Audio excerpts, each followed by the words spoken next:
Hey guys, this is Courtney from Willows Bloom, and today I'm going to talk to you about what is going on in the astrology for September. And I'm super excited to chat with you guys about this and go over it for all of the signs. It's probably going to take me a second. It's my first video doing this for all of the signs for the whole month.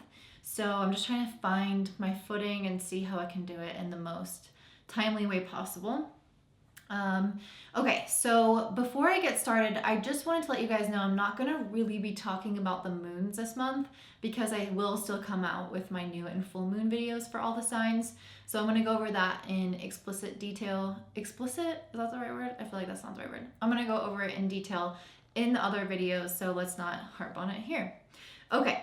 So let's go ahead and start off with Aries Rising. Before I hop in, I just wanted to let you guys know that if you're interested in learning about astrology, we have a membership called the North Node Society where you can learn astrology for super cheap and be a part of a community with a lot of other content and a lot of other things that can help you out on your path to finding your purpose. And we have live calls for that every single week, and it's such a beautiful community, so I hope that you come check it out, and the link is in the description box below.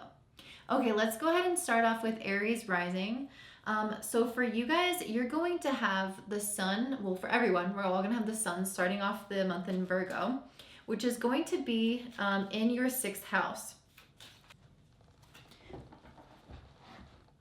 So how I'm going to do this breakdown is by the planets. So I'm going to kind of talk about what each planet means and what's going to be happening with that planet through the course of the month.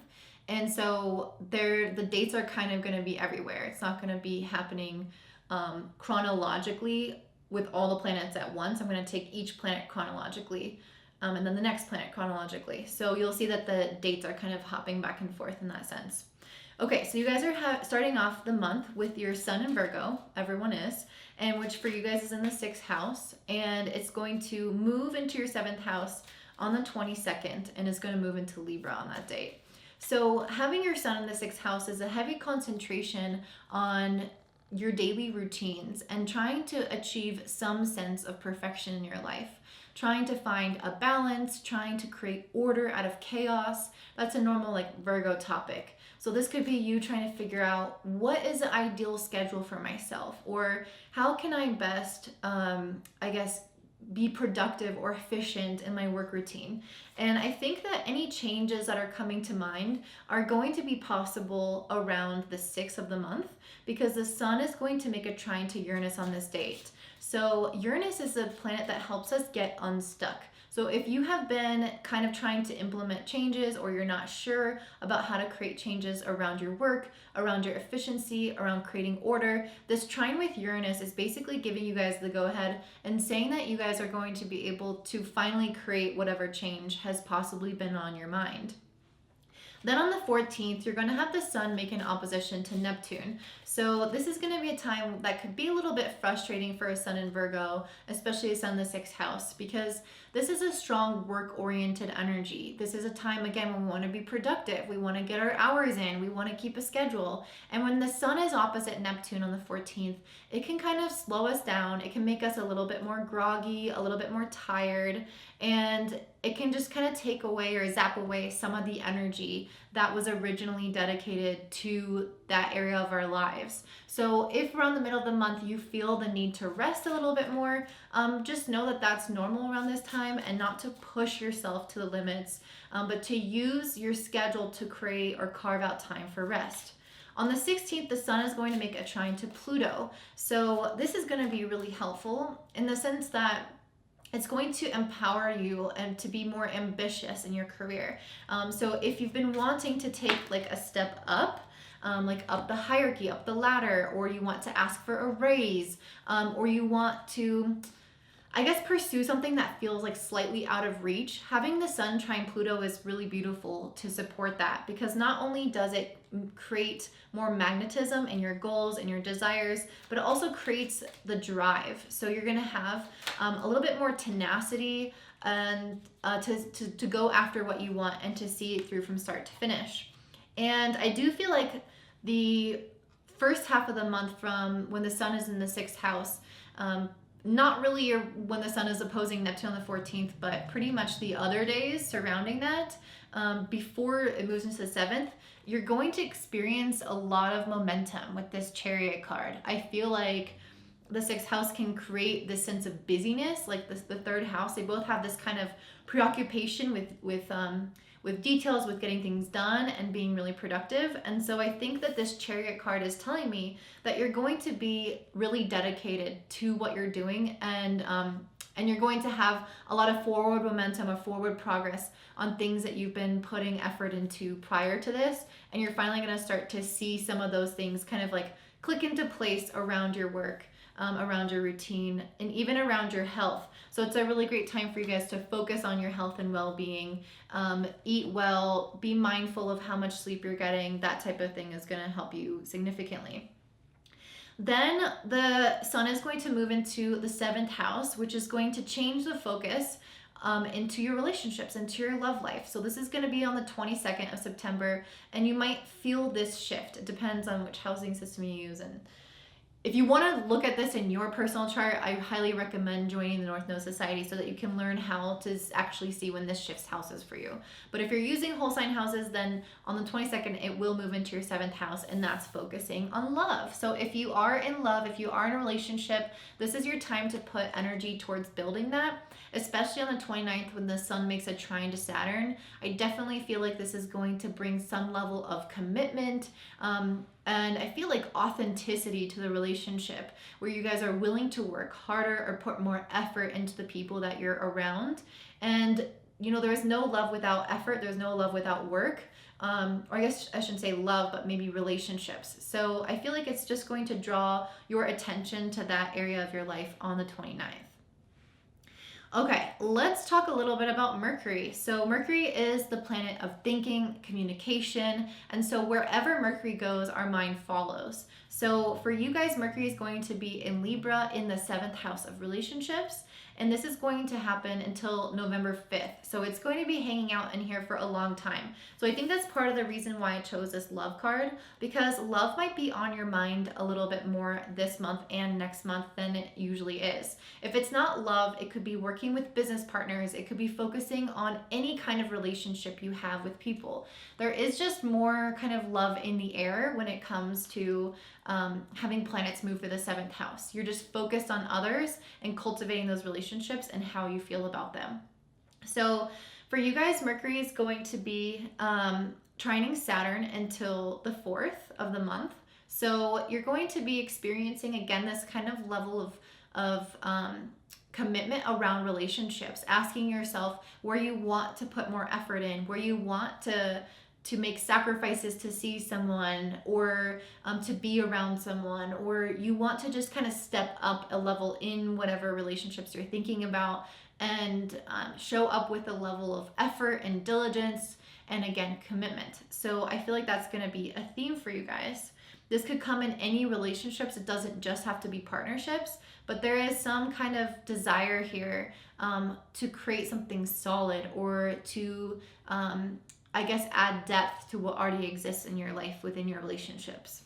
On the 20th of the month, Mercury is going to trine Jupiter. So to me, this is a really beautiful time when you're experiencing harmony in your relationships. You're feeling much more social. You're feeling that the people that you meet and the conversations that you have with those people, the ability to connect, just flows. So if you have a difficult conversation that you want to have, this could possibly be a really good time for that. I am going to talk about Venus in a second, which is relationship focused, but having difficult conversations, or having any kind of conversations, or even just having ideas about how to work with someone in a different way, or to connect more with your clients, or to promote yourself, anything that involves human relations, communication, sharing ideas, teaching, all those things are going to be easily facilitated at this time. It's going to feel like it flows and you're supported by the universe.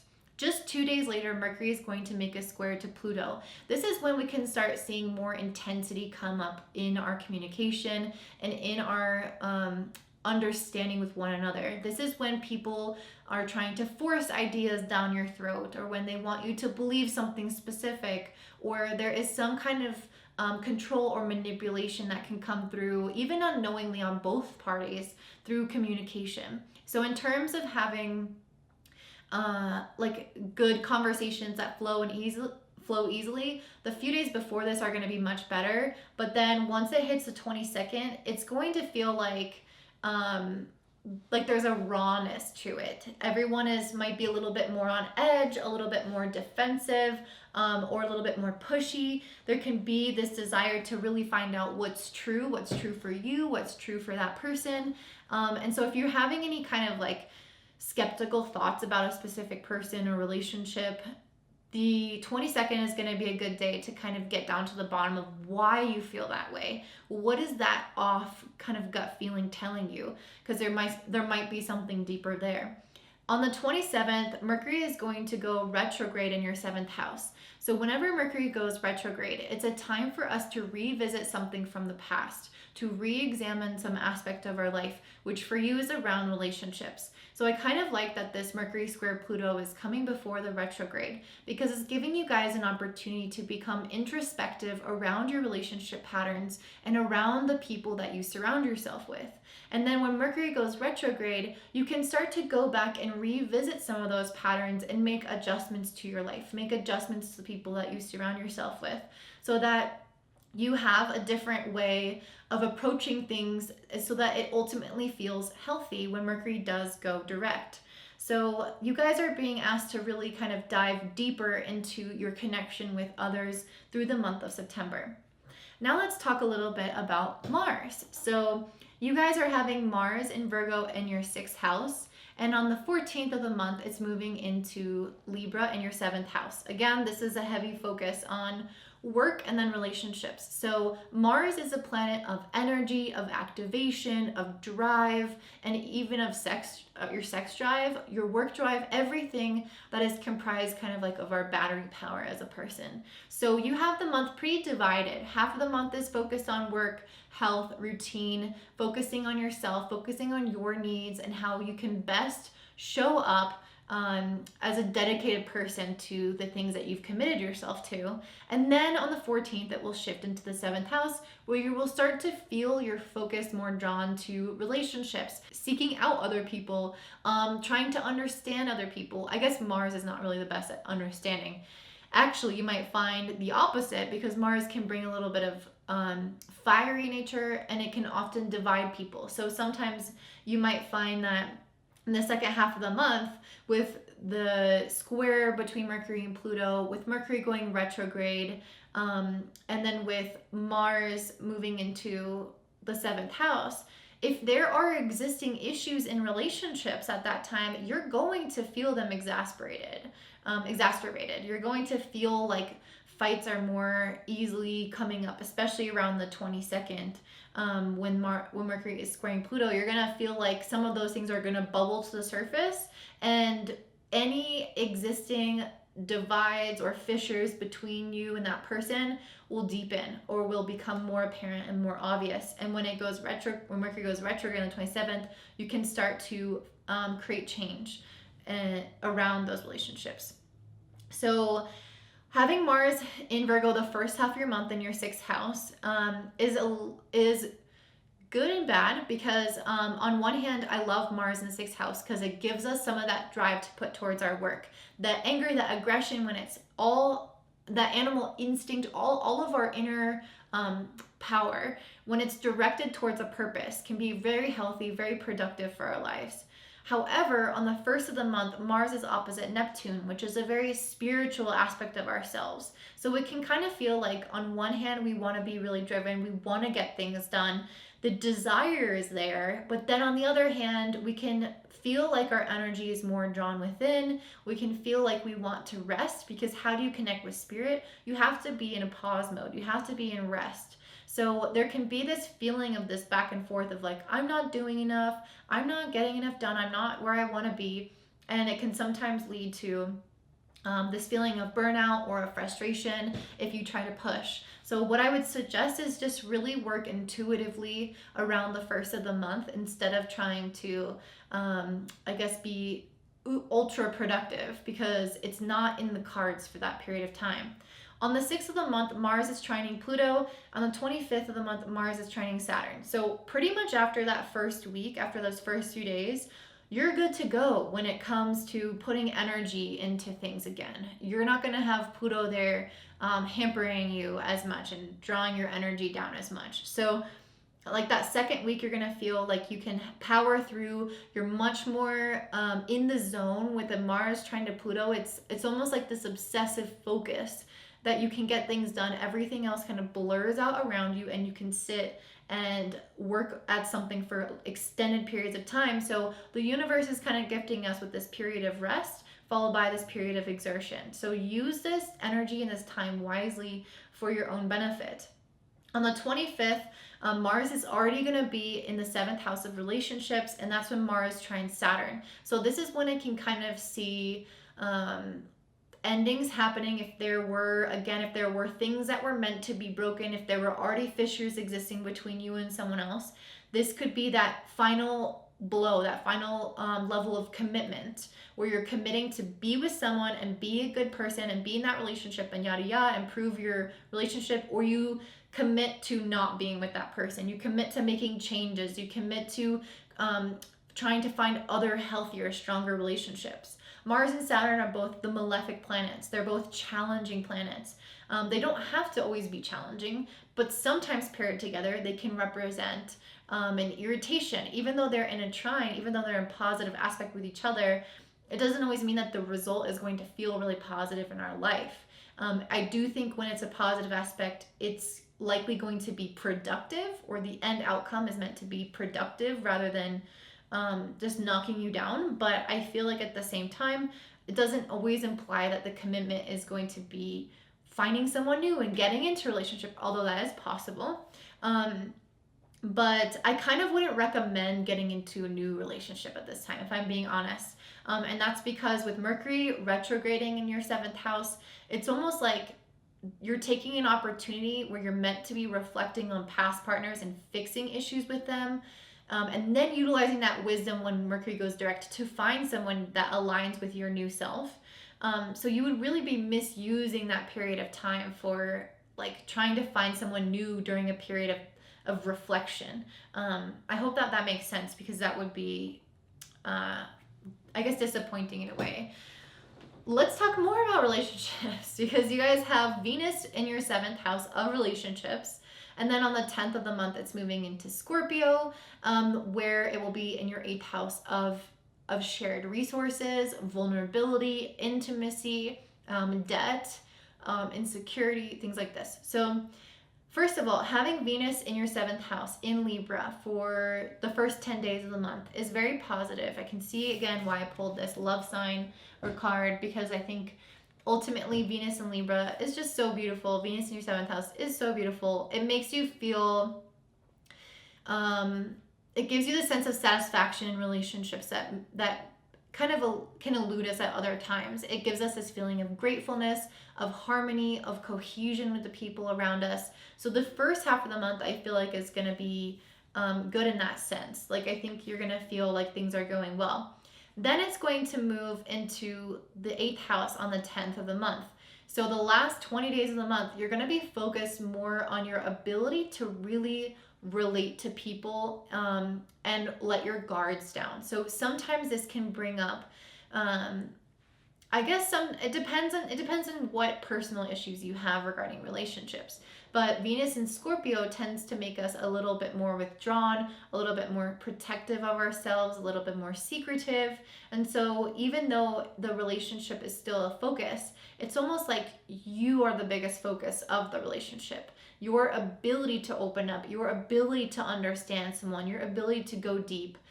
It could also be completely related to money. If you are I guess investing in something, or you are trying to pay off debt, this is kind of a good time to do that in a sense, because Venus is related to money. It can kind of boost whatever actions you are taking regarding money at that time. So before Venus moves into the 8th house, when it's in the 7th house of relationships, on the 5th and the 6th, it's going to be making a square to Pluto and then a trine to Jupiter. So this is really interesting, because these are very different energies. Venus squaring Pluto can bring up a lot of jealousy, can bring up a lot more like controlling issues. You can start to see the shadows from relationships kind of come up.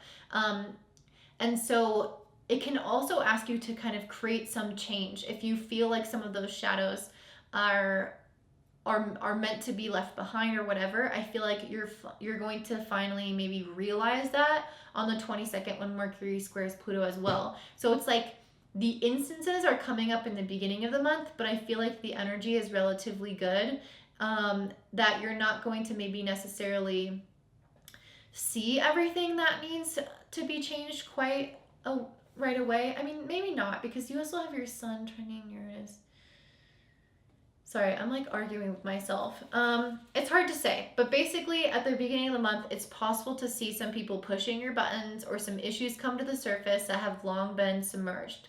The day after that, you have Venus trining Jupiter, so it's almost like you have this higher perspective or higher wisdom around any of the events that just happened, and you have this awareness of where things are meant to go, whether that's, you know, improving what you currently have, getting rid of it, finding something new, whatever it is around your relationships, you're going to start to just like have wisdom about that situation, and it's going to improve it. It's going to alleviate any discomfort from it.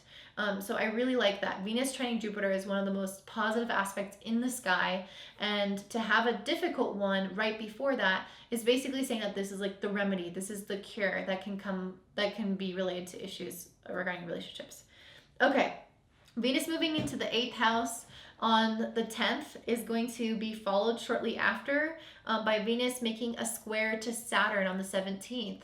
So this can create this feeling of distance, this feeling of separation. And it's interesting having the 8th house where you're supposed to be coming together at this time. You're supposed to be like one with that person and intimate with that person and understand that person, whether that's a friend, a family member, a partner.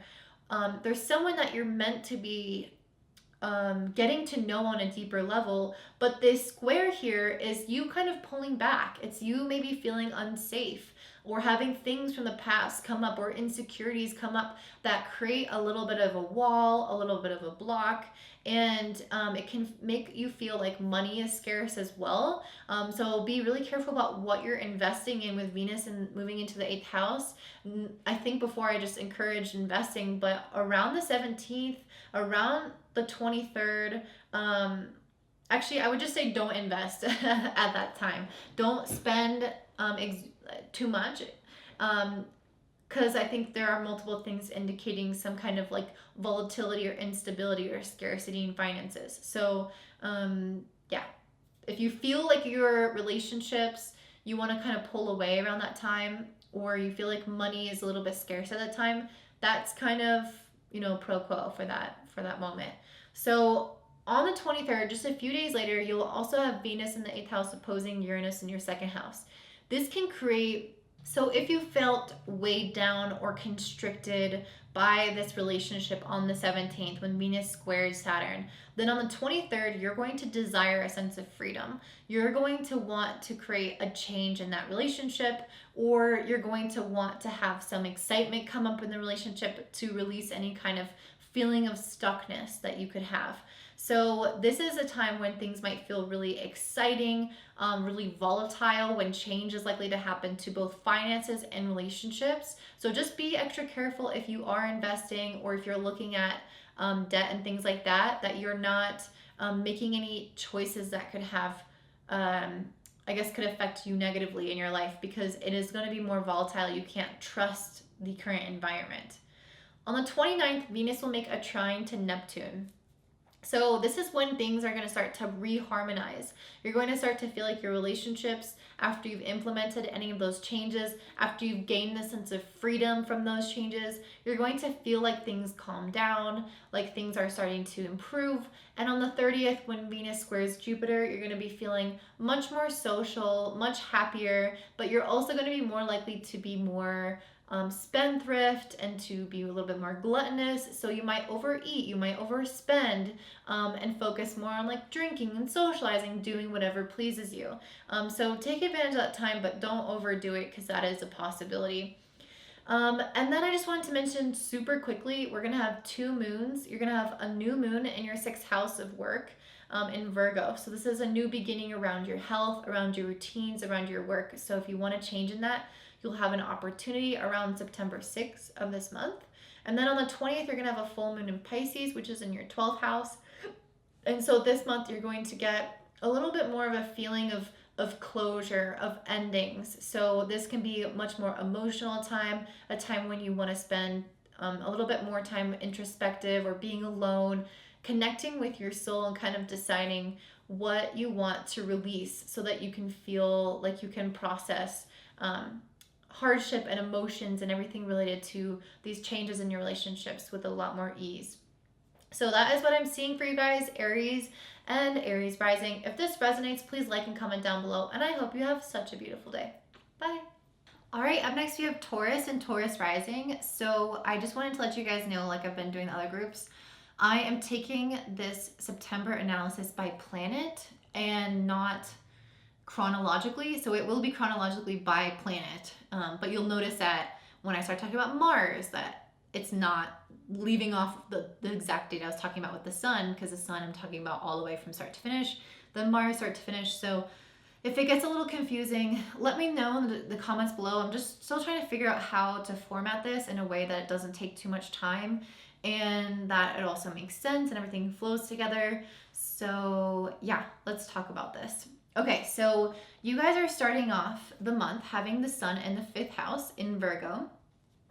And then on the 22nd, the sun is going to move into Libra in your 6th house of work, health, and routine. So for the majority of the month, you're going to have a heavy focus on more so your social life, really connecting with other people, doing things that bring you a lot of joy. So for some of you guys, this might be,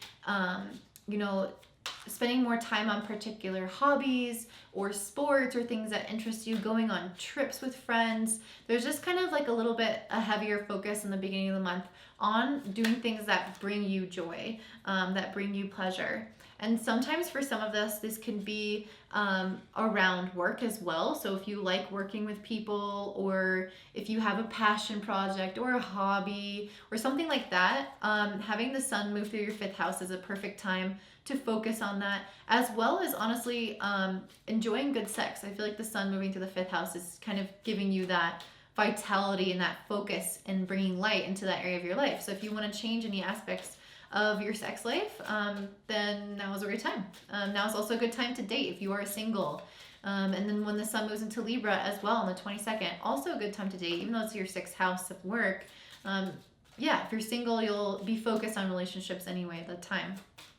So on the 6th, the sun is making a trine to Uranus. So if you've been wanting to have some kind of like creative breakthrough, or if you've been wanting to have something more fun and more exciting to go after in your dating life, in your travels with your friends, any kind of aspect of life you want to bring more, like change to or excitement to, you're going to experience that on the 6th. So if you've been having any kind of stuck energy, that's a really great day to get unstuck essentially.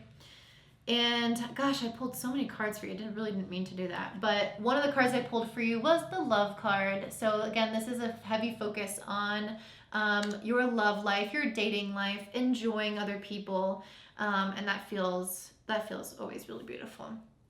So on the 14th, the sun is going to oppose Neptune. On this day, I'm just telling everyone we might lose a little bit of steam.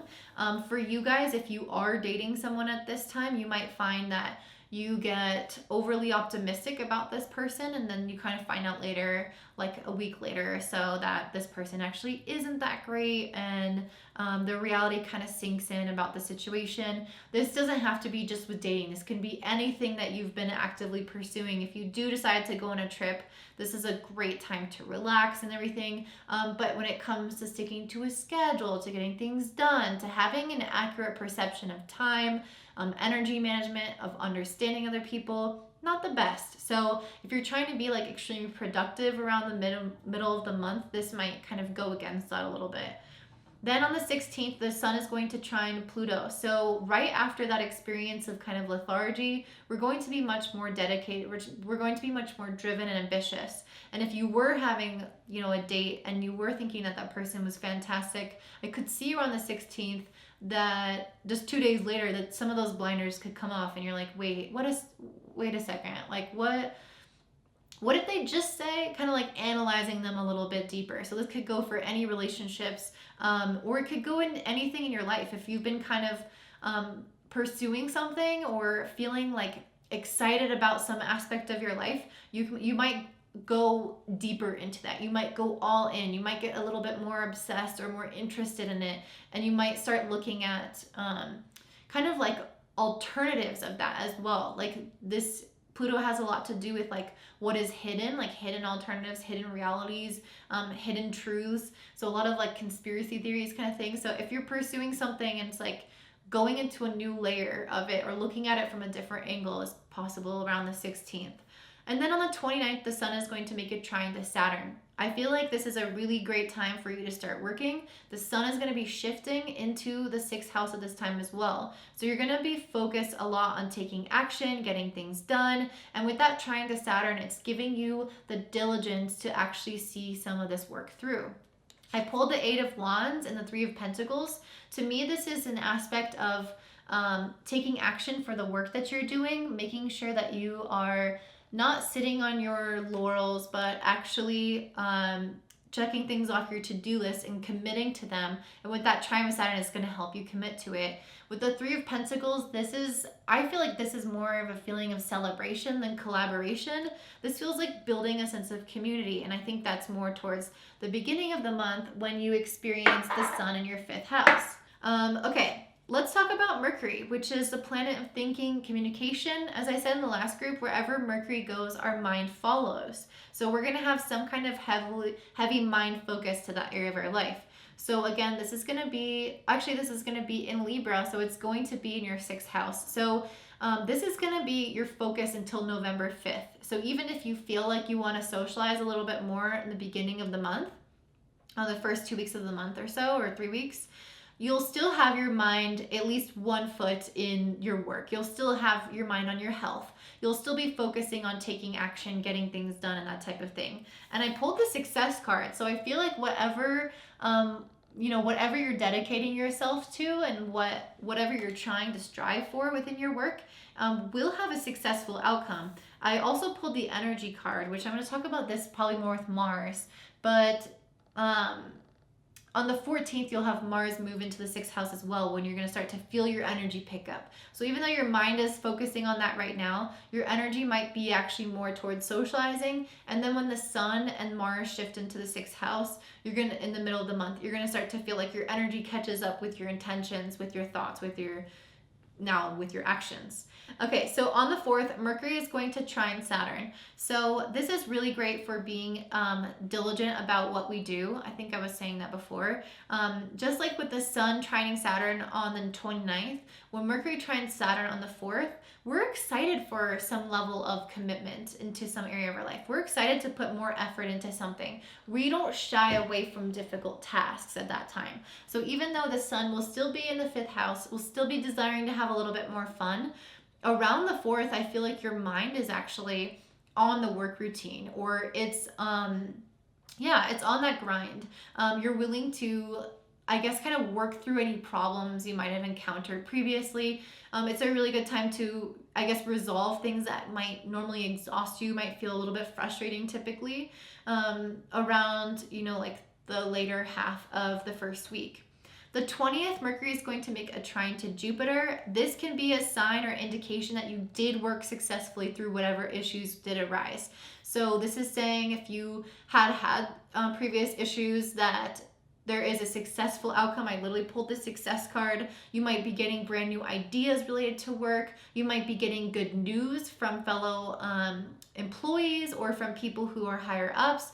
They might be giving you guys kind of like that pat on the back, saying, especially because Jupiter's in the 10th house, I could definitely see your higher ups being like, good job, you get a raise, you get this new responsibility and it's something that you feel excited about. It's something that's going to help you learn, help you grow, and you're going to have energy for that. I also pulled a gratitude card, so it kind of makes me feel like you'll be really grateful for whatever success does come your way. This is long deserved. This is something that you've put effort into, especially with that Mercury trine Saturn prior. It's not something that was just given to you. This opportunity is given to you because of your previous actions.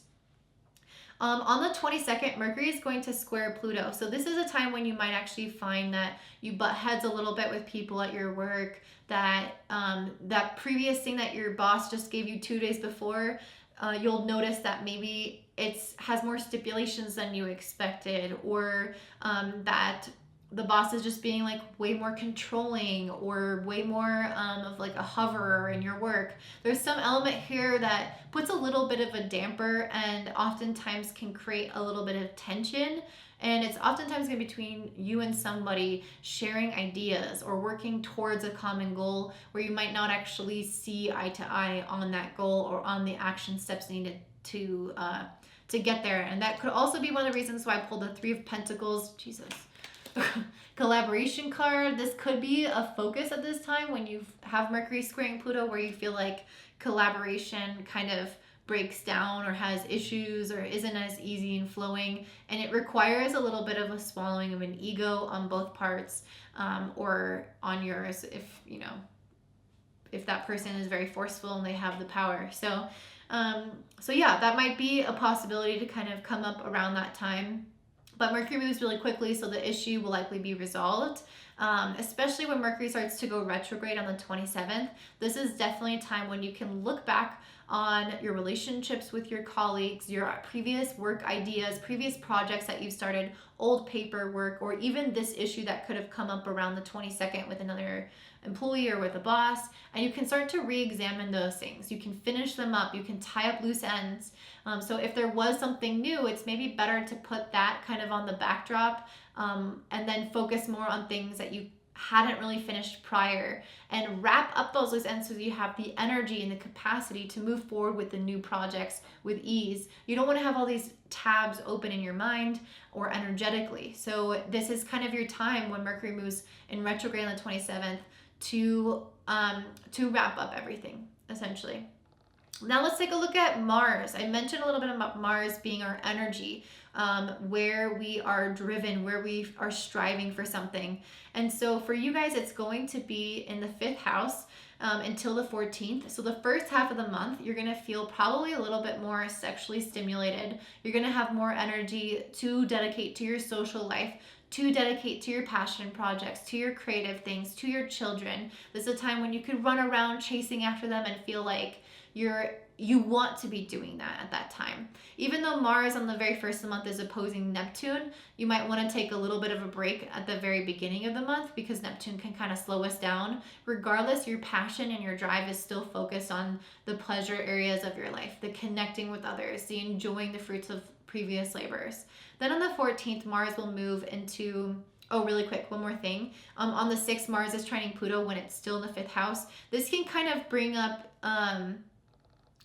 I feel like this can bring up a little bit more intensity to what you're desiring, which can be a good thing, or, I mean, it could be a bad thing, but it's a trine, so I feel like it's going to be good. So essentially, this can bring up just a little bit more of, it can strengthen your desires. So whatever you were desiring before, you can find that you become almost like obsessive or much more intense, much more involved or devoted to whatever this concept was, this idea was. So I'm just going to leave it at that. Yeah.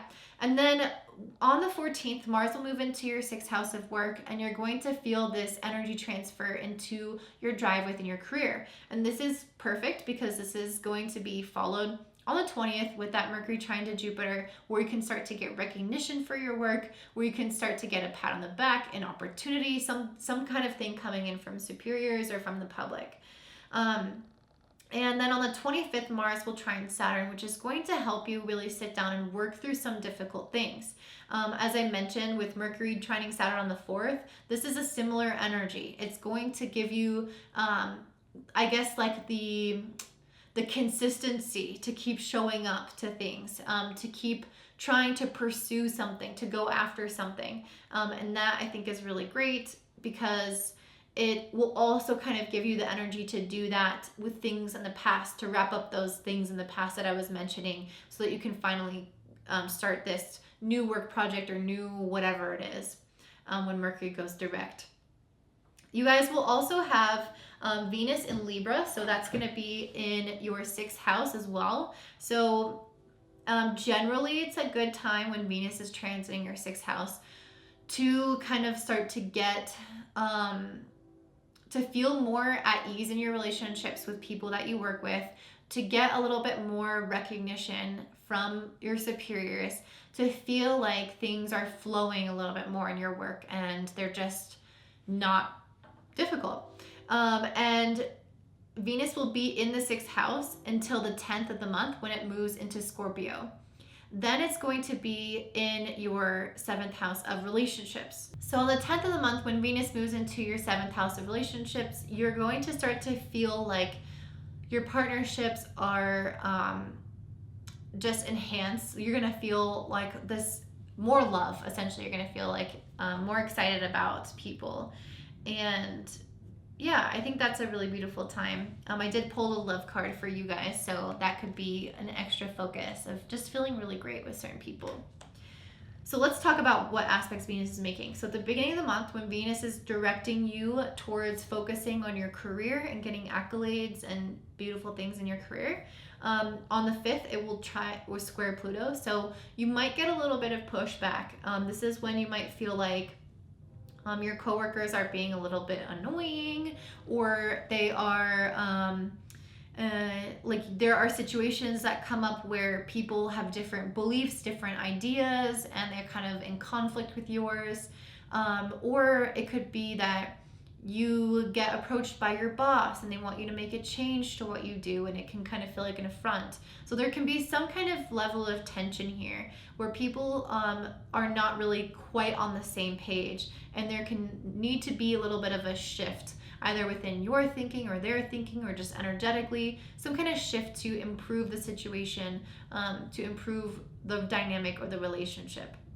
On the 6th, Venus will trine Jupiter, so I do think that whatever comes from that is going to be a positive shift. It's going to be a step in the right direction. You're going to have the other person kind of come together with you, and the resolution of that issue is going to be positive. So this is a really great time to receive some of those accolades and things like that from your boss, or from an opportunity within your career, like I was mentioning before.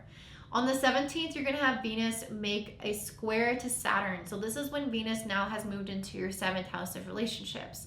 And when it squares Saturn, it's almost like you're chilling when Venus moves into the 1st house for a week, and when it moves into your 7th house for a week, from the 10th to the 7th or 17th, you're going to feel maybe like relatively good in relationships, at least when it first shifts there. And then on the 17th, Venus squares Saturn, and then it's like all of the issues around relationships come up. If you've been seeing somebody and they want you to commit to them, this is when they might ask you that. It's like, okay, are we gonna make a change? Like, are we gonna go all in, or are we not gonna go all in? Are we like, what is the stance of this? What's the final call? And that might be something that comes up in any area of any relationships with anyone, where it's like I think sometimes we can often feel like there needs to be some kind of shift in people's behaviors, because we can feel like we're more disconnected from other people. We can feel like we're not being fully supported. And this can especially come through in terms of your superiors, because it is Saturn in the 10th house. So you might feel like your boss is like treating you a little bit weirdly, or you're not as happy with certain things in terms of money or your relationship with them. So those things can kind of be brought to a head, to shift, to change, or to be more supported.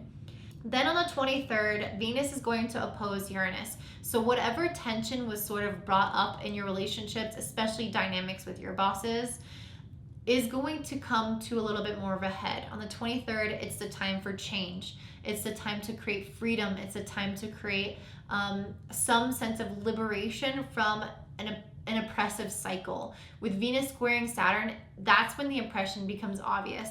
That's when you feel like you can't stay in that same mode anymore. When the opposition occurs with Uranus, it's like, okay, we were doing this for a while. Saturn represents like longevity, old things, habits, things from the past. And with the Venus making a square to it, it's like there is some static element of your relationships, likely with some kind of authority figure in your life. Doesn't have to be, but it could be. That can become unbearable. And then on the 23rd, it's like, I'm ready to change this. I'm ready to say something. I need answers, that kind of thing. So it can feel a little bit more volatile. It can feel a little bit like creating a sense of freedom from the previous cycle.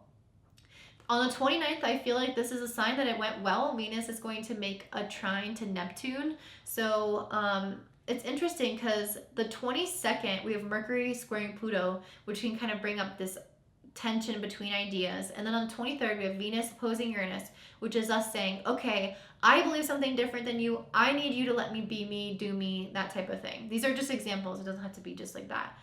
And then it's like it all resolves peacefully. On the 29th, Venus trines Neptune. On the 30th, Venus squares Jupiter. We're feeling like things are flowing. We're feeling like we're getting a sense of support from the universe. Like people are hearing us. People are not pushing against us as much. It creates this feeling of just kind of like a positive resolution to what was going on prior. So I am feeling like that's going to be really positive for you guys at this time. The last card that I pulled was the cleansing card, and I just wanted to read what it said in the definition of the book because I am not really sure what it means by cleansing, just looking at it like that. The end of one phase and the beginning of another is indicated and brought forward by lemons. A change of environment or situation and in your way of thinking is needed and will help you proceed. Although necessary, you can comfortably move forward gradually.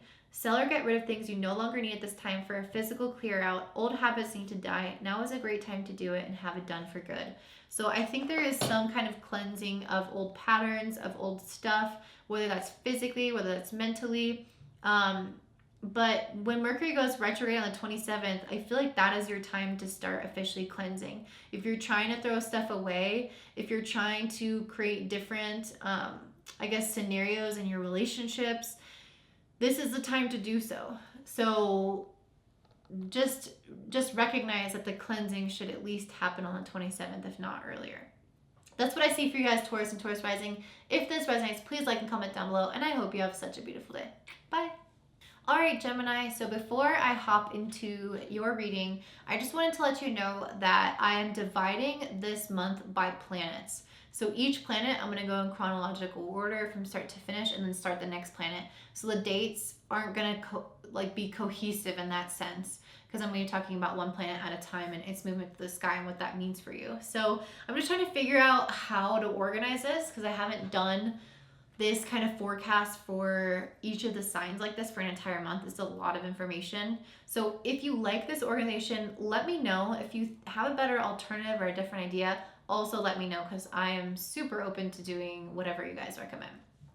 All right, let's get started. So you guys are starting off this month with the Sun in Virgo in your 4th house of home and family. It is going to be focused here until the 5th, until the 22nd when it moves into Libra in your 5th house. So a big focus for you guys this month is going to be around your home, around your family, around your emotions. A lot of times when I see stuff in the 4th house, a lot of it is drawing our energy within, reflecting on aspects of our life, taking care of ourselves. And look at the card that I pulled. It says rest. That's exactly that feeling that I'm getting, is that a lot about this month is honestly kind of taking it easy, taking a step back, resting in ways that you maybe haven't in a while. Because there has to be different phases of the cycle. You can't always be going forward. You can't always be taking action. There has to be a phase of rest. And so for most of the month until the 22nd, this could be kind of that feeling of rest, sprinkled in with other types of energies, which I'll talk about as well. So on the 6th, the Sun is going to make a trine to Uranus, which is in your 12th house. So this seems like an especially good time to start kind of looking at maybe some elements of your past that you want to release in this period of rest. in this period of reflection.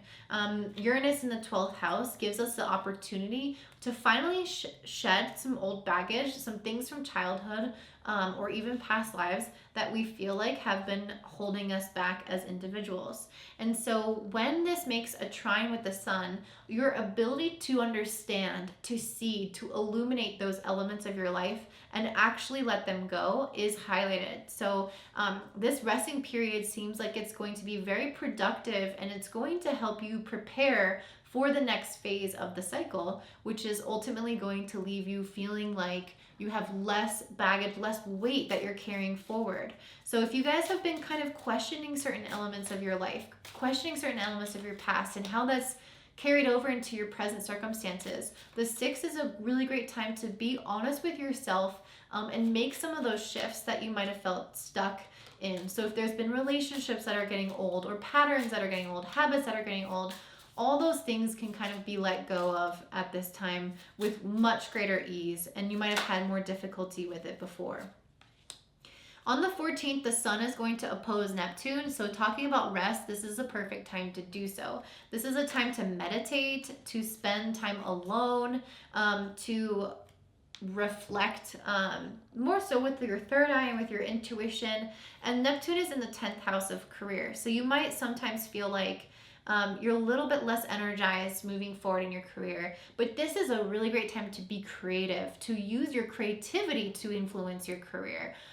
You're more tapped in at this time. So it's not about striving, it's not about doing, it's about going within and knowing what the next direction is, the next right step, and utilizing some of that intuitive creative energy to make better decisions in the future. So allow yourself to rest mid-month. Allow yourself to lack clarity at that time in your career. You don't need to push forward. You don't need to be doing things at that time. Schedule yourself accordingly. On the 16th of the month, the sun will trine Pluto. This is when your energy is going to start to pick a little bit back up in terms of your career. But then also in terms of, because Pluto is in the 8th house, in terms of continuing this kind of shadow work. So in the beginning of the month, a lot of the energy with the sun trining Uranus is about maybe breaking old habits or patterns. But when the sun trines Pluto on the 16th, this is about releasing those insecurities. And some of those things could have come up around the 14th when the sun opposed Neptune. You can kind of be faced with a lack of clarity around yourself, your identity. You can kind of have a little bit of a crisis, an existential crisis in terms of your path, your career, what you're doing, how you are as a person. And then on the 16th, when the sun trines Pluto, you're able to let those things go. You're able to process them, chew them, digest them for what they are worth, and release the negative energy that isn't helping you. On the 29th, you'll have the sun make a trine to Saturn. Saturn being in your 9th house, I think this is going to give you guys kind of like a reevaluation of your belief systems. So you started off shifting old habits, then questioning who you are, integrating some of those shadows, processing some of what you felt, and then you're able to actually go out and believe a different thing about yourself. Like you kind of are able to install a new paradigm around a certain area of your life, especially emotionally. So I feel like you're going to be getting different perspectives, wisdom. Saturn has earned wisdom, especially being in the 9th house. Wisdom about yourself, about your life, and about how you deal with things. So I feel like that's kind of like your gift at the end of the month for the internal work and the internal processing that you've been doing. Okay, let's talk about Mercury. So Mercury is the planet of thinking and of communication. So wherever Mercury goes, our mind follows. So Mercury is going to be in the house of Libra, which is the 5th house for you guys, or in the sign of Libra, I should say. And it's going to be in your 5th house until November 5th.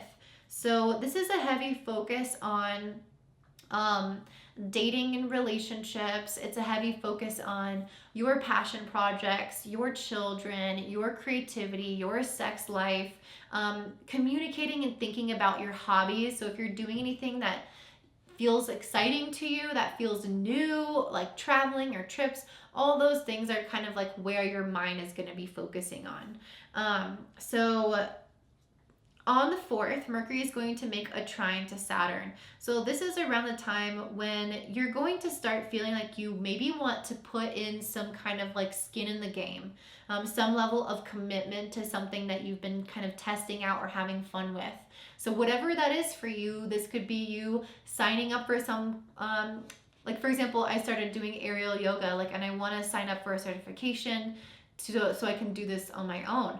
So maybe on the 4th, I would actually put down that deposit and I would sign up for it because this is a hobby and I want to commit to the next level of it. So whatever that thing is for you, there is that next level kind of occurring on that day. On the 20th, Mercury is trining Jupiter, so this is a positive outcome for any efforts that you've put into this area of your life. This is a feeling of generally good communication, good socialization, good rapport and understanding with people around you, or making improvements or making strides in whatever you're pursuing out of passions. If you have children, this is an improvement in your relationship and communication with them. So there's just an ease and a flow between this energy here where you're probably feeling more optimistic. You're feeling like you're enjoying these aspects of your life and it doesn't feel as heavy.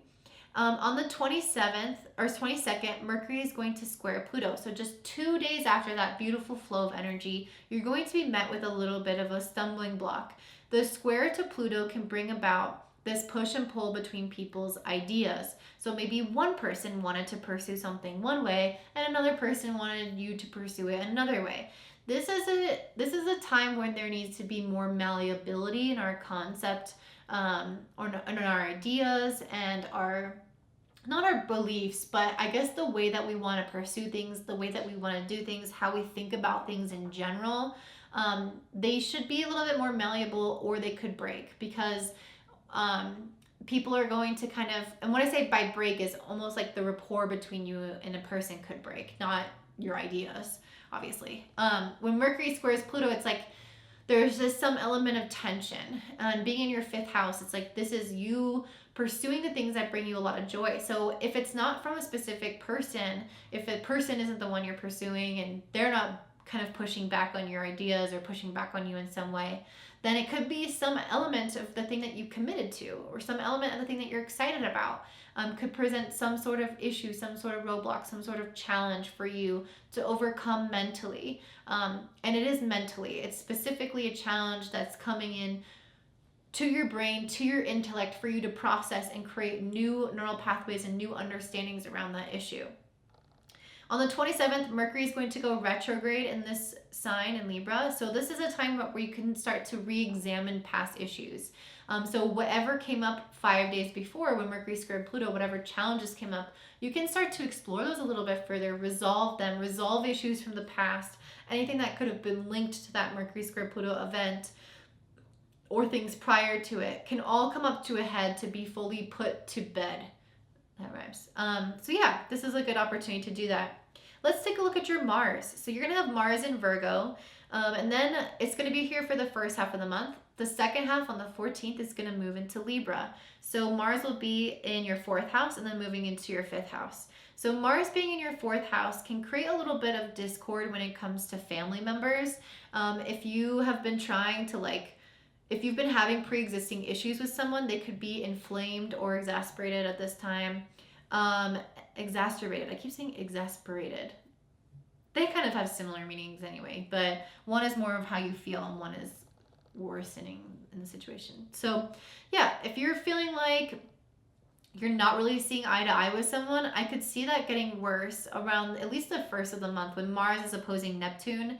At least the positive side of Mars opposing Neptune is that can kind of dull the intensity and the anger that comes with Mars, but it can also make other people less able or less willing to see your perspective or see things from your point of view. They can kind of create this storyline around what your behavior means. So specifically behavior, because Mars is about our action, our impulses, our desires. It's almost like somebody could start seeing that, perceiving you differently, or you're perceiving them differently, and can kind of distort reality. Again, it's just I don't see a lot of issues with Mars in particular, but just sometimes if it's aspecting a personal planet or, you know, something's going on in your chart, then there can be a little bit agitation with the family members. It's also a good time to go within, especially on the 6th when Mars trines Pluto. You're going to have this ability to tap into your shadow self, your darker impulses, your darker desires, and you're going to be able to really turn them and examine them like a diamond. You're going to see all the different facets, all the different layers. And this ability to understand the darker side of yourself is so important to bring more light, because otherwise those elements are there regardless and can kind of have some power, have some control. But when we have a level of awareness around them, it's going to bring, again, the light or the ease and the comfort into that side of ourselves. So it's not taking control without us knowing. As I said, Mars is going to move into your 5th house on the 14th. So this can make you exceptionally horny or it can make you more driven to go out and socialize and to kind of pursue like the more animalistic side of our nature. So you might have awareness around what that is around the 6th, and then you might go out and do it around the 14th when Mars moves into the 5th house. It's like, do I want to drink? Do I want to gamble? Do I want to go sleep with this person? Like whatever your like animal desires, like without all of the mind kind of having you under control, all of those things can kind of come to light and be pursued once it moves into the 5th house on the 14th. On the 25th, Mars is going to make a trine to Saturn. So I feel like this is us kind of dedicating our energy and committing to some aspect of it. Whatever those desires were, whatever we're trying to pursue when Mars moves into the 5th house, we start to kind of solidify it in a way. We start to create some level of commitment around it. And we're willing to work towards something, whatever that thing is, whatever that passion is, whatever that interest is. We're willing to actually like put in some sweat equity. It's not just about pursuing our desires. It's about actually like committing to them in a way, and not just like doing them in the kind of typical Mars fashion of like, if this interests me today, I'll do it, and then tomorrow I won't. The trine with Saturn is saying we're going to have a little bit more persistence in what we do. Let's talk about Venus lastly. So Venus is going to be in Libra, which is in your 5th house, and then it's going to move into Scorpio on the 10th of the month, which is going to be in your 6th house. Venus is going to be making a square to Pluto on the 5th of the month. So this can bring up issues a little bit. And if you are dating somebody, or if you are pursuing some of those like pleasures and things in life, you might start to see some negative consequences from that, or you might start to see maybe that person being a little bit more jealous or a little bit more controlling, or just like some like volatility coming into you pursuing some of those like desires or relationships or sociability. You might notice a little bit more tension that you can kind of cut with a knife around the 5th. But then on the 6th, we have Venus trining Jupiter. So it's like whatever is happening then anyway is going to blow over. The social aspects are going to lift up again. People's moods are going to enhance again. And that kind of control or jealousy is going to just kind of dissipate and the issue is going to go away. On the 17th, Venus is going to make a square with Saturn. This is when Venus has already moved into your 6th house of work. So you might start to encounter that you have to put a little bit more effort into things and you're not feeling like you're getting the results. Saturn is in the 9th house, so you might start to feel like bogged down by your responsibilities and start to feel like maybe things aren't moving ahead as you would like you're losing touch with what you're doing on a day-to-day and how that's actually translating into your long-term vision. More pessimism, more hard work, not as much fun. On the 23rd, Venus is opposing Uranus, which is in your 12th house. So anything that is kind of outdated in terms of your working environment or the way that you pursue your work is going to be coming up now for you to shift and for you to change. If there's a health issue that you've been working on, if that was the thing that was bothering you on the 17th instead of work, then this is going to become really obvious, especially if it's a mental health issue. It's like, okay, I have to do something. Like I need to start meditating or I'm going to have anxiety, or I need to start doing this, or this is going to happen. So the 23rd is when we're being asked to make that shift around whatever felt uncomfortable on the 17th. So can be related to work, it can be related to health, to routine. There's some aspect of you showing up to your life to take care of yourself and your responsibilities that isn't in flow, that doesn't feel good, that feels restricted, that needs to shift on the 23rd. And this will create a lot more freedom, a lot more ease. Whatever realization, whatever mindset shifts that you have on that day are going to be very beneficial for you, because on the 29th, Venus trines Neptune, and on the 30th, Venus squares Jupiter. So you're going to start feeling like whatever change or ideas you've had have liberated you truly and are making you feel more fulfilled, are making you more in love with yourself, more in love with your life, more in love with your work, more social in your life. And it's going to start to feel like there's a sense of ease. I want to talk about some cards that I pulled. So I pulled the achievement. I already talked about the rest card. I also pulled the 7 of Pentacles achievement card. So I do kind of feel like this is you maybe getting some unexpected things coming through with those changes that you make in your work routine. I think it can bring some unexpected or benevolent shifts in terms of achievement.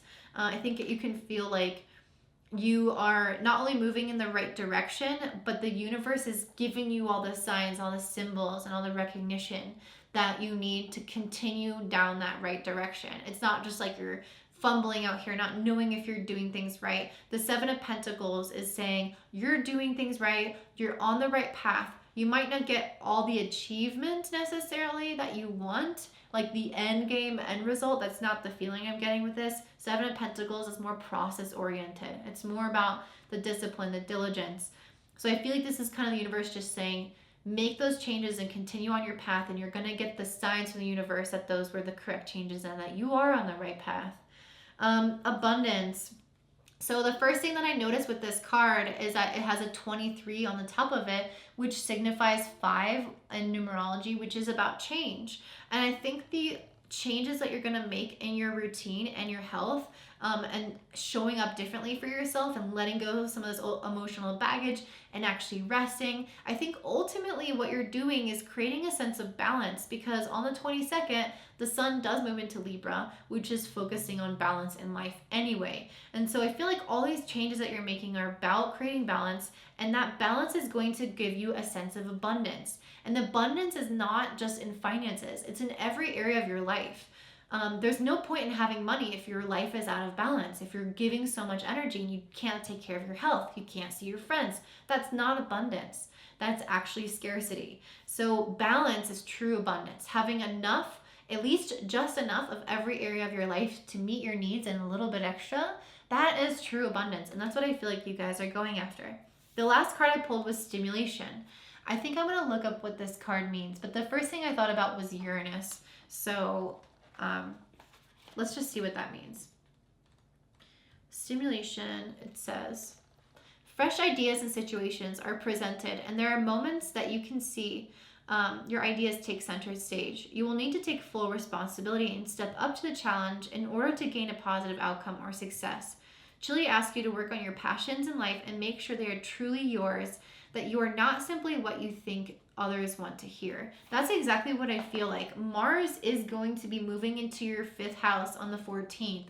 What does that mean? It means you following all of your desires, all of your passions, making changes to the way that you pursue your career when Venus is opposite Uranus, making changes to the way that you pursue your career and the way that you outline your day to make it something that you are excited about, that you are ready to show up for and have energy for.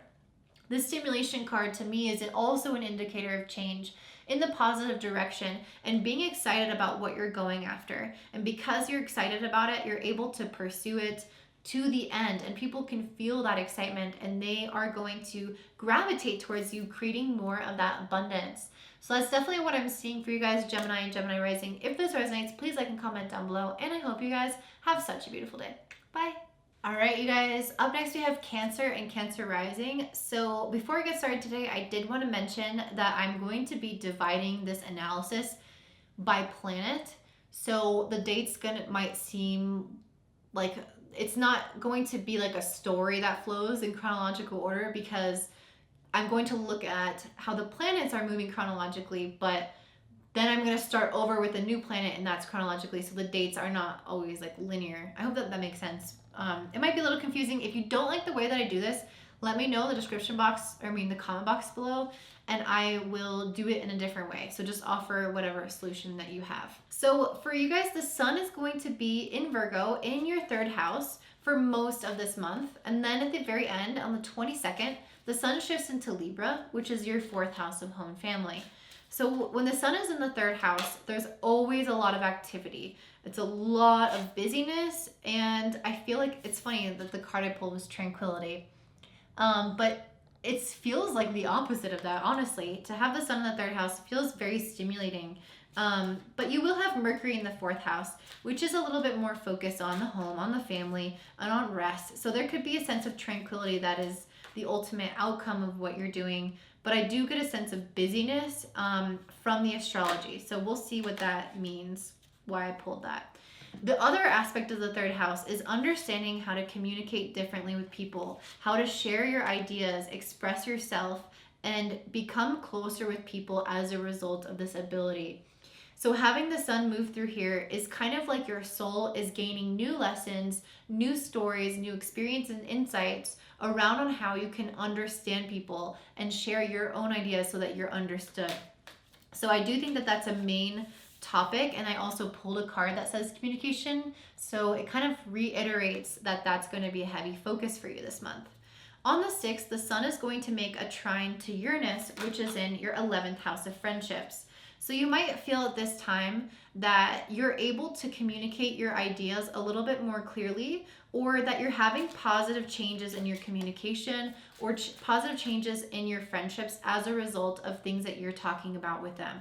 On the 14th, the sun is opposing Neptune, which is in your 9th house. So I kind of feel like this is a time where you might start to feel like other people's beliefs are different than your own, or like you're not sure what your beliefs about something are. There is some like lack of clarity around, I guess, an inner knowingness that can come up at this time. And I think that some of this will pass on the 16th when the sun makes a trine to Pluto, which is in your 7th house. I almost feel like other people are going to help you understand what you believe. So if you are kind of like not sure what to do about a certain scenario, or not sure what you think about something, or you don't really know how to communicate about it with someone else, I feel like on the 16th, when the sun makes a trine to Pluto in your 7th, you're going to have a conversation with somebody, or have an experience with somebody, or they're going to share some ideas with you, and it's going to bring about more of that clarity and more understanding, and then you'll be able to communicate about what you think and even decide what you think. On the 29th, the sun is going to make a trine to Saturn, which is in your 8th house. So this can be a time when you feel like some of the issues of your past are coming up to be resolved through communication. So you might have ideas or thoughts or insecurities that surface up to be resolved. It feels positive because it's a trine. So it's like the energy is flowing together with these two things. So you can have some of those more intense thoughts, but I feel like it's coming from a place, a positive place, or it's going to have a positive result, I should say. So on the 22nd, when the sun moves into Libra, your focus will be a little bit more on your home life. So the latter half of the month, you might start to feel like it's good to be alone. It's good to kind of take care of, I guess, like nesting, especially as a Cancer, to make sure things are clean, to throw away old stuff that doesn't fit in your life anymore. That might be sort of the focus, is a little bit more of like a cleansing of your home and of your emotions and things like that. Okay, let's talk now about Mercury. So you guys are going to have Mercury in Libra, which is in your 4th house, and it's going to be in here until November 5th. So there's going to be a really big focus right now on your emotions, on your home, on your family, and on your sense of security in your life. So on the 4th, you guys are going to have Mercury make a trine to Saturn. So this can create some level, like I keep saying to people, it's like some level of commitment or making a decision. So if this is related to your home, it could be, okay, I'm going to decide to buy a home, or I'm going to decide to help this family member, or I'm going to put more effort into remodeling this part of my house, or doing this thing that I've been wanting to do around the house for a while now. Or you're going to commit more to managing your mental health in a different way and it's like you're stepping up in some form of responsibility within the home. Like your mind is telling you it's time to get on board, it's time to make a decision, a responsible decision. On the 20th, Mercury is trining Jupiter. So any effort that you've been putting into your home life, into your family, into managing your emotions, understanding mental health, those things are going to improve, and it's going to improve your communication. It's going to improve your relationships as a result. Any prior effort that you've put in, especially with that trine to Saturn, is going to come up now as a positive result on the 20th when Mercury trines Jupiter.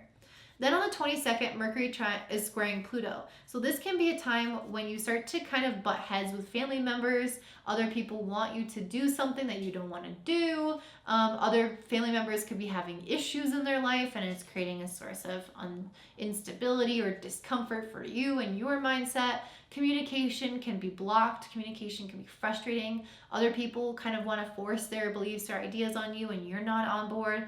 So this square feels a little bit tense. But then on the 27th, when Mercury goes retrograde, you're going to have a chance to re-examine any of those issues. So if you've had some stumbling blocks or a little tension come up with family, you can start to look at that. What does that look like? What is that? How can I resolve that, essentially? This is a time for you to finish up any like little things around the house. So if you've started projects, if you started throwing something away or cleaning or remodeling, this is a great time for you to wrap up the loose ends, anything that could be standing in your way. If this is emotionally, it could be a good time to reflect on your, the last few months or month that you've had and how you felt emotionally, how you've communicated about things. And I guess just kind of do an assessment of where you are and where you want to be moving forward. It's interesting because I pulled this ambition card, the Knight of Swords, ambition. I don't feel like it's about ambition. Swords are actually about thinking and communication. So to me, a knight is some like faster thinking, faster communication, things having quicker results. Making progress and effort towards it, but not quite being at the end result, not quite having the rewards that a king or a queen of the swords has. So I feel like you guys are kind of in this learning process. You're dealing with your own thoughts, with your own mind, with communication and other people's thoughts and minds. And I feel like that's just kind of like the center focus of what you're experiencing this month for the most part. You also have the luck card. So I feel like in some senses, whatever you touch is kind of going to turn to gold, or whatever effort you're putting in is going to have positive resolution. The luck card to me is saying that working on your communication, working on your mindset is going to bring you more luck, but then you also just naturally have luck. And it's going to bring you more tranquility. So I feel like having ease in your thoughts or ease in your communication not only brings more luck into your life and relationships, but also brings an inner peace that you can't get otherwise. Okay, you guys have Mars in Virgo, which is in your 3rd house, and is going to move into the 4th house on the 14th, the middle of the month. So you guys are going to have a heavy focus again on communication. With Mars in the 3rd house, it's a little bit more likely that sometimes you could get a little agitated or be a little bit less patient with people. You could be much more passionate about sharing your ideas, sharing your beliefs, getting your concepts across, but maybe not as patient with receiving and understanding and trying to meet other people where they are. So I would highly encourage you to examine that aspect of yourself and curb any impulses to project your ideas out into the world without being receptive to others. On the very first of the month, Mars is going to make an opposition to Neptune. So this is when you might actually lack a little bit of clarity around a situation. You might not know what you think about it or how to talk about it or how to bring it up. You might feel like, you know, you're not really sure what's going on, or like you don't have all the information, and it's because you don't.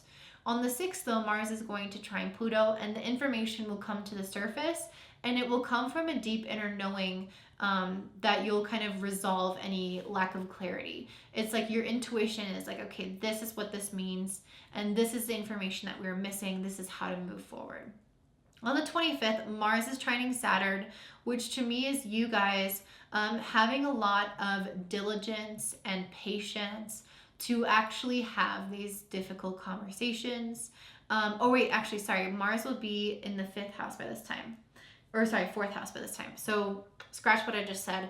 Mars trining Saturn is going to give you that diligence and patience, specifically for your family members, for your home life. So if there has been things that you needed to do to wrap up there, you're going to have the stamina to do so. You're going to have the stamina and the ability to support other people who really want to rely on you towards the end of the month, specifically family members especially.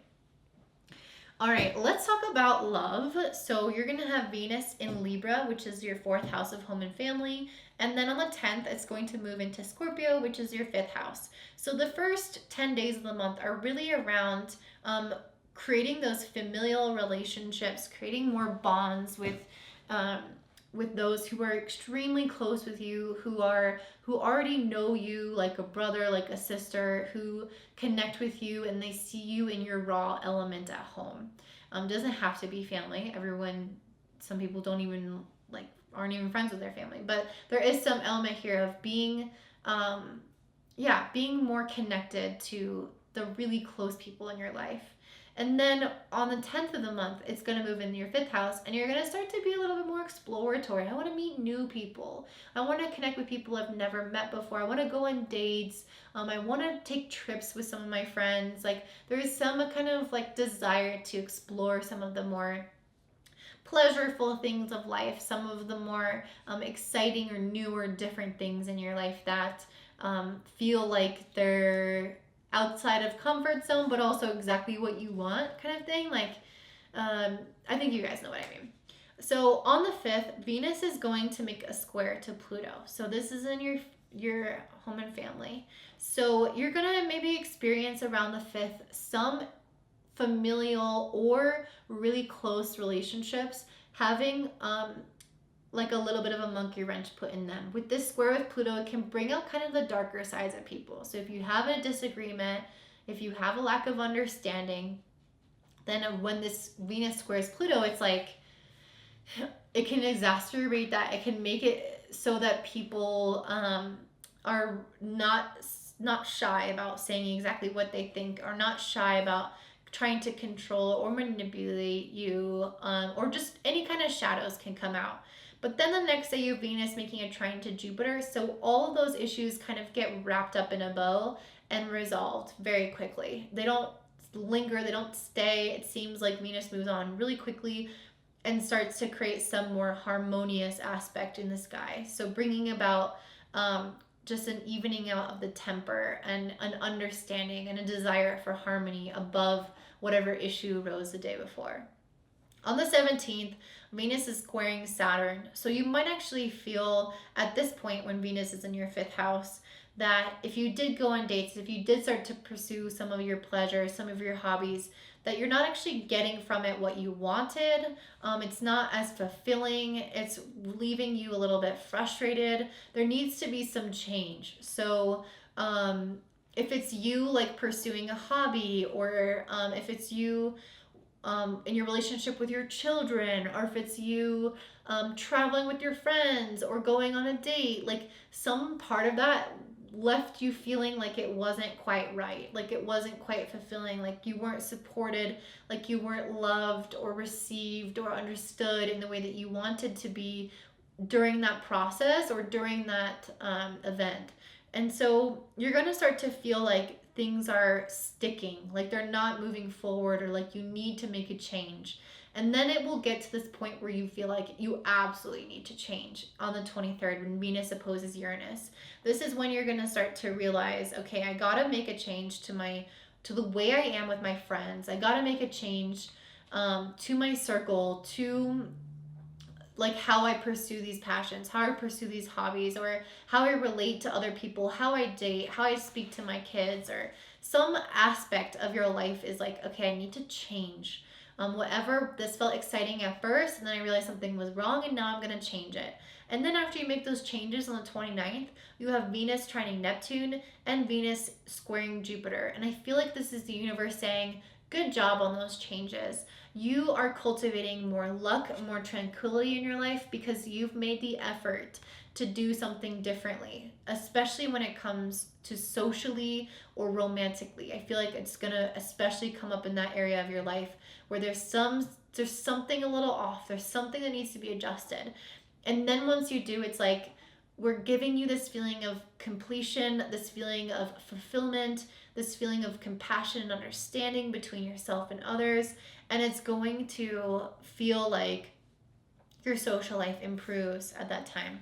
So the last thing I wanted to mention is that we are having 2 moons. I am not going to cover it in this video because I'll have other videos on it. But there's a September 6th new moon in Virgo.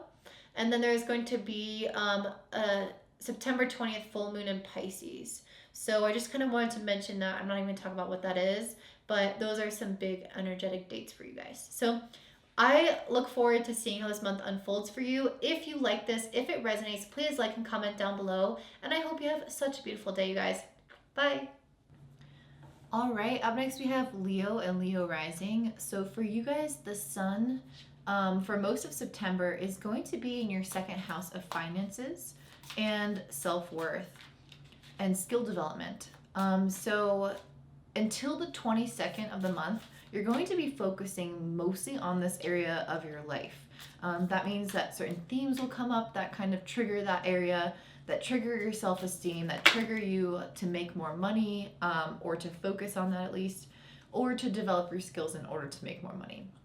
And then on the 22nd, the sun moves into the 3rd house, and this is when things will probably start picking up and get a little bit busier for you. You're likely going to feel like your social life starts expanding, like you're talking to more people, you're communicating and connecting with more people. This could be a time when your relationship with your siblings becomes highlighted. Your integration into your local community also will become highlighted. So it's just a time when you're going to start to feel like the people around you are making more of an impact on your life. So I forgot to mention, I'm dividing this reading by planet. So I'm going in chronological order per planet, which means that the dates are going to seem like they're all over the place in a sense. So if you don't like this, if you don't want to hear it like this, and you want it all to be in chronological order despite what planets are involved, then let me know in the description box below.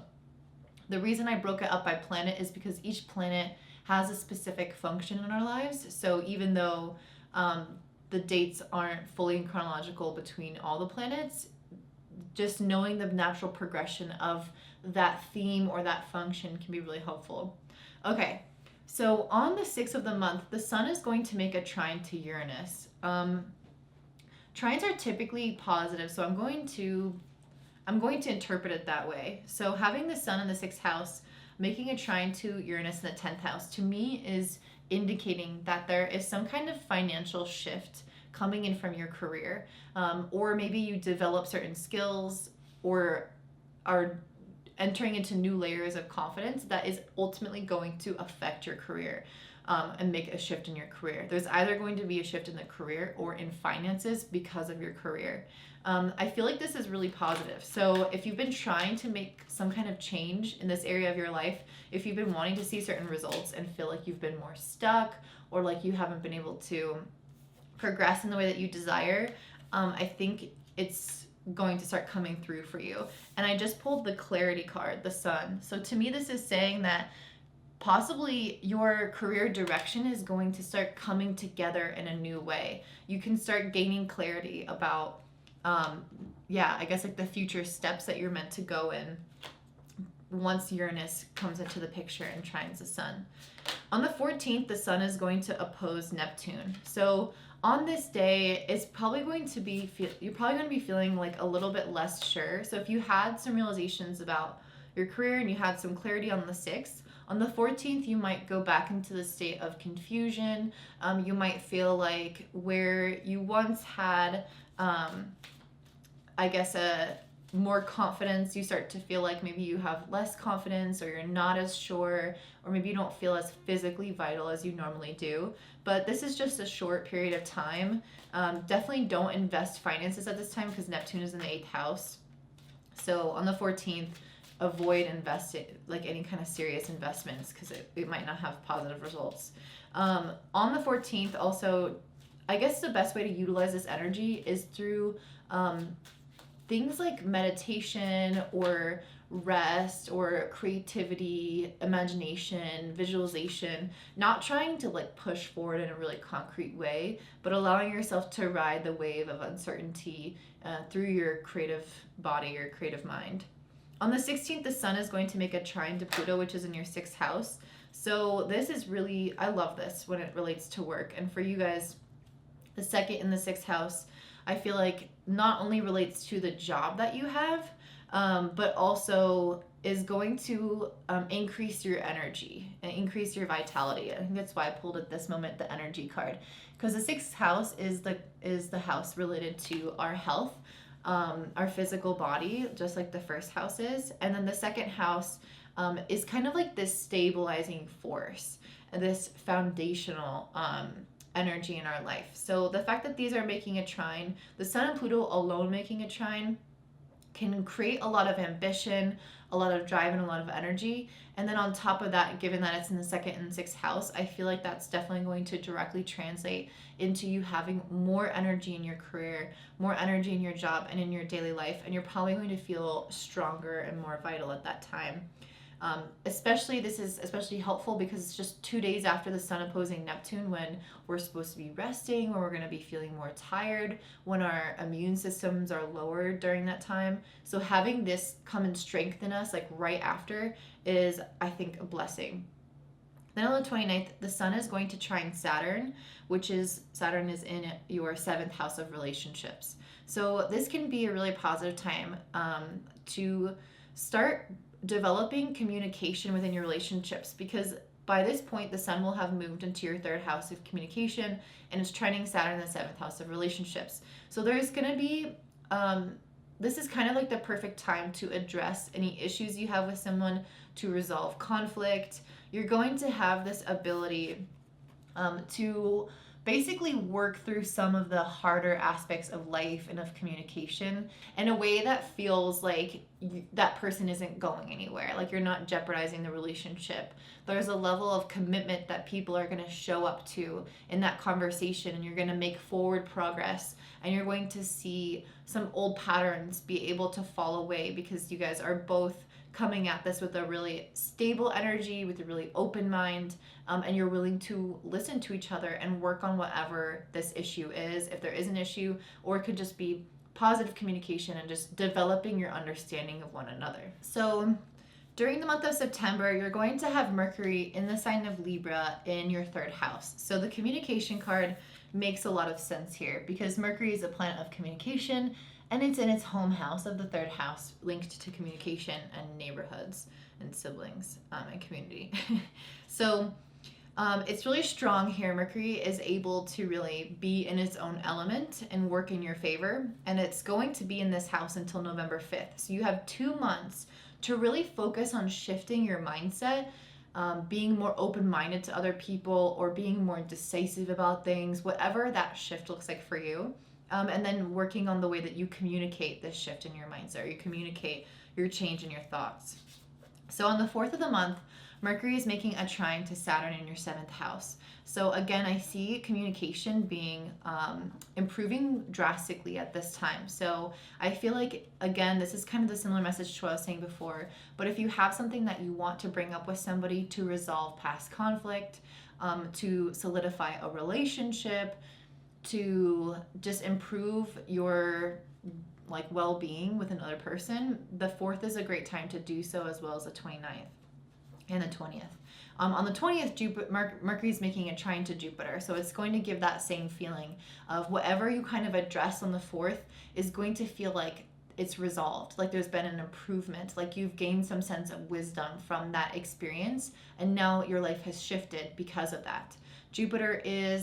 Saturn gives us the experience, and Jupiter gives us the wisdom that we can then gain from the experience and apply to the rest of our lives from a higher level, from an understanding of kind of the nature of humans and the nature of the world and the nature of ourselves. So I feel like you guys are going to be blessed with that gift of understanding other people more at this time and more ease in the state of your relationships. But then just 2 days later, we have Mercury making a square to Pluto. So even though you were kind of riding high on this and things were feeling good, on the 22nd, Mercury is going to then be challenged by Pluto. So this is when you might find that your wisdom being put to the test. You might find people who challenge your belief systems. You might find that this especially comes in through work, where maybe your colleagues are thinking something different than you, or maybe you're having a health condition and it's challenging your mindset around that health condition. Mental health essentially could be a really big trigger at this time, or it could be a conversation with people that you relate to at work. So there can be kind of different ways that this can come in. Regardless, it tends to be more of a challenge, where other people maybe want us to believe or think or have certain ideas than we do. And if it's a health thing, it's like your mindset can be really challenged, to need to be changed in order to accept a situation, have the best results out of a certain health situation. And then on the 27th, Mercury is going retrograde in Libra. So this is our opportunity to start to finish up any old tasks, to have conversations that you meant to have before, to wrap up any unfinished business, especially with other people, or just any tasks that you kind of have laying around, anything open-ended. Now is your chance to do so at the very end of the month. Now let's go ahead and talk about Mars. So Mars is the energy, or is a planet of energy, of drive or momentum. It kind of pushes us forward to take action. So Mars is going to be in Virgo for the first half of the month, and then it's going to shift into Libra. Mars in Virgo is going to be in your second house, and this is going to help you kind of get more in control of your finances and to start looking at the budget and how you spend money, where things are going, getting into more of the nitty-gritty of your finances, so that you can have some sense of control over what is going on in that area of your life.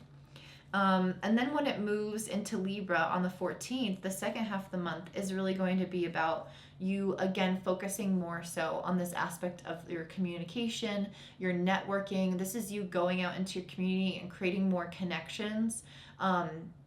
Or just, I guess it could be related to anything. Honestly, Mars in the third house can create a lot of activities, like a lot of things, not only on your to-do list, but on your social calendar. A lot of movement. It can indicate travel. There's like a hustle and bustle kind of energy that goes along with that. So the first half of the month is going to be focused on creating some sort of financial awareness, and in the second half of the month, I feel like you're going to be more so diving into your tasks, your community, your relationships, and just any area of life that starts to pick up, essentially. On the first of the month, Mars is going to be opposing Neptune, so this can be difficult if you are trying to kind of get a hold of your finances. You might start to feel like you don't know where the money has gone. If you are starting to budget at the beginning of the month, there is like a point where you feel like money is either slipping through your fingers or you don't have it fully tracked. There is like some lack of awareness around your finances if it's talking about that. So I would just give it a few days, especially on the 6th when Mars makes a trine to Pluto. You'll start to uncover whatever lost information was there. So you'll start to see underneath the surface why you have certain spending habits, where the money has gone, what you can do to improve it, and you'll just have a deeper awareness around that situation. On the 25th, when Mars is in your third house, it will make a trine to Saturn in your 7th house.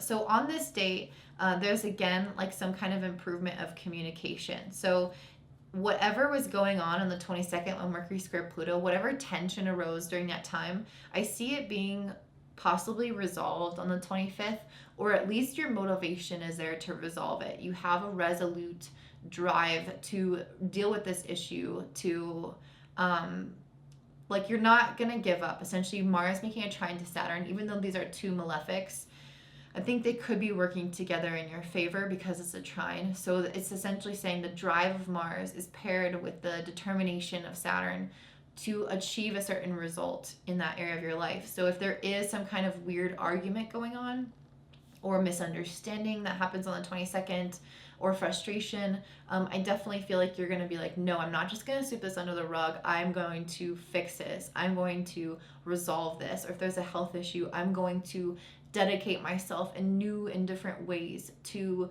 improving my health. So there's going to be some aspect there that you're ready to remedy at the end of the month. Now let's talk about your love life. So you have Venus and Libra in the 3rd house for the first 10 days of the month. And then after that, Venus is going to move in your 4th house of home and family. It moves into Scorpio. So in the first 10 days of the month, Venus is going to, well, on the 5th, Venus is going to make a square to Pluto in your 6th house. Sometimes I feel like this can bring up issues around, just generally, Venus making a square to Pluto can bring up issues around like control or jealousy. But the first thing that came to mind with you guys is that things surrounding like mental health or your general well-being can start to impact your relationships or the way that you communicate in relationships. Just the day after Sun makes a trine to Uranus, so it's like there can be changes that sort of come on the back of this more intense energy in your communication or in your relationships or even in your health and well-being. It's like you realize that there needs to be some kind of shift, some kind of change, and then the next day that will occur with the Sun trining Uranus. On the 6th, the Venus is going to trine Jupiter. So along with this change, you're going to have Venus giving you the blessings of Jupiter, giving you the blessings of opportunity. So not only are we going to have Uranus giving you this energy to shake up the old and finally implement those things that you've been wanting to do, but from that, you're going to have opportunities and blessings that you haven't had before. This can be coming through your relationships. This can be coming through your communication and understanding with them. So I feel like whatever changes you're making at the beginning of the month not only have to do with yourself, but are going to trickle down and directly impact your close partnerships, your close relationships. Then in the middle of the month, on the 17th, Venus is going to make a square to Saturn. So those positive changes can kind of reach an impasse at this point. Venus squaring Saturn can leave us feeling like the other person isn't trying to understand us, the other person isn't trying to see eye to eye with us, and the communication isn't really improving as we had hoped. So I think that this could be quite frustrating. This could come in specifically around family, or this could be somehow related to your emotions, or even things from the past where you felt like these people in your life are triggering familial wounds or childhood wounds. It could be somehow related to, I don't know if I said this, your physical home. So like if somebody, I don't know, like wants to move in, or like, I don't know, there's so many different ways that this can come across. I don't even want to give examples, but essentially Venus squaring Saturn here can lead to feelings of not being seen, heard, and understood for who you are and for what you need in that moment. And so it can make us feel more distant with the people that are around us. It can make us feel like they're not showing up for us like how we're desiring. And just the day before, you're gonna have Sun trining Pluto, which gives you a lot of energy, gives you a lot of momentum, but also can be it can also bring up some information to the surface of past events or things from that we've kind of suppressed from childhood, and it can bring those to the surface for you to look at. And then the next day you might feel like you can bring those up in your relationships or in your family, and it's like they're not seeing you, they're not hearing you. There's some aspect there of like not the recognition, not the support, not the love that you need. And so I think from there you're going to start to realize like, okay, I want something different. I want to make a change. This relationship needs to shift. Or this aspect of my career needs to shift even, or this aspect of how I show up in my life or show up in my family or process emotions or deal with authority figures. There's going to be something around there that you're like, after this more troubling moment, you're going to start to realize that something isn't working. And so on the 23rd, it's going to reach that point where something has to give when Venus is opposing Uranus. So Venus will be in the 4th, Uranus will be the 10th. And so this can be affecting you on a really foundational level, because the 4th and the 10th houses are home and work. And those are like 50, if not 70 or even 80% of our lives. So you can start to feel like something's got to give, something's got to shift. And one of those areas could be affected, although it could honestly trickle into any area of your life. It doesn't have to just be that. But whatever changes you make on the 23rd are going to see a sudden improvement. Because on the 29th, you're going to have Venus making a trine to Jupiter. And on the 30th, Venus is going to Venus will trine Neptune. And on the 30th, Venus will square Jupiter.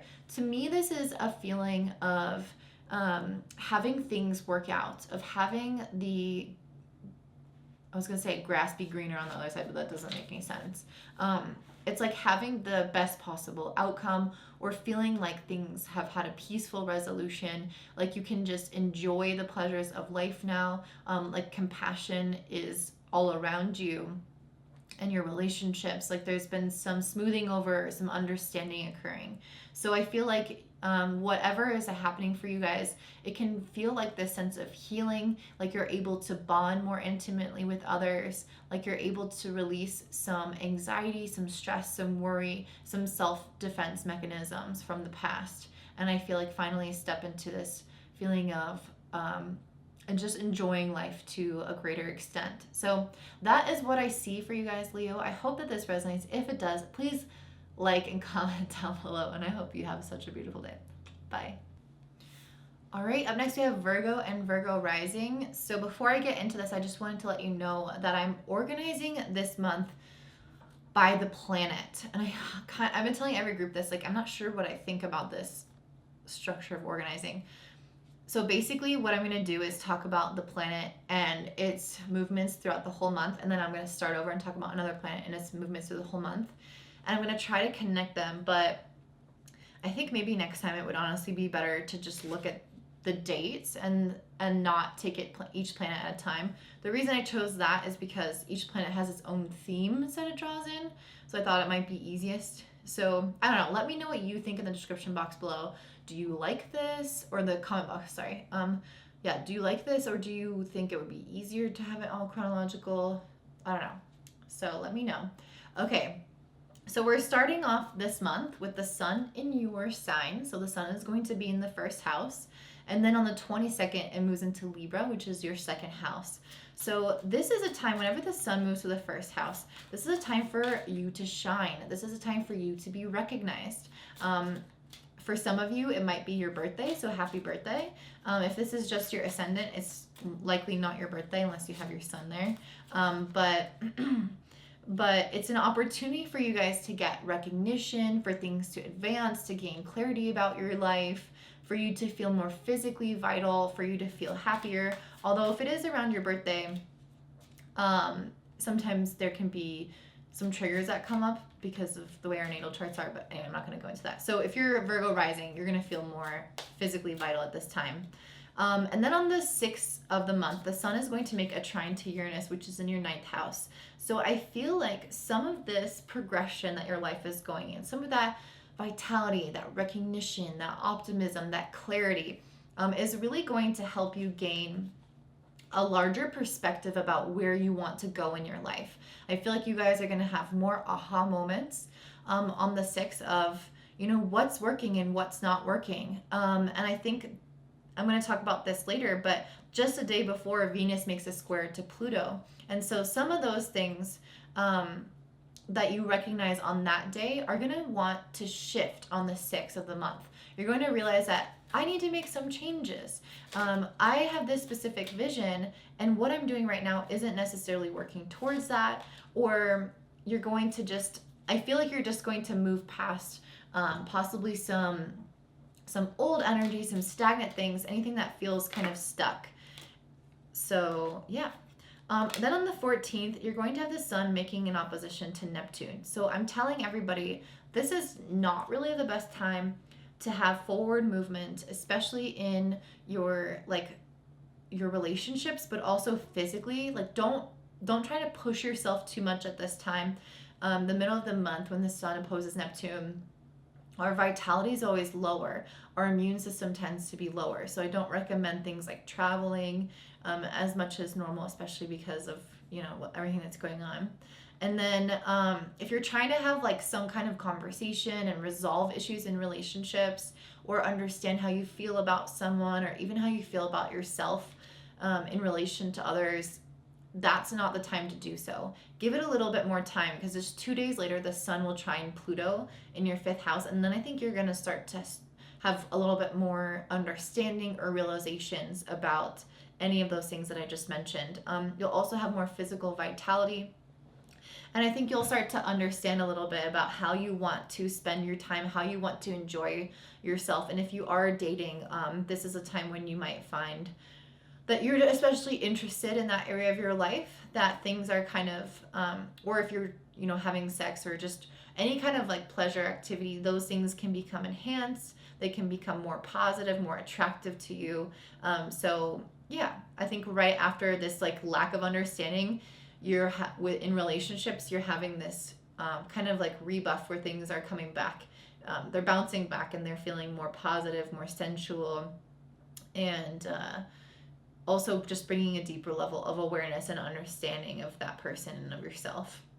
On the 29th, the sun is going to make a trine to Saturn. So Saturn is in your 6th house of work. So this is a really good time for you guys to get a lot of shit done. I really feel like this is your time to put your nose to the grindstone, to not hesitate or waver in your action or in your decisions. This is a time to commit, to move forward, to check things off your to-do list. And with the sun being in Virgo, it's a time for that anyway. So this is kind of like especially telling you that now is a chance for you guys to get things organized in your life, especially concerning work and finances.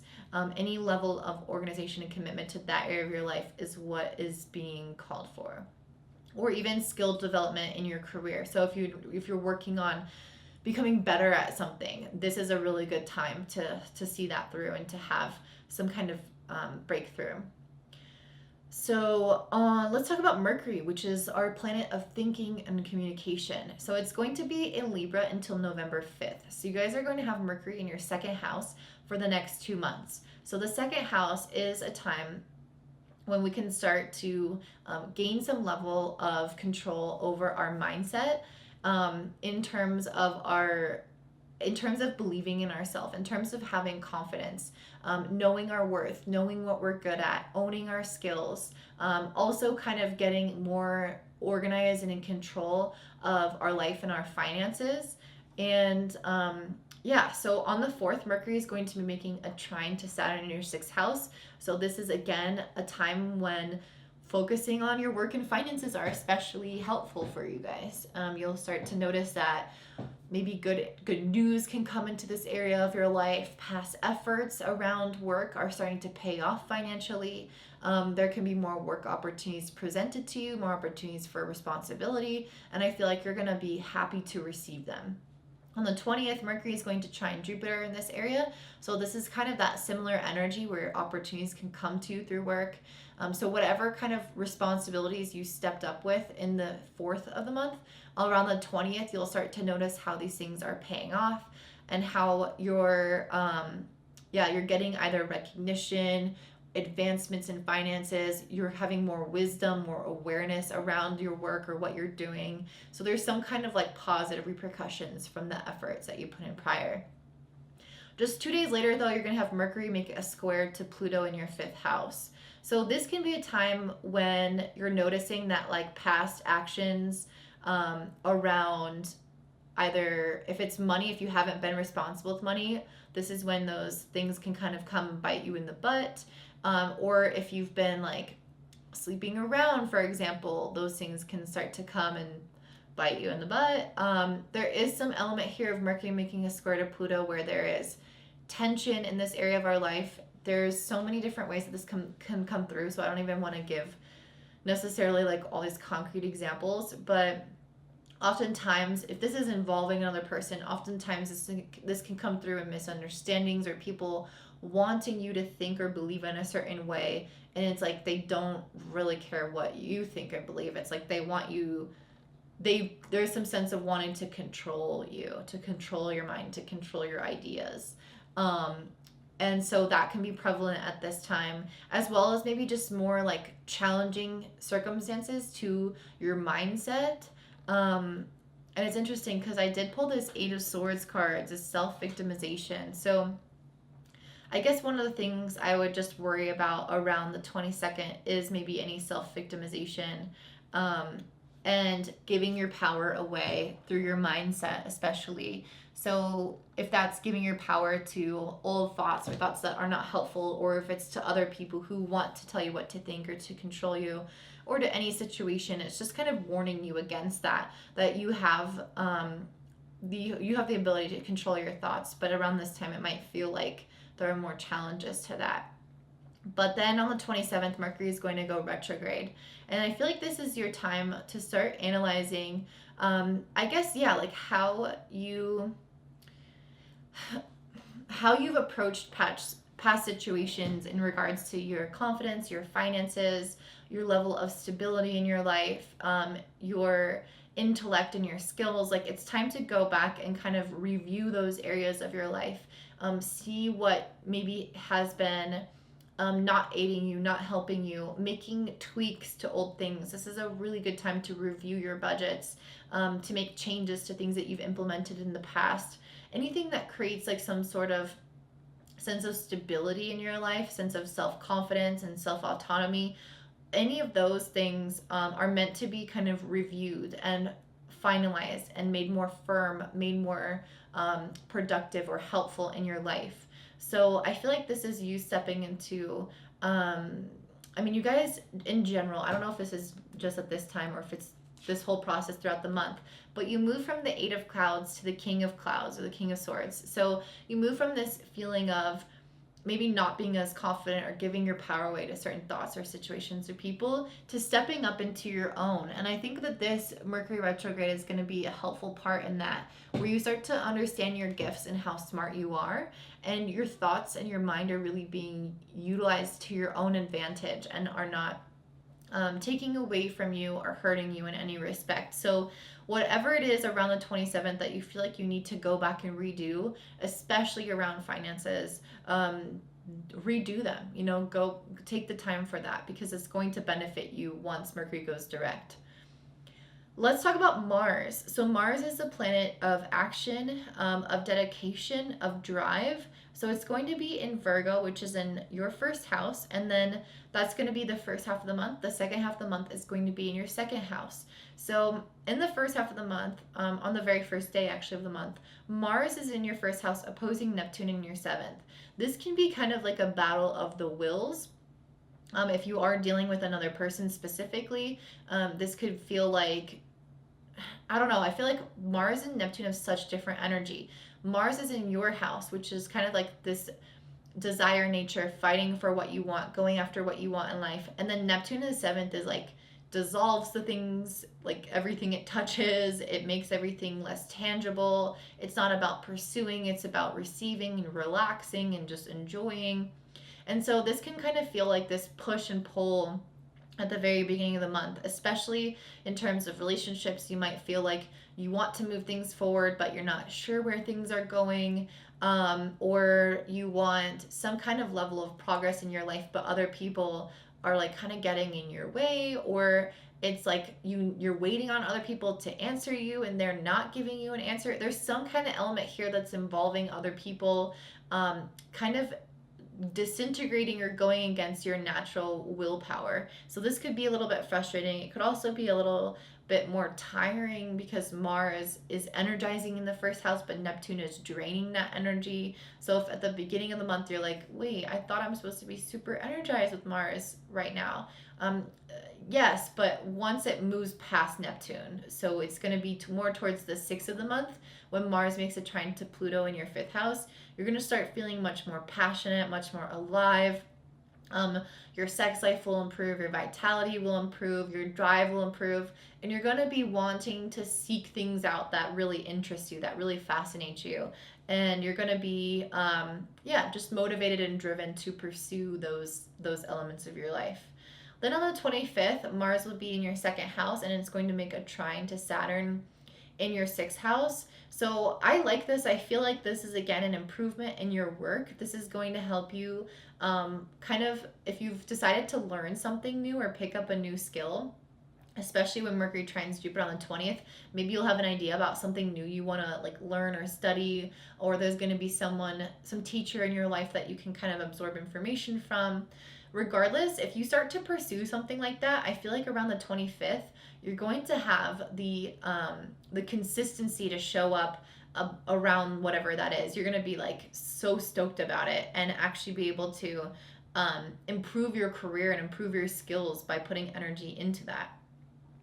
Lastly, let's talk about your love life. Let's talk about Venus specifically. So Venus is going to be in Libra for the first 10 days of the month, which is in your 2nd house of finances. So maybe this isn't even about love, honestly. Maybe this is a lot about money in your life and like your spending habits. The last half of the month, so the 10th onward, Venus is going to be in your 3rd house. So this can kind of relate more to relationships, more to connecting with people, communicating with people. So the first half of the month, when Venus is in Libra, on the 5th, Venus is going to be making a square to Pluto in your 5th house. I kind of feel like this could be you guys maybe having a little bit more of, I feel like this could be, sorry, I'm just looking at some cards that I pulled. I feel like this could be you guys maybe realizing that some of your spending habits need to change. It doesn't just have to be that, but it can, Venus squaring Pluto can be a little bit tumultuous if this is related to finances in your 2nd house. So Venus in general in your 2nd house is positive. It's going to give you guys, I guess, more blessings in terms of opportunities and money making schemes. I don't really like the word schemes, but it's just going to give you guys more blessings in your finances. But then it's going to square Pluto on the 5th. So I feel like kind of those blessings might feel like they're challenged in some way. Like there's some kind of inner demon or blockage coming from the external. There's some kind of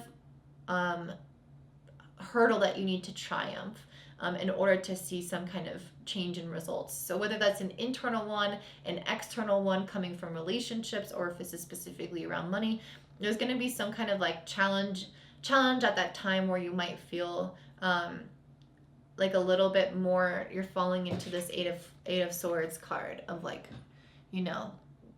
getting in your own way in terms of thoughts and your mindset. So just know that could be a little bit frustrating. If you have children, it could come up around how your children are impacting your finances, or somebody is trying to have more control over your children because Pluto's in the 5th house. Regardless, I just see some kind of speed bump to be resolved. And then I feel like it is resolved because the next day you're going to have Venus making a trine to Jupiter in your 6th house. So I feel like this is saying that there's a positive energy flow, especially in terms of career and finances. But I feel like it's also going to help resolve whatever storyline was going on with Venus squaring Pluto just the day before. On the 17th, Venus is going to be making a square to Saturn. So for everyone, I'm kind of saying that this can bring about issues related to relationships. And because Saturn is in your 6th house, I feel like it can bring about maybe a miscommunication at work, misunderstandings at work, or feeling like you're not supported at work, or it can bring this about in your health, like you're so busy that you feel like your health is taking a toll from all that level of responsibility. Like you don't have time to really take care of your routines and balance things in the way that you would like. There's some element here of feeling like you're not supported, and it's either not supported by people or by your routines or something. Like there's some level of responsibility or something that feels like it's creating like a feeling of scarcity or a feeling of lack, and that's either around energy, support, love, anything like that. But it can come in also through like communication, like people are not showing up and saying the words that you want to hear, or yeah, basically that. So that is going to lead to some level of frustration. And then on the 23rd, you're going to have Venus opposing Uranus in your 9th house. This is when I feel like you guys are going to have a vision of what needs to shift. You're going to, the 17th is going to bring about that challenging situation at work. And then I feel like just a few days later on the 23rd, you start to have that breakthrough. You make that change, or you at least know what you want to change. With this opposition, and it can feel like you're making a sudden break. It can feel like you're doing something to liberate yourself, and it might just even be that you are shifting your thoughts or you are shifting your beliefs, because this is along the third and 9th house axis. So this is a lot about your mental plane, and the cards that I pulled are around you coming from this more self-victim mindset, or basically having negative thoughts that aren't helping you, to mastering your thoughts. And I think that this can kind of represent this shift or this breakthrough that you have.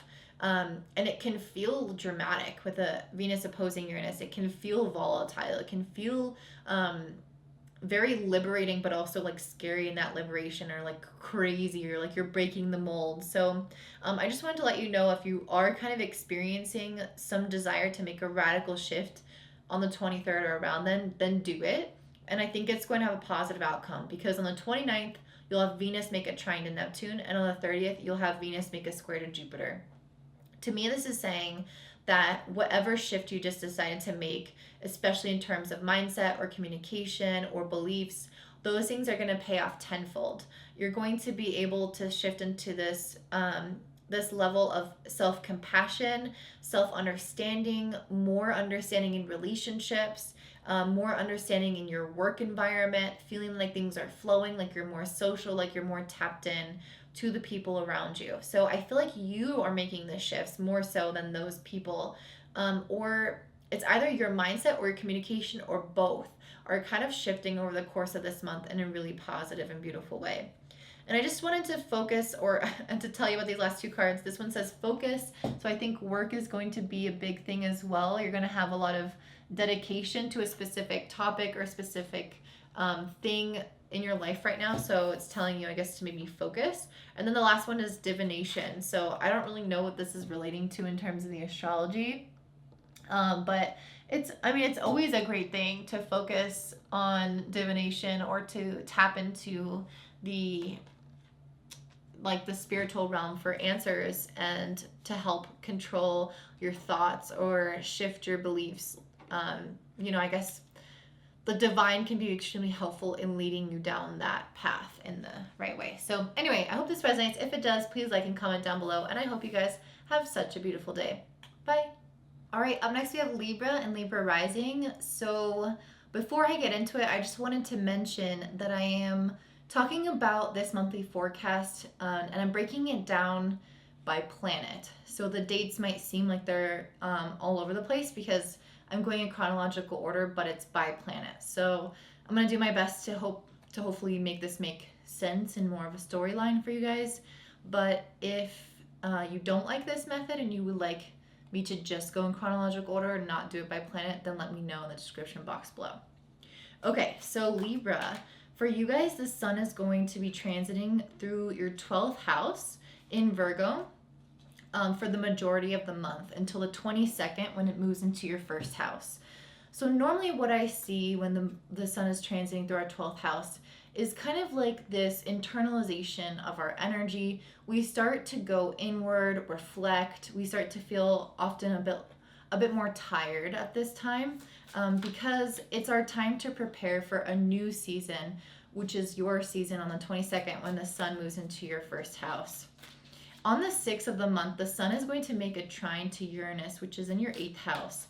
This could be a time when you start to have more realizations about some of the things that you want to wrap up in this chapter. Another way of looking at this or visualizing it is if we're starting a new cycle, the 12th house is the ending of that previous cycle. And on the 22nd, you will start anew.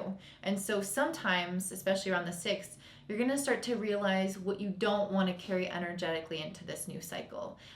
The cycle is 12 months long. So having an entire month where you can focus on kind of wrapping up loose ends, or you can focus on I guess reflecting, integrating, understanding past events, resting, all of those things are going to be highlighted at this time.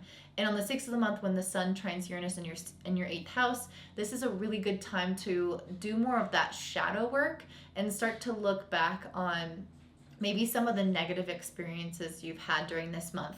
And this trine is essentially indicating a positive shift or a release of some of those negativities, so that the energy is much lighter, much freer, much more mutable or flexible as the month moves on, as the sun moves into your first house. On the 14th, the sun is going to be opposing Neptune, which is in your 6th house. So around this time, you guys might find that your vitality is a little bit lower. The 6th and the 12th house often have to do with our physical health and well-being, especially our mental well-being. So you might find that you're having a little bit more of brain fog, or you feel a little bit less engaged in your work and your daily routines. This is a really great time around the middle of the month to tap more into your softer, intuitive side, to be watching movies, using your imagination and creativity, immersing yourself in books, and not trying so hard to push yourself physically or even mentally at this time. Then the 16th, just 2 days later, the sun makes a trine to Pluto in your 4th house. And I feel like this is going to be a really revitalizing and strengthening energy after having this experience of being a little bit more tired, a little bit more lethargic, and needing a little bit more respite. So you're going to strengthen your drive at this time. Although I do feel like the trine to Pluto is not just going to be about physical well-being. I think it's also going to relate to you guys having a deeper understanding of how your family or your home life has impacted you, and some of those things that you're wanting to release, as I was mentioning, some of those loose ends that you want to wrap up. I think you'll start to notice how your home or your family or your emotional foundations has played a role in that. And it's kind of like this is a powerful transit for psychological work. Pluto helps us to go deeper, and being in the 4th house, it helps us to tap into things that have been rooted into our unconscious mind, especially because the sun is in the 12th house of the unconscious mind or subconscious. So it's a really great time to explore some deeper emotions, deeper desires, and basically eliminate anything that isn't in line with what you want to bring into the next chapter. On the 29th of the month, the sun is going to trine Saturn in your 5th house. So this is a time when the sun has already moved into your 1st house. So I feel like this is going to be when you start to emerge as a social butterfly and you start to more actively pursue things that you desire. So this can stimulate some level of commitment to you kind of going after anything that's 5th house related. So for some people, this is children. For some people, this is romance or dating. For some people, it's starting a business or pursuing creativity or certain hobbies. Whatever it is that interests you, this is asking you to step up and commit to it in some way. And yeah, I think you'll find that you're revitalized or a lot happier once you actually put your energy towards that. So that's really positive. Let's talk a little bit about Mercury. So Mercury is the planet of thinking and communication. And so you can expect your mind to be really focused on yourself because Mercury will be in your 1st house until November 5th. So it's here for a long time, which means that it's going retrograde in your sign. And so whenever a planet goes retrograde, especially in your 1st house or in your sign, there is a chance for you guys to review or redo something about yourself and your life, to re-examine aspects of it. So let me talk about that in a second because that's not coming till the end of the month. So before that point in time, when Mercury is direct in your house, on the 4th, it's going to be trining Saturn in your 5th. So this is a time when you can have good ideas come in around any of your responsibilities. You can have a more uplifted mindset in that area. So like if you, for example, have more commitment in your life around any of those things that I was just mentioning, like your passion projects, your business, your children, your romance, whatever it is like you're wanting to maybe give a little bit more and dedicate a little bit more to, having Mercury trine Saturn on the 4th is indicating that your mindset is going to be right there with you. So you are going to be focused on it. You're going to have more persistence or more dedication to kind of pursue those things that are interesting you. On the 20th, Mercury is going to make a trine to Jupiter in the 5th house as well. So this is a time when any past efforts regarding that one of those areas of your life starts to kind of bear fruit or show more opportunities coming or more ideas coming through. It's just a fruitful time. I know I just used that word, but it's a time when you feel like there is more abundance around you. And I think this is going to increase your mindset and also make you much more social, much more outgoing, much more confident in yourself and in your abilities and skills. On the 22nd, when the sun does move into your 1st house, this is the same day that Mercury is going to be making a square to Pluto. So this to me is kind of an intense energy because you guys are going to have a focus on yourself already with the sun being in your 1st house. And then when Mercury squares Pluto, you might find that some people, especially family members, but it doesn't have to be family members, but you might find that some people are kind of testing you emotionally, or they don't agree with your ideas, especially coming from family members. Like you want to do something and your family's like, I don't think that's a good idea, or they want you to do something. Like there's some disagreement of the way that you're leading your life and the way that they think you should lead your life. Again, it doesn't have to be family members, but I think for a few Libra risings, that is going to be the case specifically with family. If it's not with your family, it could be anyone in your household, anyone that you feel really close to, that you feel like knows you on a deeper emotional level. Or it could be just general circumstances that are more trying to you, that are kind of getting inside your head, possibly making you question yourself or need to change your perspective in some way. And so I think you could be a little bit tested around that time in terms of your mind and what you're thinking. And then on the 27th, you're going to have Mercury retrograde in your sign in the 1st house. So as I was mentioning, this is a big deal. So this is kind of like you going back and looking through the files of your life, all the different areas of life, and asking yourself, what do I want to change? What has worked for me? What hasn't worked for me? And really going back and finishing up maybe old things that you have wanted to start, or you've already started and finishing them up. It's also a good time to, I guess, just kind of reassess your perspective or your mindset in different areas of your life and ask yourself if you want to still carry over that perspective or not. It doesn't have to be like just mindset, because Mercury can be a lot of activities that we have to do. Basically anything related to your life, your activities, your personality, your choices, your beliefs, your thoughts. On the 27th, that's your opportunity to go back. It's going to be retrograde. I'm not sure for how long it's retrograde for, but you're going to have a span of time where you have the opportunity to go back and re-examine those issues and finish up those old things, finish up old issues that you might have had with other people, especially if you've had issues with your family that did occur on the 22nd. This is a good time to kind of go and resolve those, or fix anything that has been like an old festering wound type of deal. It's so weird because pretty much most of the groups have been getting this communication card.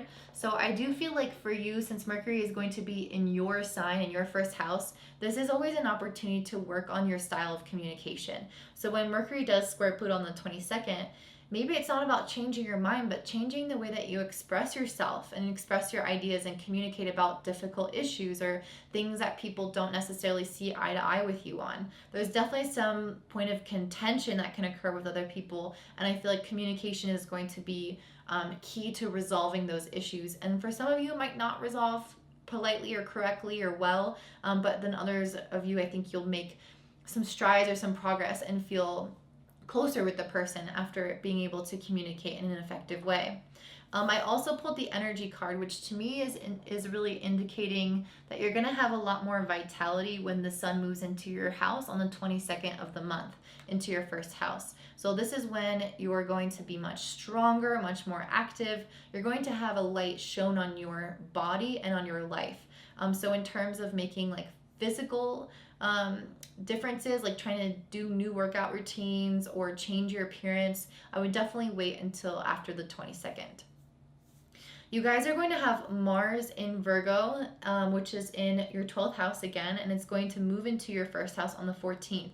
So this is again a sign of when you might have a lot of vitality. So if you're not, so you either will feel it, like I feel like basically the Mars and the sun are both around vitality. The sun is our overall well-being, while Mars is our level of energy. So the fact that this says energy is indicating to me that you're going to have your biggest bursts of energy, sustained energy, around the 14th of the month when it shifts into your sign. And before that, you might feel like a little bit, again, more lethargic when it's in your 12th house, especially because on the 1st of the month, Mars is opposing Neptune, which automatically brings down the energy levels. Neptune kind of dissolves what it touches, and Mars being this really big fiery planet, it wants to expand, it wants to like burn through things, and Mars is kind of like dumping a bucket of water onto it. So if you're feeling tired the first half of the month, especially around the 1st of the month, that's really normal. On the 6th, Mars will trine Pluto, so even if you are feeling a little bit more lethargic,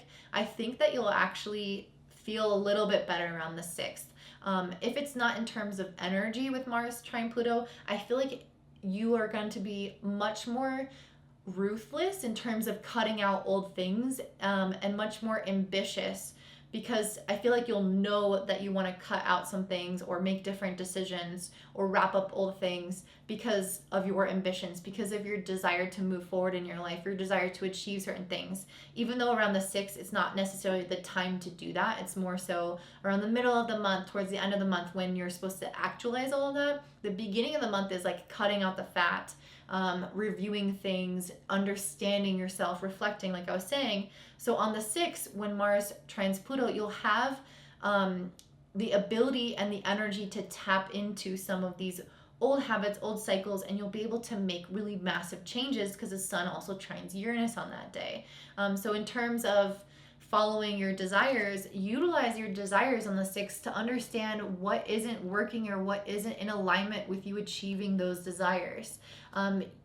Basically not having things in your life that are going to hold you back, and making any shifts around what is holding you back on the 6th are going to be really key. On the 25th, Mars is going to make a trine to Saturn. So this is when Mars is already in your first house and it's trining Saturn in your 5th house.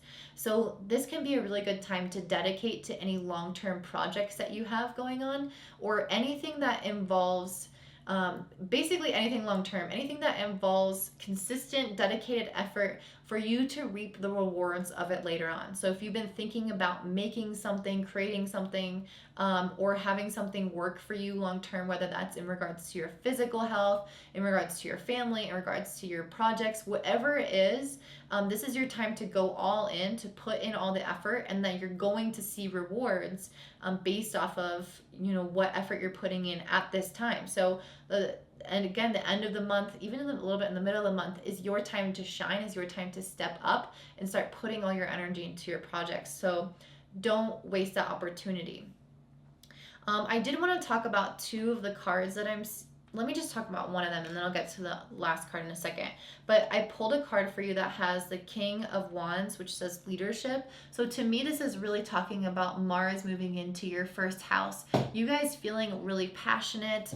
It's paired with this desire card. That's what wands are. It's our level of desire, our level of passion, excitement about something. So you guys are mastering it. You're becoming the king of it. You are taking your desires and manifesting them outwards? Externally. So I feel like that's one of the biggest themes for this month. But again, I feel like it's more towards the end of the month, or the middle end of the month, that this becomes really obvious and really clear for you. So use the first half of the month to do that purge, the second half of the month to step into this really passionate, desirous nature and putting energy outward in order to create something from those desires.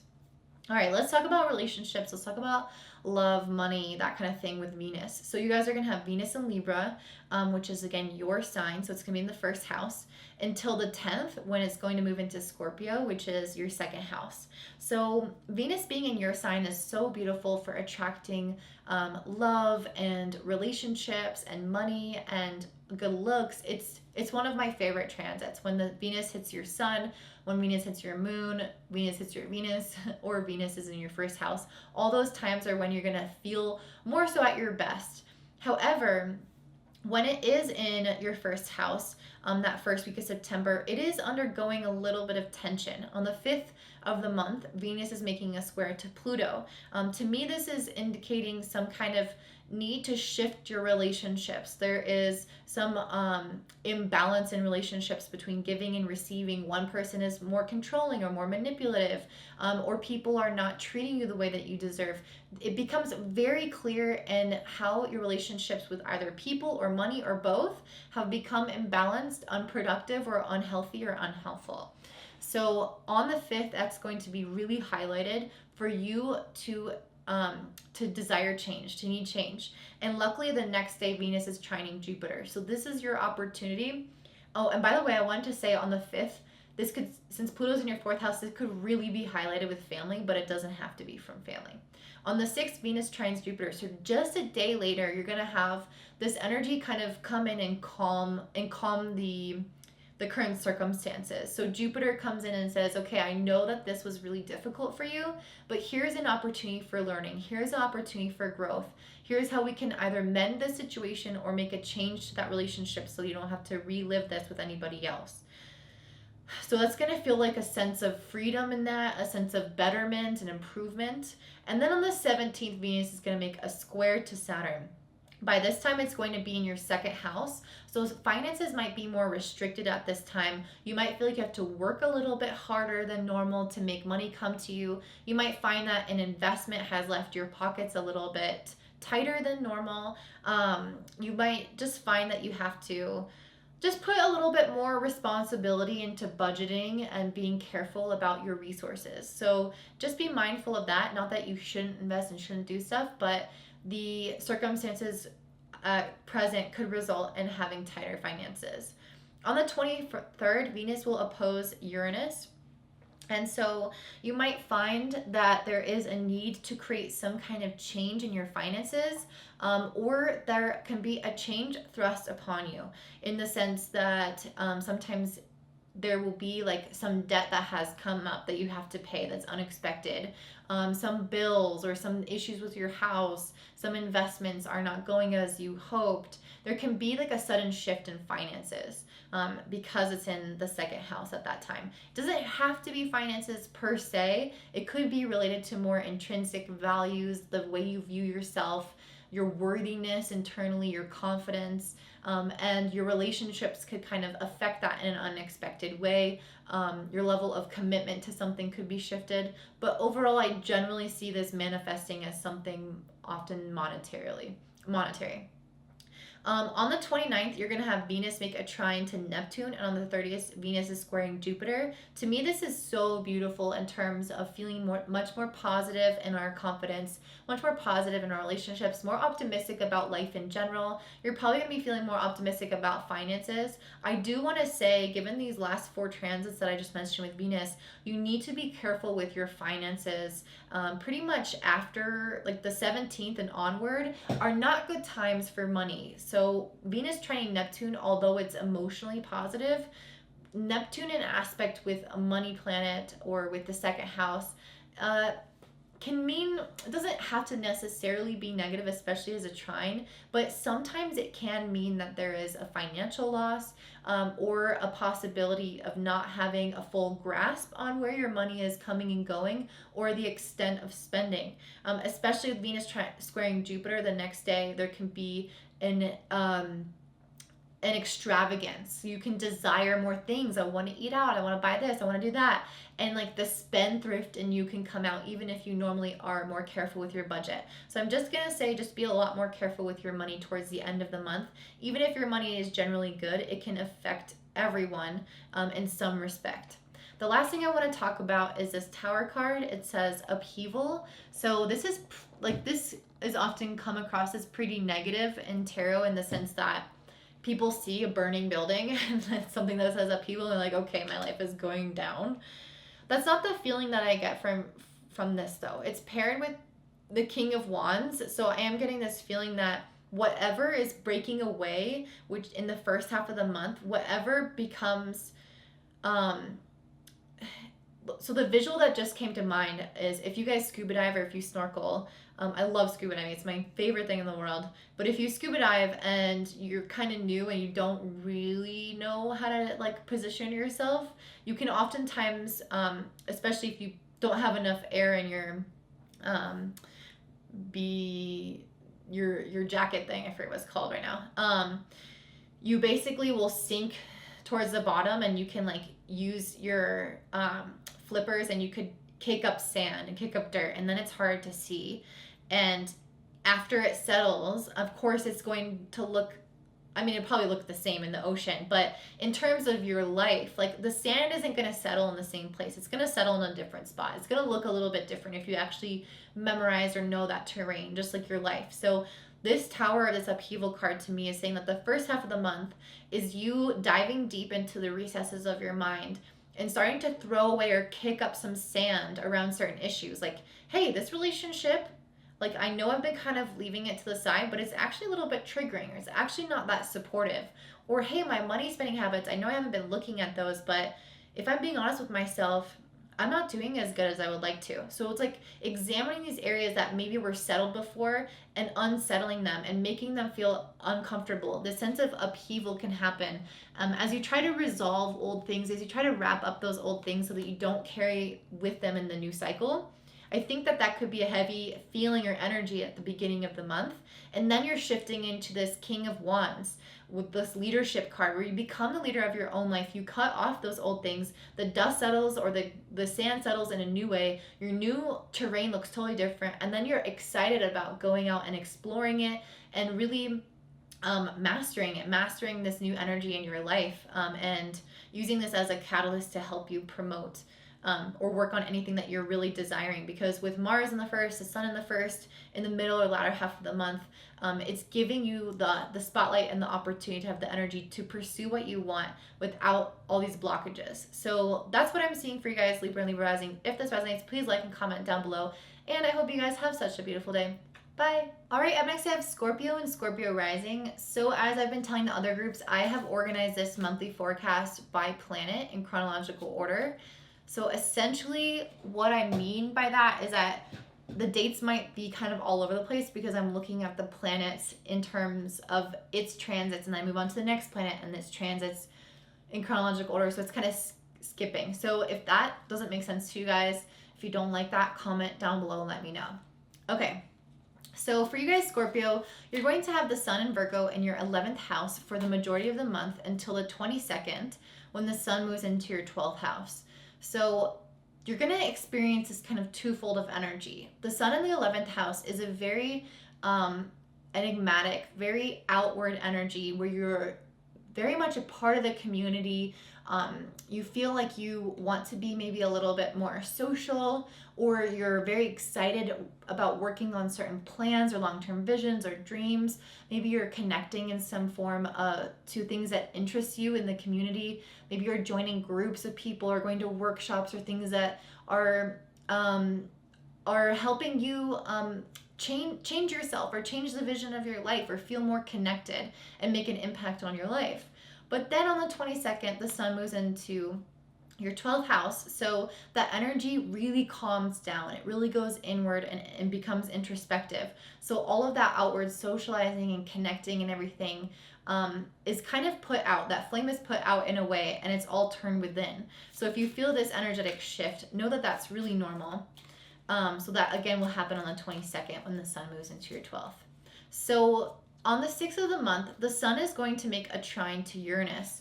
I love this. I feel like this is an opportunity for you guys to have some form of connection or someone else coming into your life that's going to subtly shift things for you. Either it's going to create new friendships or help you create new goals and new understandings of yourself. But regardless, I definitely am getting this sense that you're going to be highly impacted by the people around you on this date, and likely have a lot of self-realizations that can impact the direction of your life, at least socially, but possibly on a much broader scale than that, depending on how it lands in your chart. On the 14th, the sun is going to make an opposition to Neptune. So I kind of feel like you guys might gain some sense of self-awareness, some confidence, but then like in the middle of the month, that might be challenged in some respects. You guys have Neptune in the 5th house, so you might be trying to pursue something either socially or creatively, and then find yourself a little bit, I don't want to say blocked, but I would say, because Neptune is actually really great for creative things, so it's kind of great to have Neptune in the 5th, transiting your 5th house, because the 5th house is super creative, Neptune is super creative, so the energy flows a lot better. But because it's opposing the sun, to me, it's giving some some sense of misunderstanding, a lack of concreteness to an idea. So maybe around the middle of the month, if you're trying to pursue something in a concrete way or gain an understanding of something in a concrete way, the 14th is like not really your day to do that. Yeah, I would just be mindful of that. So if you feel like, hey, I was feeling so confident, I had all these shifts, and now I'm trying to like sit down and do something about it, and it's not working, or I don't really know what to do about it, or I feel really creative, but I'm not sure how to concretize this. Like, don't try to push through it, because on the 14th it's not meant to be pushed through. You're just meant to be creative and imaginative and like leave it at that, not try to make something out of it. And if it's something to do with relationships, there could be some aspect of relationships that's confusing you, or there can be, or you can think that you know all about a situation, but actually you'll find out 2 days later when the sun makes a trine to Pluto that that person isn't what they said they were, or that the situation didn't work out quite like you thought it would. Because on the 16th, the sun makes a trine to Pluto in the 3rd house of communication. This could come through some sense of either internal realization or communication with that person or even another person, where you start to demystify the situation, either regarding that friendship or that creative project or your children, some area of life like that. On the 29th, the sun is going to be trining Saturn. So by this time, the sun is in your 12th house. So when it trines Saturn, this is an opportunity for you guys to become more disciplined in your rest, or your ability to tune into your spiritual practice.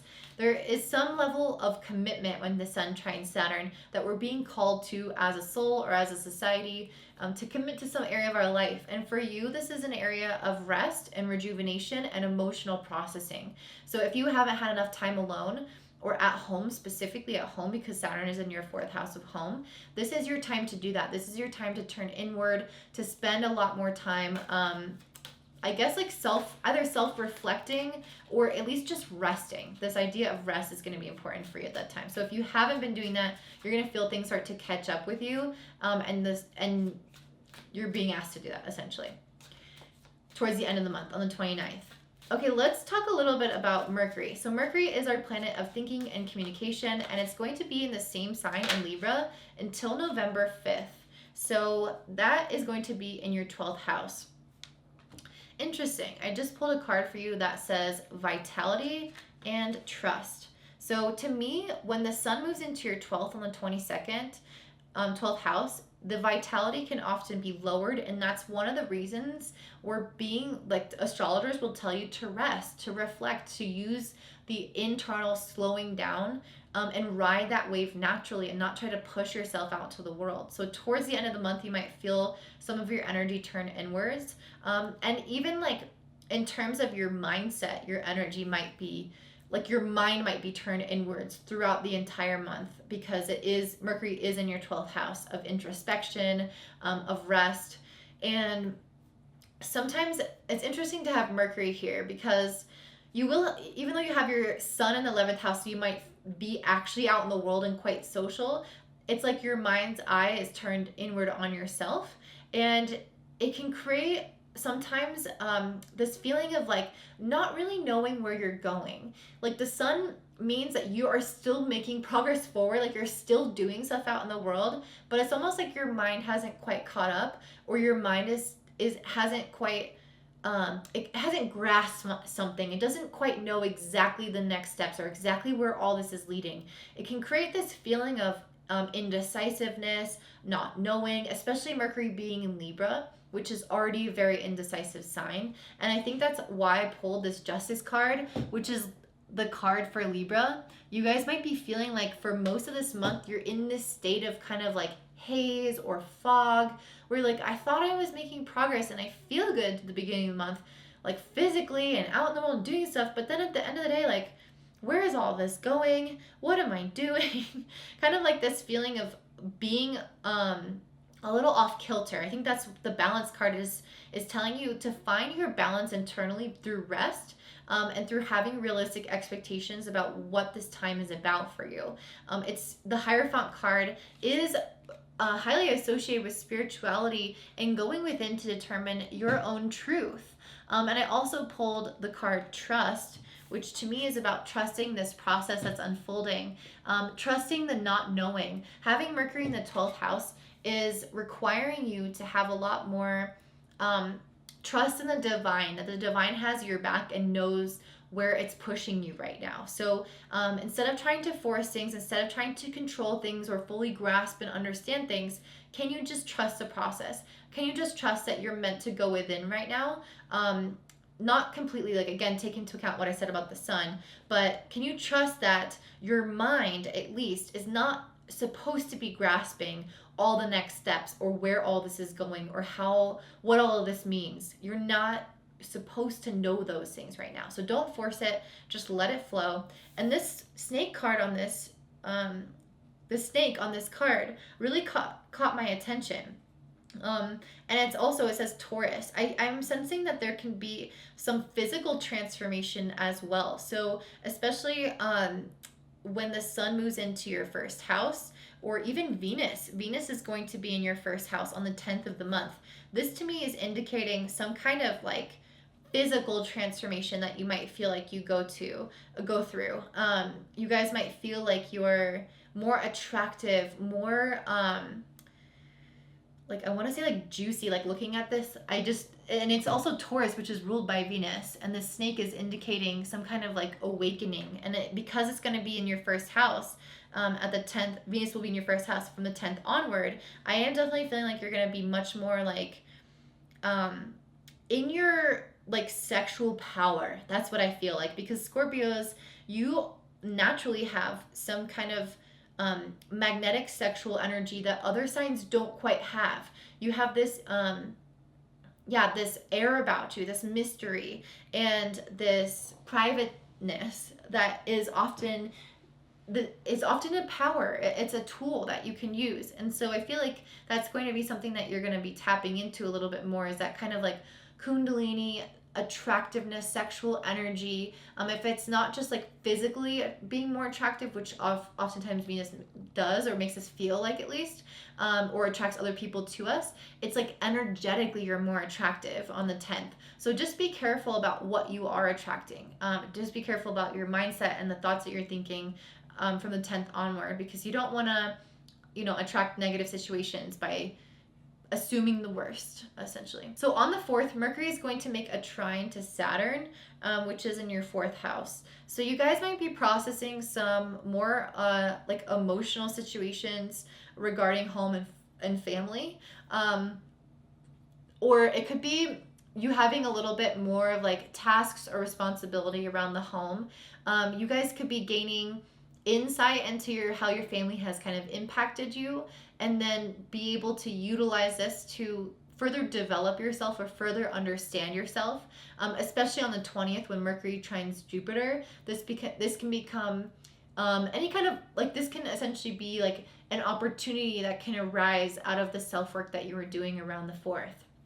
On the 22nd, Mercury is going to square Pluto. So this to me can definitely come in terms of communication issues, where people could be like not really as understanding with you as normal. And I think because Mercury's in the 12th house, you could feel much more sensitive. Again, your mindset is turned inward. So it's kind of like having other people being really like, I don't want to say, okay, so I'm just going to say aggressive. I don't necessarily think that they're going to be aggressive, but like the energy can come across as quite aggressive when you're so raw and you're so sensitive and you're like in this cocoon period, and other people are like talking to you in a certain way or trying to like convince you of something, or something in the outside world. There's some form of like ideas and communication and transmission of thoughts that can feel abrasive at this time, can feel like it's forced upon you, or like it's trying to control you, or like it's this negative entity. So just ignore that or resolve that. And that's going to be easier to resolve on the 27th when Mercury goes retrograde in this house, because it's going to give you an opportunity to really tie up any loose ends related to this issue or any issue prior to this. So having Mercury retrograde through your 12th house is kind of like, I mean, the 12th house is already around endings, and it's like re-examining those endings, re-examining the things in your life that you're desiring to change, to shift, to let go of. It's definitely a time to think about the past.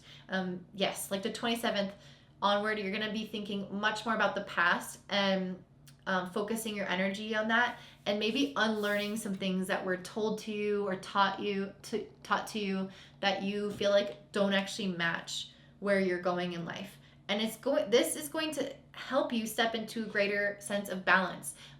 Mercury in Libra is about balance, and it's really difficult because sometimes you're able to weigh so many options equally that it makes it very hard to decide things, to move forward, because you're able to see so many perspectives, so many different facts. It becomes overwhelming. It's like analysis paralysis by having an intoxication of information coming at you.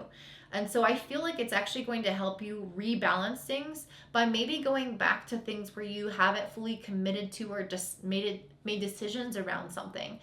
With Mercury and Libra, it's also our ability to see what has been out of balance in our life. Maybe relationships, people, circumstances, events in the past have made you feel out of balance, or that those situations have been out of balance and have affected you negatively.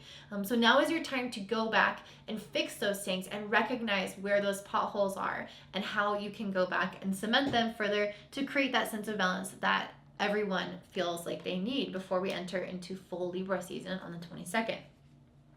So now let's talk about Mars, which is our action, our drive, our energy, our decisiveness to move forward.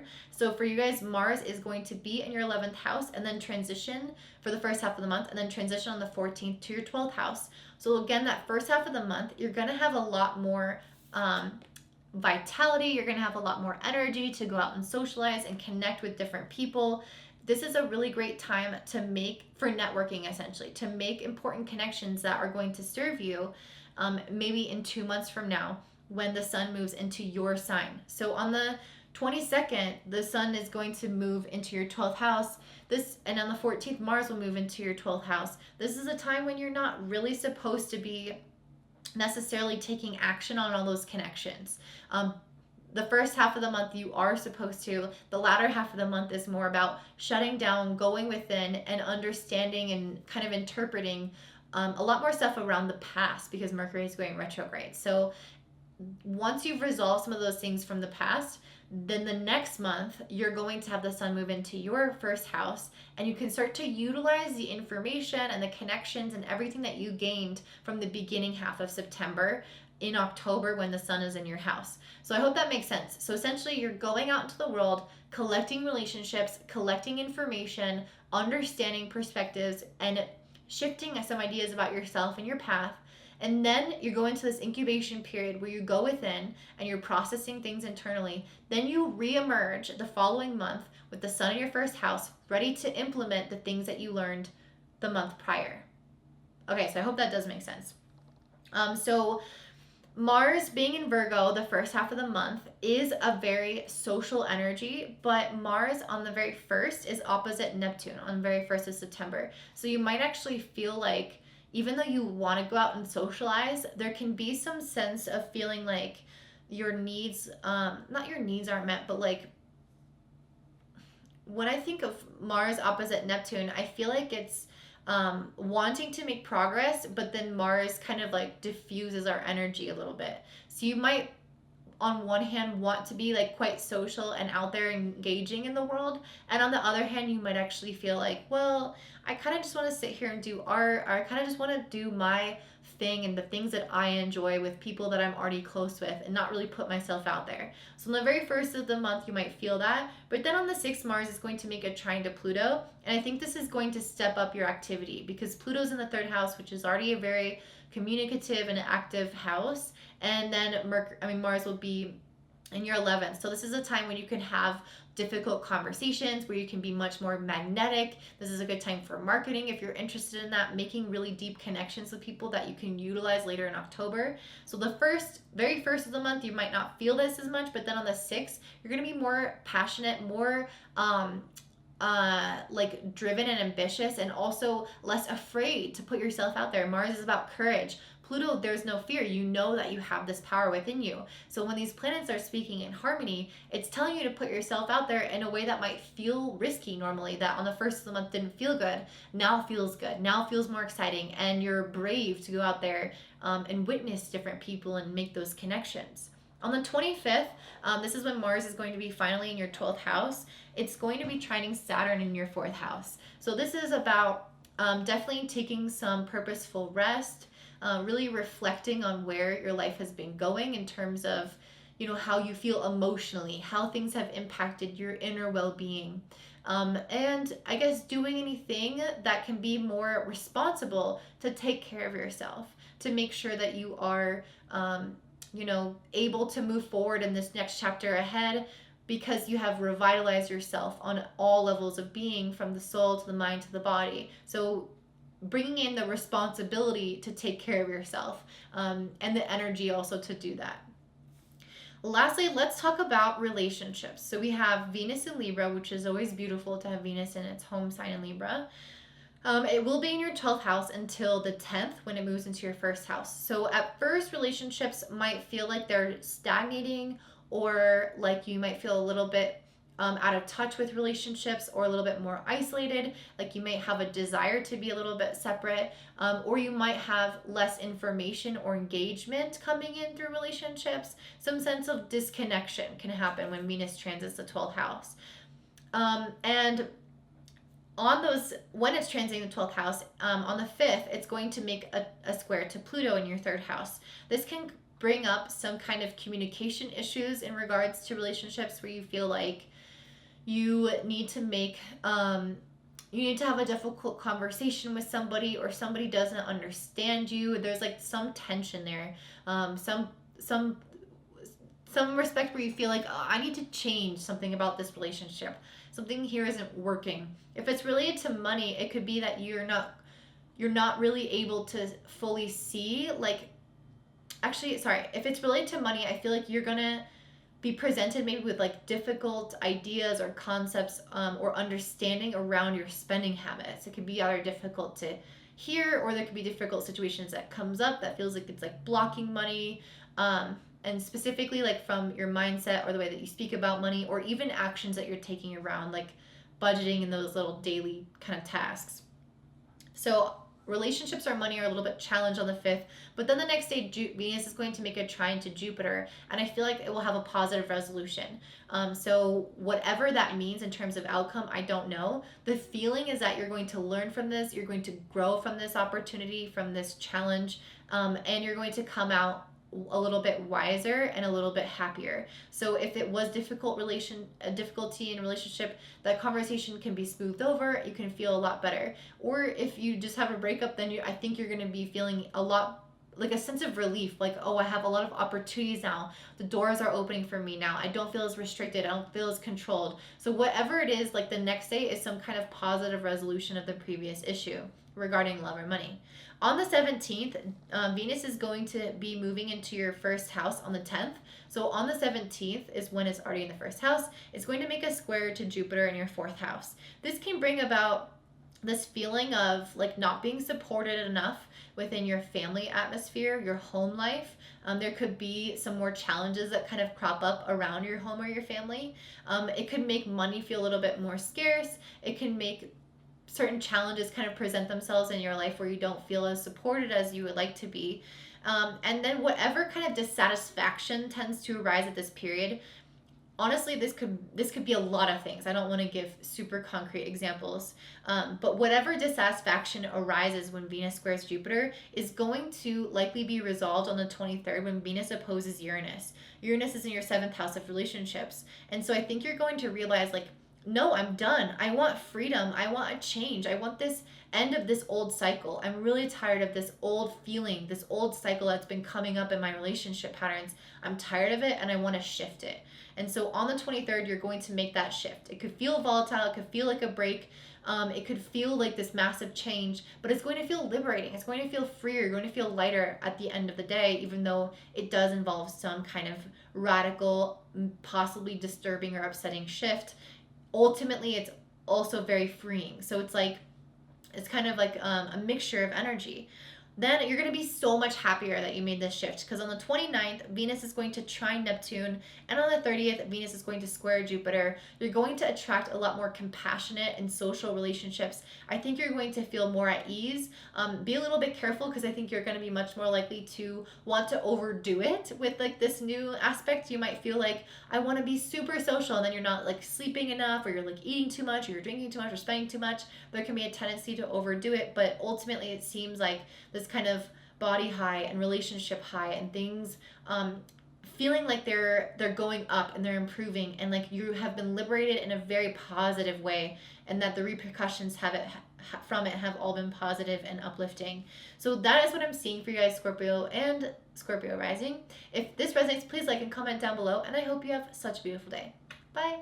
All right, up next we have Sagittarius and Sagittarius Rising. So just before I get started, I wanted to talk about how I'm breaking up this reading. So since it's a full month, I decided to take it planet by planet. So each planet I'm going chronological order. So it kind of jumps around because I'm taking it planet by planet. If you don't like that, let me know in the description or the comment box below.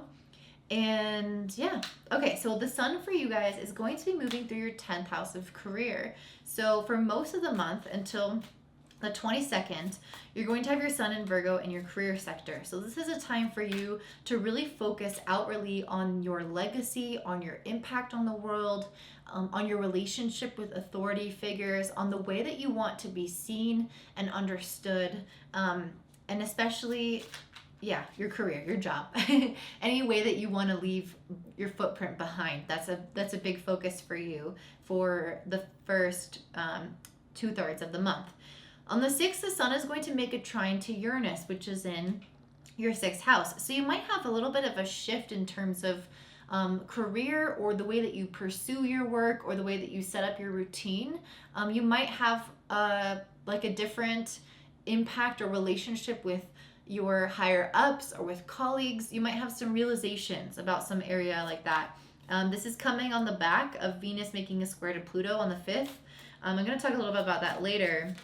But Venus will be in your 11th house, squaring Pluto in your 2nd house. So this could be in terms of money or relationships. I'll talk about that later. But because of whatever came up at that time, I think you're going to have sudden insights, sudden shifts, or sudden realizations that are going to be really helpful for you. And look at the card that I pulled for you guys, Queen of Wands, which says determination. This is you guys sinking into your power, being very driven in your career, and being determined to see your ideas get out there in the world. And I feel like the sun trining Uranus on the 6th is going to help liberate you or create any change that could be blocking that determination or that momentum forward. On the 14th, the sun is going to oppose Neptune.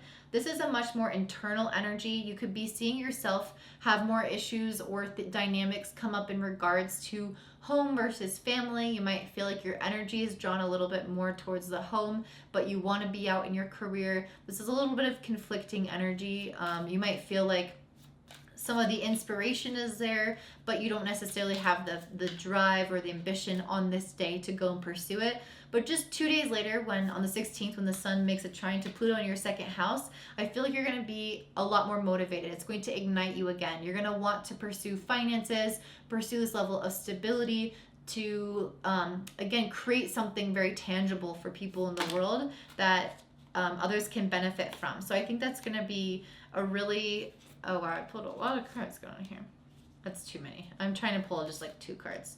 But yeah, so the 16th, I feel like whatever energy was going into your home is now going to be put outward into making money again.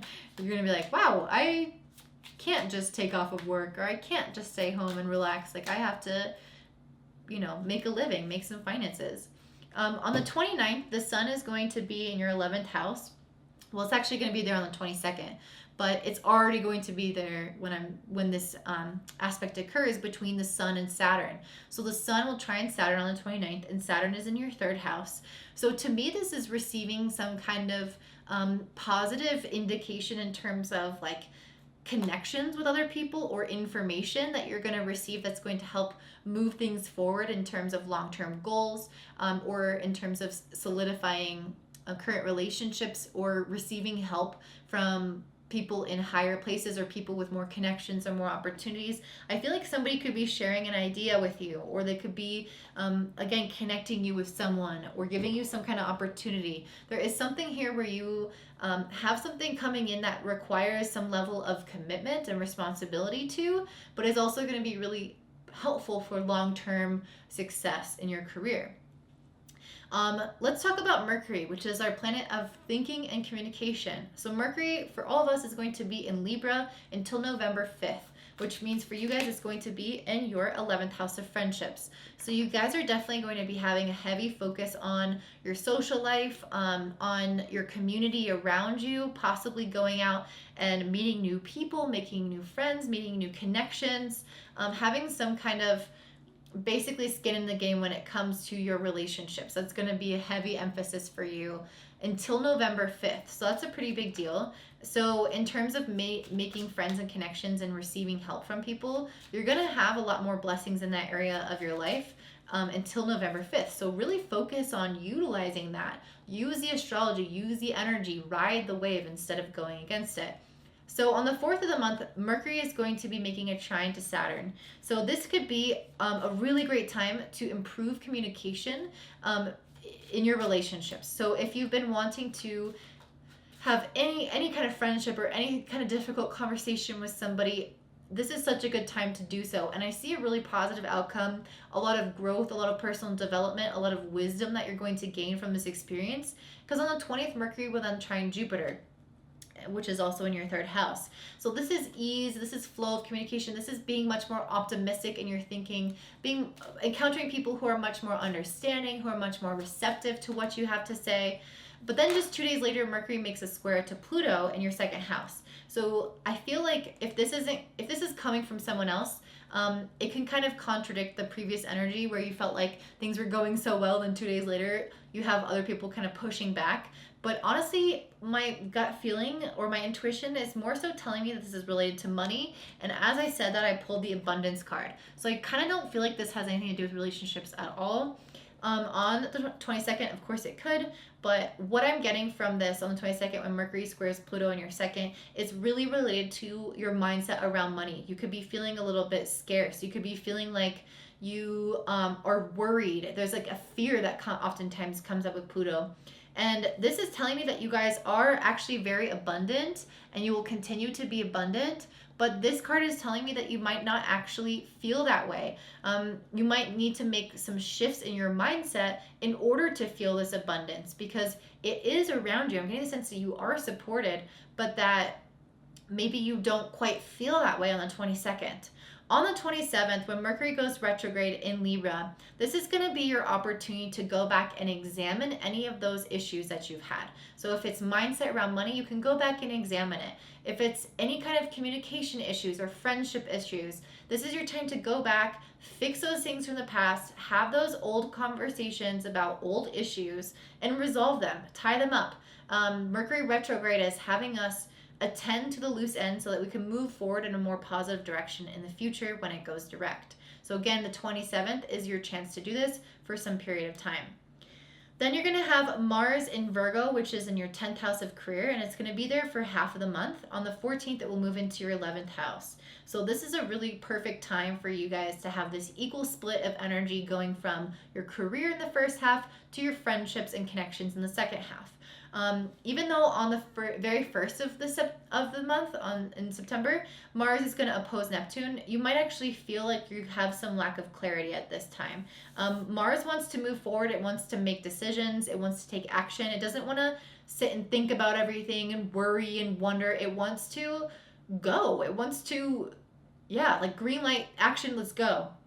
But opposing Neptune, I get this feeling that's like, even though you want to take all this action in your career, you still might have some uncertainty about certain elements of this. And so I think that's why I pulled the Seven of Cups, which says choices. This is actually the Neptune card, and it can leave us feeling like we're in a little bit of a head fog where we have a lot of drive and energy, but we don't know where to put it. Or maybe our drive and energy wants to be there, like intellectually we want to be going after it, but then physically we are a little bit stifled. So Neptune can kind of take the wind out of our wings in some sense, whether that's around clarity or energy or whatever. So I feel like it's possible that one of the expressions of this could be that you have multiple choices and you're really in this state of confusion about what to do. Or you could just be like energetically lacking what you need in order to make progress on the very first of the month. But on the 6th of the month, Mars is trining Pluto. I freaking love this. Especially in your career, Mars trining Pluto is saying that you have ambition, you have drive, you're willing to go out and do what it takes, especially to make money, to get some sense of security in your finances. You're going to be like this kind of energy bunny. So whatever you're experiencing at the beginning of the month isn't there anymore. You're now feeling like you have what it takes to go after what you want. Then Mars is going to move into your 11th house of friendships on the 14th, and it's going to make a trine to Saturn on the 25th, and Saturn again is in your 3rd house. So this is an opportunity for you guys to improve old communication patterns. You might, even though this is a positive aspect, these are two malefic planets that can be challenging. So Mars can sometimes make a little bit more, it can make us a little bit less patient. It can make us a little bit hasty in our decisions, hasty in our reactions and our impulses. With the trine to Saturn, it's going to mitigate this. It's going to make it a lot more stable in terms of reacting to how you relate to other people, to your connections, to your friendships, and how you communicate with them. It's going to stabilize that a little bit more, and it's going to make it a little bit easier to resolve past conflicts.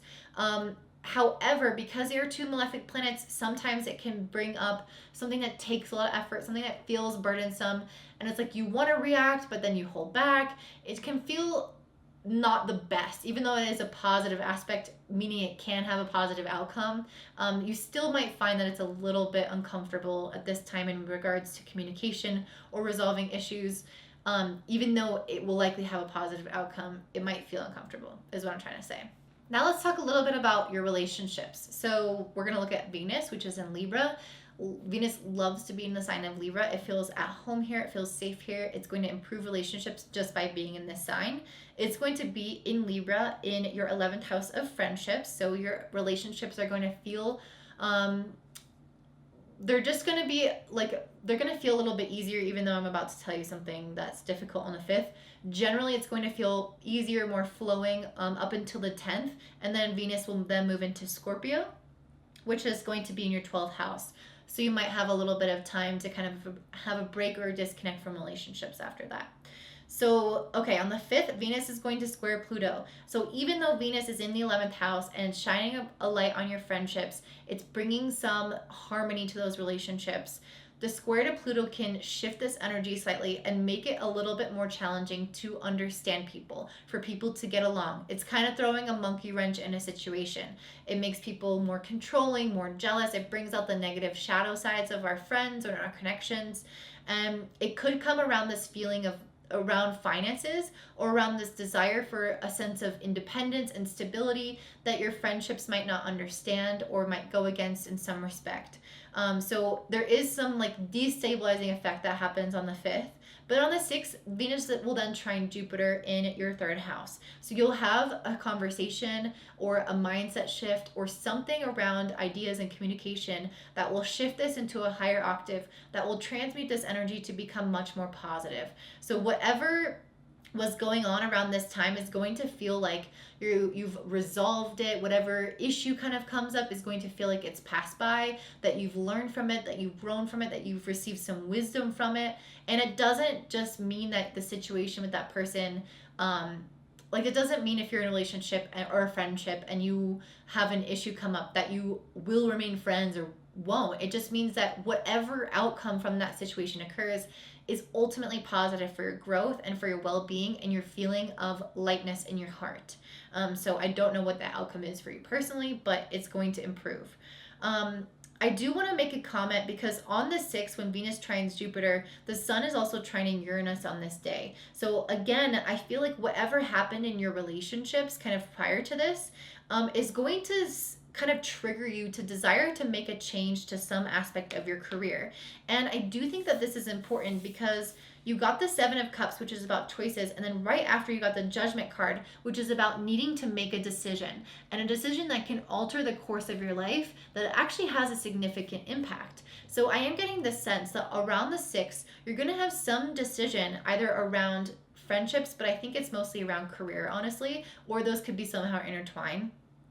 But I do get the sense that you're going to make some shift around your career that you need to decide now, and it's going to have a big impact, like I'm saying. So whatever that is, trust your gut. Trust that you know what decision is the right decision, because you have all the energy supporting you. Venus trining Jupiter, Sun trining Uranus. This is a positive change that's going to lead to growth. So don't make the decision out of fear. If you're leaving something behind, recognize that this is going to liberate you and actually bring you more success in the future. This is very positive placements for this. So yeah, just recognize that whatever fear might be coming up the day before or whatever issues might be coming up the day before are just unlocking this next level for yourself, where you're going to make a decision and it's going to catapult you into your version of yourself 2.0. So that feels like really, really big here.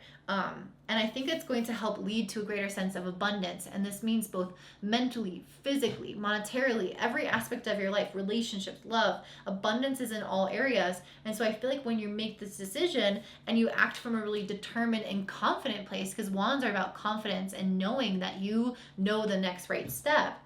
When you make that decision from that place, it's going to lead you to a greater level of abundance than you've experienced before. And what's funny on this card is that there's a 5 on the top, 223, which equals 5 in numerology. 5 is about change. So abundance is going to come through change. So don't be afraid to make that change. Don't resist the change, especially around the 6th of the month.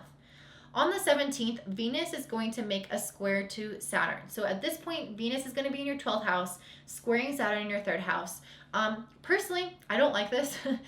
Venus in the 12th, it's not the worst, but it's just a time when relationships either aren't a focus or they aren't as fulfilling or they're just not like reaching us like it normally does. Any planet moving to the 12th house is hidden in some respects. It's not as active, as visible, as helpful in our lives as it's supposed to be. So from the 10th onward, Venus will be in the 12th house hidden, it's in one sense can be neutral. It just doesn't have an effect. In another sense, it could be possibly bringing up like more secretive events, or it could be somehow negative or bring up stuff from the past, because the 12th house is not usually the easiest house to deal with. When it makes a square to Saturn in your 3rd house, you could possibly have some communication issues arise at this time, or ideas that feel like thoughts that feel quite difficult or negative, and you get this kind of I feel like it's more of a pessimistic feeling, or you just don't feel as good. Venus contributes to our overall sense of well-being, and when it squares Jupiter, it's challenging us. It's telling us that something about our way of communicating or our way of thinking is actually holding us down or making us feel quite low. And so this is your opportunity to make a shift to that. On the 23rd, when Venus opposes Uranus in your 6th house, you have an opportunity to make a shift especially around your mental health, but also even around your physical health, or just around how you set up your day, set up your routines. There's some aspect of well-being and taking care of yourself that needs to shift in order for you to get out of that low vibration. And so on the 23rd, be very mindful of what comes up, because something is going to come up for you as an idea, as a shift, as a change that's going to create some sense of liberation and lightness, and bring lightness to that square. So this is going to be really important around that date. And if you do decide to pursue that change, which I think you will, on the 29th, Venus will trine Neptune, which is in your 4th house. And on the 30th, Venus will square Jupiter in your 3rd house. This is an opportunity for your mind to feel like it gets some rest, where you feel like you are emotionally at ease. You have a lot more self-compassion and self-love. Your mindset is able to shift in a more positive way, and you're able to think more optimistically about your future because of those ways that you decided to change in how you take care of yourself on the 23rd. So make sure that you make those shifts, because you have the opportunity to be much happier. So essentially, just don't forget to be determined. This is the time for you guys to shine in your career, especially for up until the 22nd, when the sun is in your 10th house. So that's very exciting for you guys, Sag and Sag Rising. If you like this, please like and comment down below, and I hope you have such a beautiful day. Bye. All right, Capricorn and Capricorn Rising. So this is your September forecast. Before we get into it, I wanted to let you know that I am deciding to organize this by planet. So I'm looking at the sun and where it's moving throughout the month, and then I'm looking at Mercury and where it's moving throughout the month. So even though it's a chronological order, it's by planet, so it might be like a little harder to follow. If you don't like that, let me know in the description box below, the comment box below, and let me know what you prefer instead. Okay, so for you guys, the sun is going to be transiting your 9th house for the majority of this month in Virgo, and then on the 22nd, the sun moves into Libra, which is your 10th house of career. So for most of this month, this is so true. You're really deciding, says seek truth. You're really deciding what you believe about certain aspects of your life, what your inner truth is. The sun in the 9th house illuminates, what I feel like it is illuminating our inner world in connection with the outer world. The outer world is more than happy to tell you who you are, what to think, what life is about, what religion is true or not true. And the sun is also, when it's in the 9th, it's also always going to be triggering the opposite house, which is the 3rd house. The 3rd house is our conscious mind, our internal mind, how we look at everything around us, including all that information, and we decide what we believe from it. We start to take facts and put them all together and create our own ideas about life. And so I feel like this first half of the month is going to be really big in terms of realizations about things around you and things within you. I think you could have especially deep realizations on the 6th of the month when the sun trines Uranus in your 5th house. So this could be in relation to just honestly could be related to anything, like doesn't have to just be around 5th house topics. But if it is around 5th house topics, it's going to be around things like your creative self-expression and you understanding what that looks like and what am I as a creator, as a person. Or if you're a parent, it could be, realizing certain things about your parenting style or how you show up around your children. If it's around dating or love life or sex, it could be about what you like, what you enjoy, what people you want to be around, and kind of figuring those aspects of yourself out on a deeper level. So it could be about any of those things. It could also be about your business or any kind of like hobbies or projects that you have. You could start to have some realizations about those areas of your life, and it's going to help deepen your practice with whatever it is.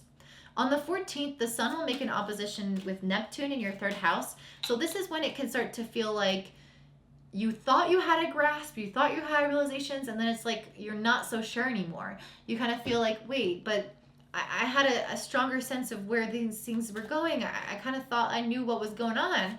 And then now this opposition with Neptune is taking away that clarity. That's okay. The clarity is supposed to be removed for a second, because I think ultimately it's going to allow you to trust more of your intuition, and it's going to blur the facts and the opinions and the information. So you have to go within and decide for yourself what is really going on. Also, don't force any decisions. If you're trying to decide something, don't force it. Just allow it to kind of go and be. Also, I just want to make a comment. The ninth house moving into the sun transiting through your ninth house is really big around learning new things. So if you are studying something or if you want to teach something, that's a really common practice for this month for you. I'm getting 2 cards around cycles ending and transition. So I'm wondering what you guys are going through. Honestly, having the sun move from the 9th to the 10th house into the 10th house is an angular house, and it's very active in the chart. It's very much felt. And so whenever we have the sun moving through that or shift into it, it's a big deal. It's like it's just the transition to me becomes very obvious. It's like you're transitioning into something that's much more energized or much more important season, or right now you're like learning and understanding yourself, and then you go and apply it and you do the damn thing. So I'm definitely getting a sense that some cycle is ending or some transition is occurring for the first half of the month, and then when the sun moves, or for most of the month, and then when the sun moves into your 10th house on the 22nd, the new cycle can kind of emerge, or this transition is kind of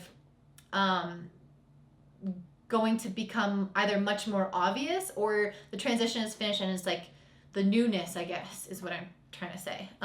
Normally I say that there's a new cycle beginning when the sun moves into your house, into the first house, but I am getting the sense that you're preparing for something, or you're in this like limbo of learning about yourself, learning about your truth, but not having all of the cards on the table. And look at this. This is so weird.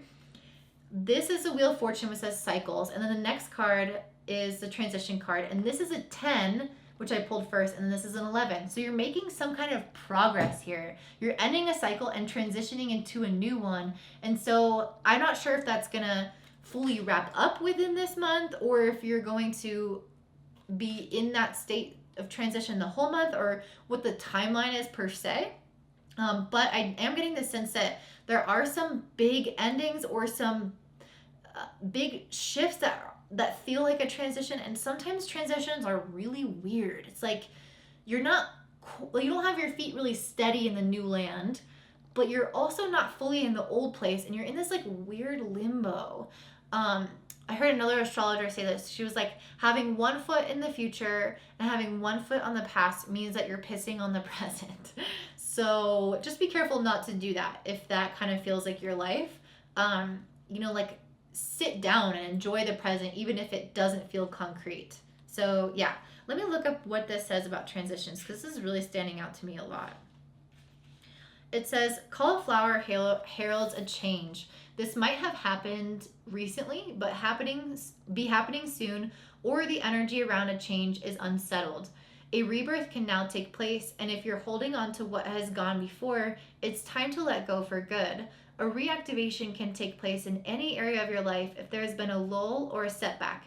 Be wary of deceit and corruption. Okay, the last line is like always really negative, so ignore that. But you guys got what I was saying right there, right? It's saying that you're entering this new chapter, and that's exactly what the Wheel of Fortune means. So to have this come about twice is huge. You guys have 9, 10, 11. You're making some massive progress. Wow. I don't know what it is about Capricorns. The last time I did a reading for you guys, I was getting your message like word vomit, and today too.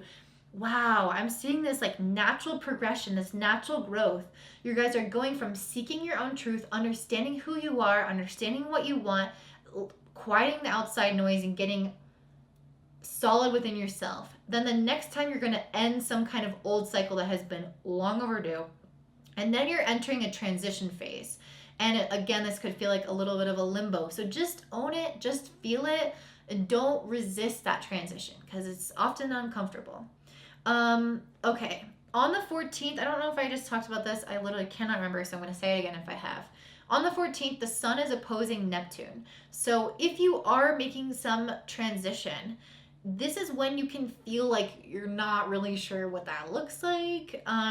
The sun opposing Neptune is like this lack of clarity, not knowing, your vision isn't certain. I think it can get you in your head.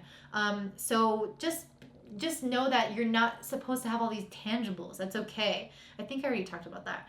Okay, the 16th, the sun is trining Pluto. So when the sun is trining Pluto in your first house, that's beautiful.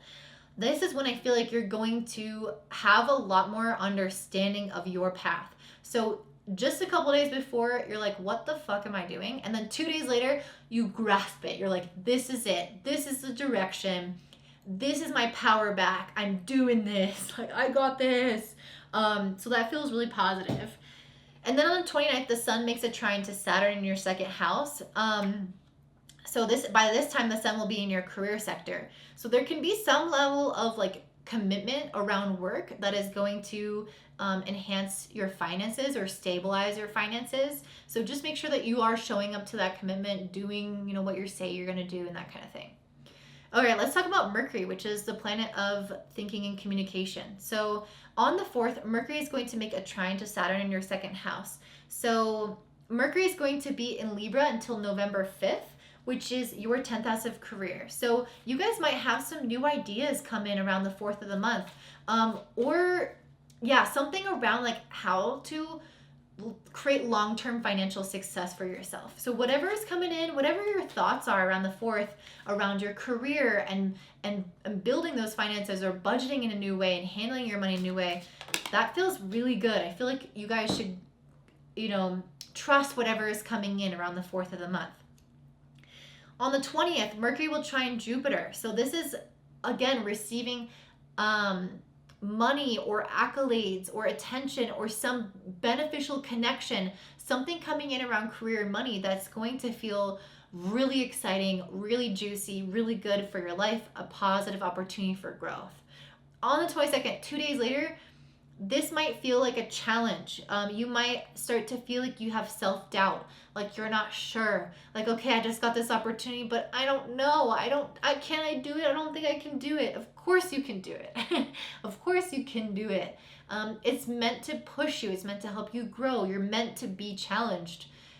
So just believe in yourself, even though that might feel like it's harder to do around the 22nd of the month.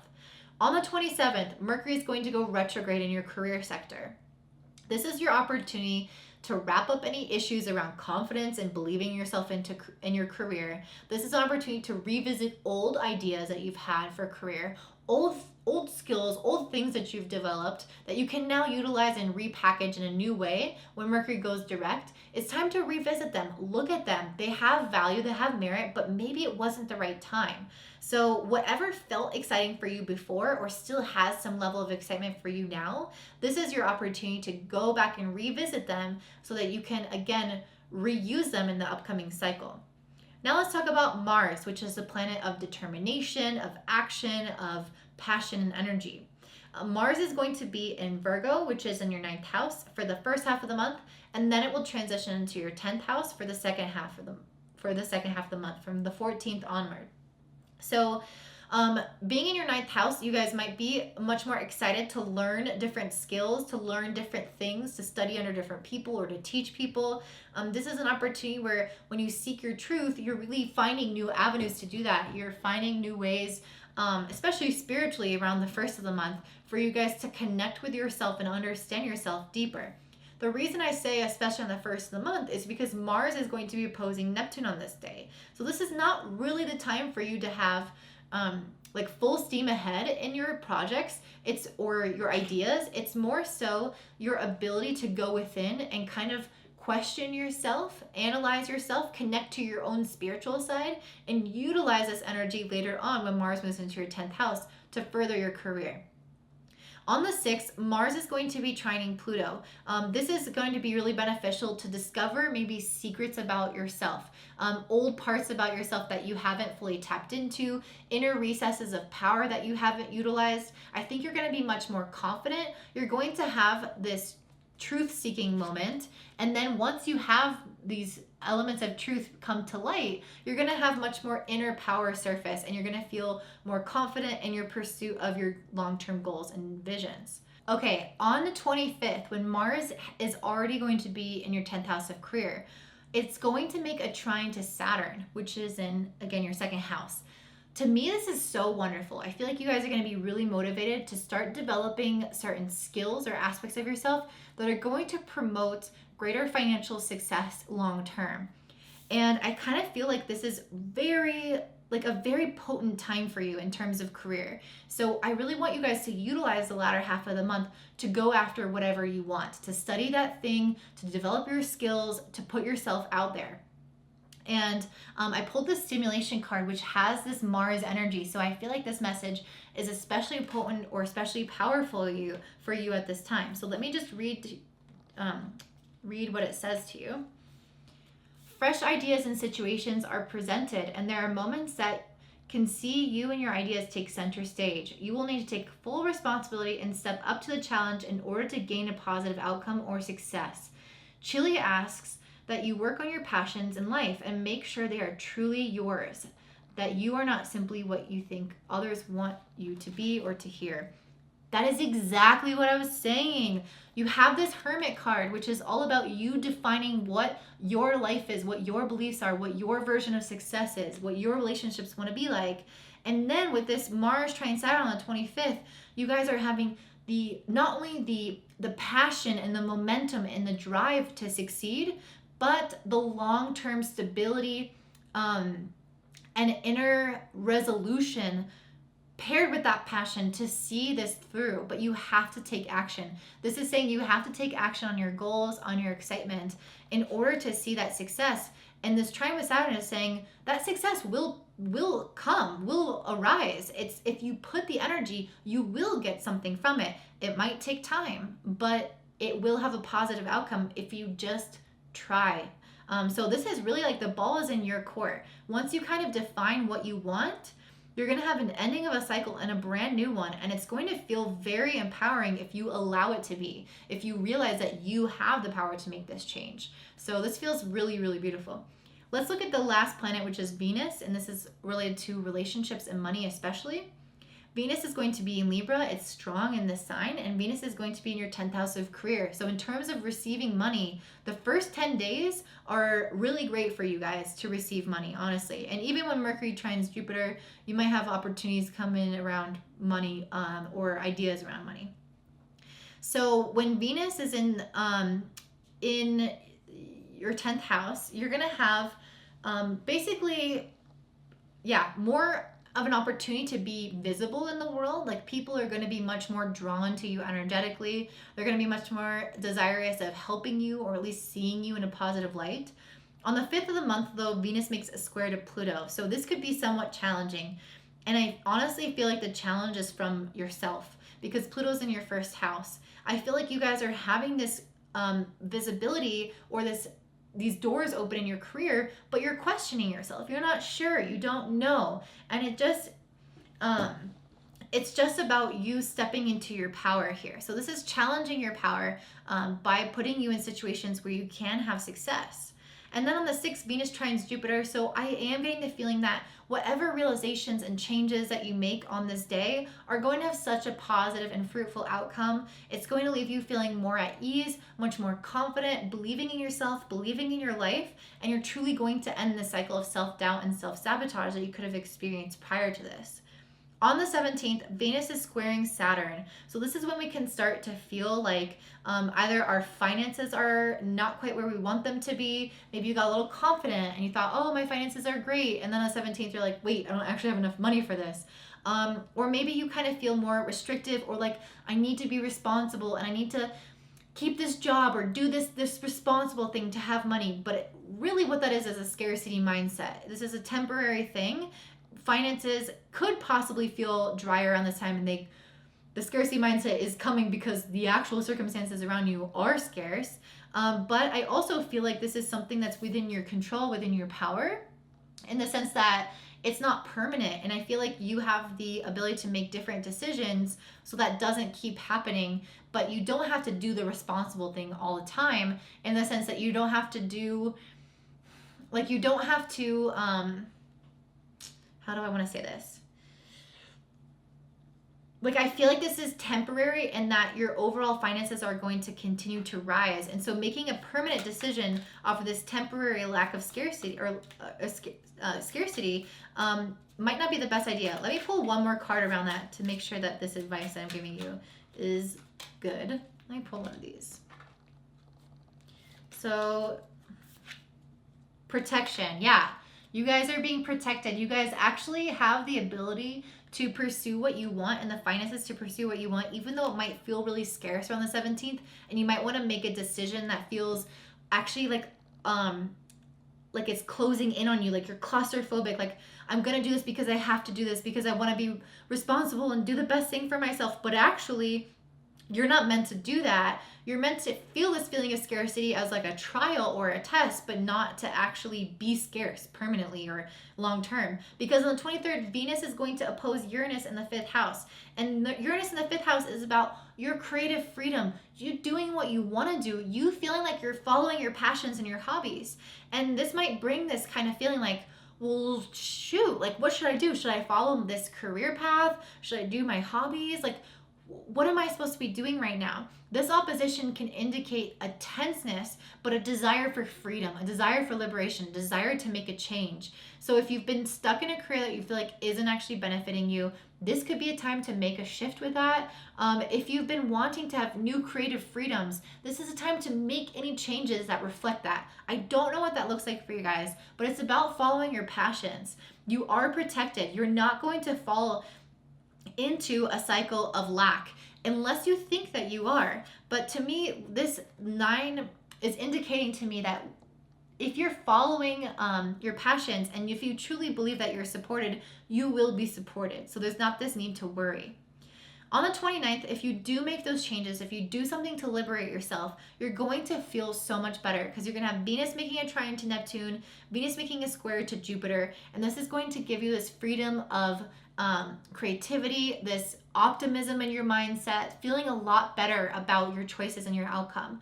Do be careful about your spending with Venus square Jupiter because you could be more prone to overspending. So you don't want to be irresponsible, but you don't want to make decisions out of fear, out of a lack mindset. There's a really big difference between trying to be responsible and being scared of a possible outcome. I think it's good to be responsible to an extent, but then sometimes people use that as an excuse because they're so fearful to take that next step forward, that next leap into their life, and to take a little bit of a risk. But if you look at almost all entrepreneurs, there is some point in our life where we have to take a little bit of a risk, where we have to put ourselves out there a little bit.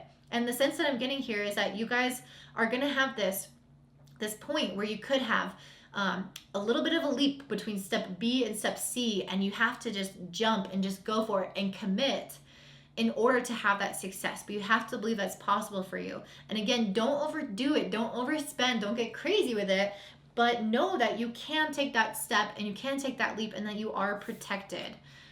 So that feels really supportive for you guys at this time. I'm excited for this end of this cycle and this beginning of this totally new one.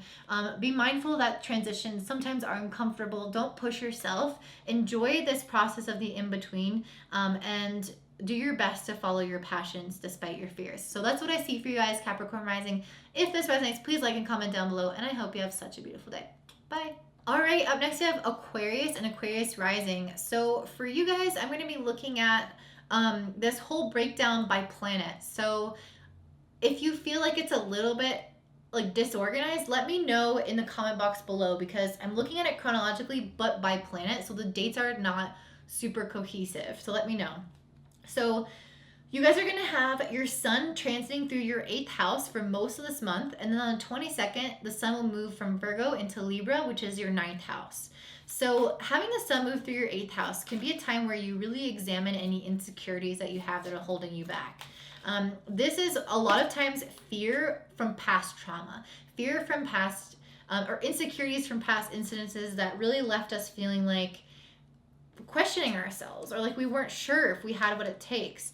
So that could be possible emphasis during the course of this month, most of this month anyway. So on the 6th, the sun is going to make a trine to Uranus in your 4th house of home and family.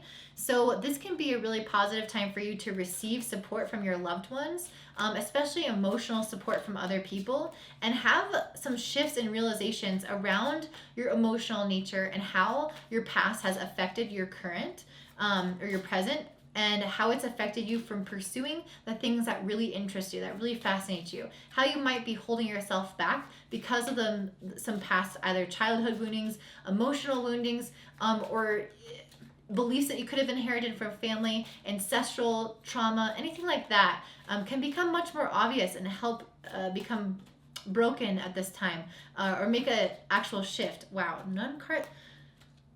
I don't understand why I shuffle, and no cards are coming out. It's quite annoying. All right, we'll do that in a second. On the 14th, the sun is going to oppose Neptune, which is in your second house of finances. So you guys might be a little bit more concerned about finances at this time, maybe within good reason. Sun in the 8th, opposing Neptune in the 2nd, can indicate some investments not necessarily panning out as you had hoped. Maybe there is more things that you have to spend money on now at this time than you maybe expected. There is some element of like debt that can come in around this. So just be a little bit more careful with your finances. If you're not feeling confident about it, that makes sense. It's okay. Not the best time, but this is, again, going to move on. You're not going to feel this forever. On the 16th, the sun is going to trine Pluto. I think that this is going to be really empowering you to let go of some of those past events. I think those things could be kind of drawn to your attention. You could have realizations about them and make some subtle shifts to them. But then on the 16th, it's like you're really able to go deep into those past events and see them for what they are. You're going to uncover deeper layers of yourself. And this is also a really good time to examine, I was going to say, I guess just like examining the core of the insecurities. Like there could be some memories or things that kind of surface up at this time where you're like, oh, that's where that comes from. So this is generally something that is coming to my attention. You also might come up with creative, kind of more intuitive downloads about how to resolve any financial issues if you are having some. I definitely think the idea of tapping into your emotions, your sensitivity, your feminine, your inner knowing is going to be very heightened at this time because I pulled the Queen of Cups, which says sensitivity, and that's really what it means to have such a heavy focus on the 8th and the 12th houses. On the 29th, the sun will have moved into your 9th house. So this is when things are going to start to feel a lot lighter, when you're going to feel like things are expanding. Any of those shadow work things that you've done in the past month are going to start paying off at this time. And the sun will make a trine to Saturn on the 29th. Saturn is in your first house. This is a time for you to commit to something in your life that feels like it's pushing you forward out of your comfort zone. So if this is some work project, if this is some travel, if this is taking a next step in a relationship, whatever that is for you, there's some element of needing to commit more fully to something that is related to you, to committing more fully to yourself, to your path, to your behavior every day, where you can step up a little bit more in your game. And I think because you spent this first 22 days of the month really focusing on why you weren't stepping up or what you weren't committing to or why you were insecure, what was holding you back, now you'll be able to do that with a lot more certainty, a lot more sureness in your step, and it will feel a lot more positive. Let's talk about Mercury, the planet of thinking and communication. So Mercury is going to be in Libra until November 5th, which is in your 9th house. So you guys are going to be expanding your mind. This is a wonderful opportunity for you to learn new things, to study new things. And I did pull the Knight of Wands. So there might be some sense of wanting to do something a little bit more adventurous. Like even though you are shifting and doing a lot of shadow work because of the sun being in the 8th, Mercury is in the 9th. So Mercury is trying to take you one step further. It's trying to have more of a sense of adventure, whether this is meeting new people, traveling, learning new things, doing something to expand your horizons a little bit, while you're also doing shadow work could be beneficial. On the 4th, you're going to have Mercury make a trine to Saturn in your first house. So you can have some realizations about yourself at this time. Again, I feel like a lot of this for you guys is about realizing different aspects of yourself. It feels very powerful. But it's also time for you to commit to some of those things that you are realizing are problems or things that you want to get better at. It's a time to put your money where your mouth is and take it to the nth degree. I mean, Mercury in the 9th house is about going full force into what we are interested in, to what we're desiring to achieve in our life. into being the better version of ourselves. The ninth house to me is always about personal development. When I see people with heavy emphasis there, they're normally interested in about being the best version of themselves. So you can have some ideas about what might you be able to do in order to help you achieve that in your life. On the 20th, Mercury is going to trine Jupiter in the first house. So if you have taken action on some of those ideas, I feel like you're going to start feeling so much better about yourself. Your confidence is going to increase. Your vision for your life is going to open up in a wider, bigger way. You're going to feel like more is achievable, more is possible. And it's because you're actually investing the time and the energy into doing some of the things that you've said you wanted to do for a while, and you're committing to yourself and following through and receiving the positive outcome from that. However, 2 days later, Mercury will square Pluto in your 12th house. So there is some past resurgence of negativity, of self-sabotage, of self-doubt that will come just 2 days after you felt those benefits of Jupiter. So just be careful about that. Don't fall into that. Just know that that's here temporarily to challenge you, but it's not something that's meant to get stuck in. On the 27th, Mercury is going to go retrograde. So this is your opportunity to start looking back at things from the past and start re-examining them in a different way so that you can move on from some old issues. So for some of you guys, this could be related to what just happened with Mercury squaring Pluto around self-sabotage. Maybe it's time to look at that area of your life. Whatever it is that you feel like needs to have some loose ends tied up so you can believe more fully in yourself, that will happen on the 27th, or that's the prime time to re-examine those issues from the past. Also, if you've been wanting to study something or to teach something or to pursue a certain skill or go to the certain place that you've wanted to visit or you have already visited, now is the time to revisit it. So it's either something that's been on your mind for a long time, like in your sphere, or something that you've already worked on. So this is a time to go back to things from the past. Let's talk about Mars. So Mars is a planet of energy, of drive, of activation, taking action. It's going to be in your 8th house for the first half of the month until the 14th. Then it will move into Libra and your 9th house for the latter half of the month. So Mars being in your 8th house is going to help you be a little bit more brave in facing some of those difficult things or difficult fears. And it's going to help give you some courage in order to do that, essentially. On the first of the month, Mars is going to oppose Neptune in your 2nd house. So this can bring up a lot of fears or insecurities around money or a lot of lack of clarity. You could feel like you want to really move forward and have this certain amount of money and budget this money in this way. And your energy or your mind is way far ahead of what's actually going on. Or Neptune slows it down. Neptune creates lack of clarity. So there's some element here of you wanting to have some form of progress in your finances, or investments, or because the 8th house is also investments, or you investing in something, or someone investing in you, or your partner's money, something like this. It's you want to start to see those things grow, and you're excited about that. But then with the opposition with Neptune, it's it's not happening right now, and you can feel discouraged, or you have a lack of clarity around that in some respects. But that's just on the 1st. And then 6 days later on the 6th, Mars makes a trine to Pluto in your 12th house. And to me, I feel this is a lot more optimistic in understanding, especially in the past, about what went wrong, what may have contributed to the finances not quite working out the way that you hoped, or this lack of clarity, what was getting in the way of that clarity. So to me, Pluto is coming in here to divulge what was hidden, what was misunderstood, and it's bringing it all to light so that anything from the past that could have led to that lack of clarity cannot occur moving forward, or can be resolved moving forward, especially when Mercury does go retrograde on the 27th.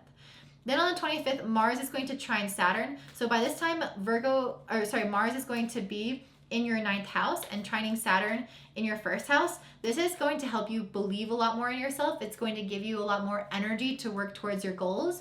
You're going to be okay, yes, I can start doing this. Whatever was going on with the money issue, it's either resolved, or I'm a lot more confident now and a lot more energized to go out and fix whatever it was if it's not resolved.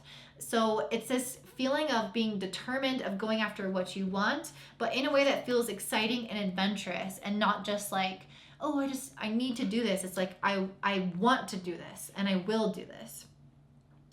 I also pulled this grounding card for you guys, and because you have so much going on in relation to like purging and releasing insecurities and stepping into your power, I think grounding is going to be especially important for you. So having a routine, keeping your feet on the ground in that sense of like having some sense of stability, being out in nature, connecting with the environment around you in a really tangible way is going to be beneficial. Let's see what it says.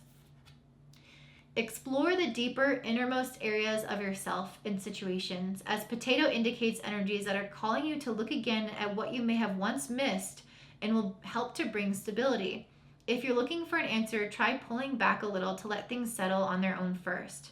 Challenges at the moment may include ignorance, self-centeredness, and forgetfulness, so make sure you're compassionate and focused. So I feel like this is reiterating what I was saying about your energy going within this month, re-examining issues from the past or where maybe missed opportunities from the past, especially when Mercury goes retrograde, and looking at what you missed that could now bring you stability. So also it says pull back to let things settle on their own first. So yeah, this feels very important to me. If you guys are trying to like move forward a lot at the first half of the month, I'm getting the sense that like you're not actually meant to quite yet. Like your Mercury's in the 9th house, so mentally you're there, but your energy and your soul is still in the 8th house. It's still processing some stuff and needing to analyze it. And so I get the feeling that you're like, don't get ahead of yourself, I guess is what I'm trying to say. Like give yourself the time, give yourself the patience, and allow things to unfold naturally. All right, let's talk about Venus, the planet of love and relationships. So Venus is in Libra for the first 10 days of the month, which is in your 9th house, and then it will shift into your 10th house on the 10th of the month. So that's really positive, because once Venus shifts into the 10th house, you're going to have a lot more opportunities start to arise through connections in your career, or finances could start improving once that occurs after the 10th. So if you do have some challenges to money, you also have Venus in the 10th, which is going to give you a little bit of a boost up in terms of either being seen, being recognized, being more visible, having better ideas coming through your career, having more help from your authority figures. Something can kind of start to manifest in the career front that will later on likely have financial repercussions that are very positive. So Venus being in the 9th house until the 10th. So Venus on the 5th is going to square Pluto. So on this day, you might start to feel like, I feel like this is you possibly kind of questioning certain things about yourself. This is, again, the same kind of energy of what I've already been talking about. Pluto in the 12th can bring about similar feelings to the Sun in the 8th, of insecurities, of not knowing, of issues from the past. And Venus making a square to this can mean that you kind of doubt or question your future because of those things from the past. But don't let that get to you, because the next day Venus will trine Jupiter in your 1st house, and I think you will overcome whatever those things were. You'll start to believe in yourself more. You'll start to let go of whatever insecurity that was or self-doubt that was, and step into your power, step into your inner knowing, and step into this confidence about who you are and what you have to offer the world. So generally, optimism is going to increase. Okay, so on the 10th, again, Venus will shift into your career sector, and on the 17th, just a week later, Venus will make a square to Saturn in the 1st. So you're going to have more eyes on you, more emphasis on career, but then because it's making a square to Saturn, I do think that those self-doubt issues are going to come up again, and it's going to be old issues. Saturn is dealing with stuff that is old, that is outdated, that is habitual, that is ingrained, that stands the test of time or lasts the test of time because it's been there forever. And so there's going to be old things, old insecurities that tend to resurface on the 17th. That you feel is kind of impacting your career and your ability to ask for what you want. On the 23rd, Venus will oppose Uranus in your 4th house. I feel like this is emotional liberation. This is you realizing that you need to either make a shift to where you live, to how you react to things, shifting old emotional patterns, shifting the way that you did things from childhood. There is some radical change that needs to occur that is going to liberate you within your career and bring some of those blessings to center stage, because you are currently blocking them with your, not currently, but on the 17th, you're blocking them with your doubt, with your pessimism, with your insecurities, with your scarcity mindset. And then on the 23rd, you're like, I'm done. I'm liberating myself from this. I'm done feeling this way and thinking this way. And then on the 29th, because you were able to make those shifts, you have this trine with Neptune in your second house. You have this square with Jupiter in your first house. You're feeling confident. You're feeling optimistic. You're feeling on fire. And you're feeling like, yes, I can do this. My path is opening up ahead. And I have what it takes. I also got the Knight of Cups. So I don't really see a lot of romance here particularly, although this is a romance card to me. So if you are going through something like that, you could be feeling much more charming, much more enigmatic, much more attractive to people. And I think this charm is coming through your career. So the Venus being in the 10th house is making people look at you. Heads are turning, but you have to own your confidence in order for those heads to turn. It's not just going to happen if you block it energetically. So open yourself up to it. Go within and release anything that's been holding you back, and allow yourself to own this path ahead so you can start to receive some of these blessings, and follow these adventures to learn and grow and do new things that challenge your comfort zone. So that's what I'm seeing for you guys, Aquarius and Aquarius Rising. If this resonates, please like and comment down below, and I hope you have such a beautiful day. Bye. All right, Pisces and Pisces Rising.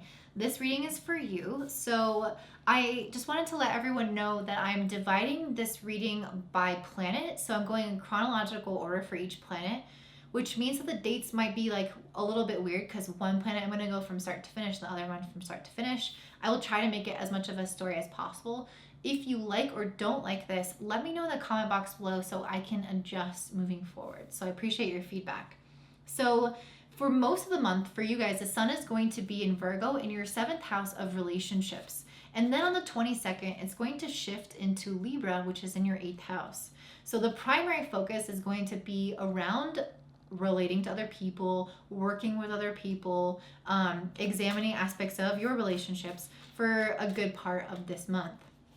So the sun on the 6th is going to make a trine to Uranus in your 3rd house. So this to me is positive breakthroughs in terms of communicating in your relationships or understanding one another. So if you've had some difficulties or some challenges in relationships, especially on the 5th when Venus does make a square to Pluto, which I'll talk about later, but around that day it's going to be a little tense. The next day I feel like it's more of a breakthrough. On the 6th you're going to have a realization, just the word breakthroughs keeps coming in, just some kind of breakthrough where either the communication enhances, you're able to see eye to eye, you have a different perspective shift, the other person does. There is some meeting of the minds here that feels very harmonious. On the 14th, the sun opposes Neptune, which is in your 1st house. So this might feel a little bit difficult in the sense that you want to focus on yourself. So having Neptune in the 1st house, I feel like is basically like, actually you want to focus on your relationships. You want to enhance those. But with the opposition with Neptune in the 1st, I feel like there can be some aspects of yourself that are kind of taking away the energy from your relationships. I'm not sure how exactly that looks, but it's almost like this feeling of, you're not sure about what you think about this person, or you just are uncertain about some area of your life and it's affecting your relationships, or you just feel like you're not as energized and it kind of comes across or spills into that area of your life. But then 2 days later, you're going to have that same sun trine Pluto in your 11th. This to me is going to improve this feeling. It's going to make it so that you're much more invested into your relationships with people. If it's not with this particular person, it could be just in your friendships in general. But it does give me this sense of overcoming whatever feeling of doubt was kind of there before.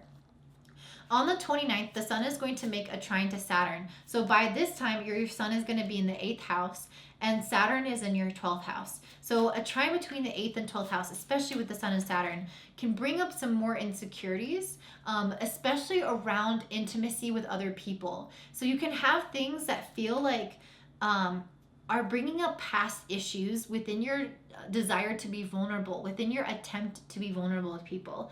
It does feel positive, like it feels like there's a positive resolution because it's a trine. So any effort that you're making to become vulnerable, to open up about issues from the past, I think is ultimately going to be very healing for you and very beneficial to whatever relationships you're dealing with at this time.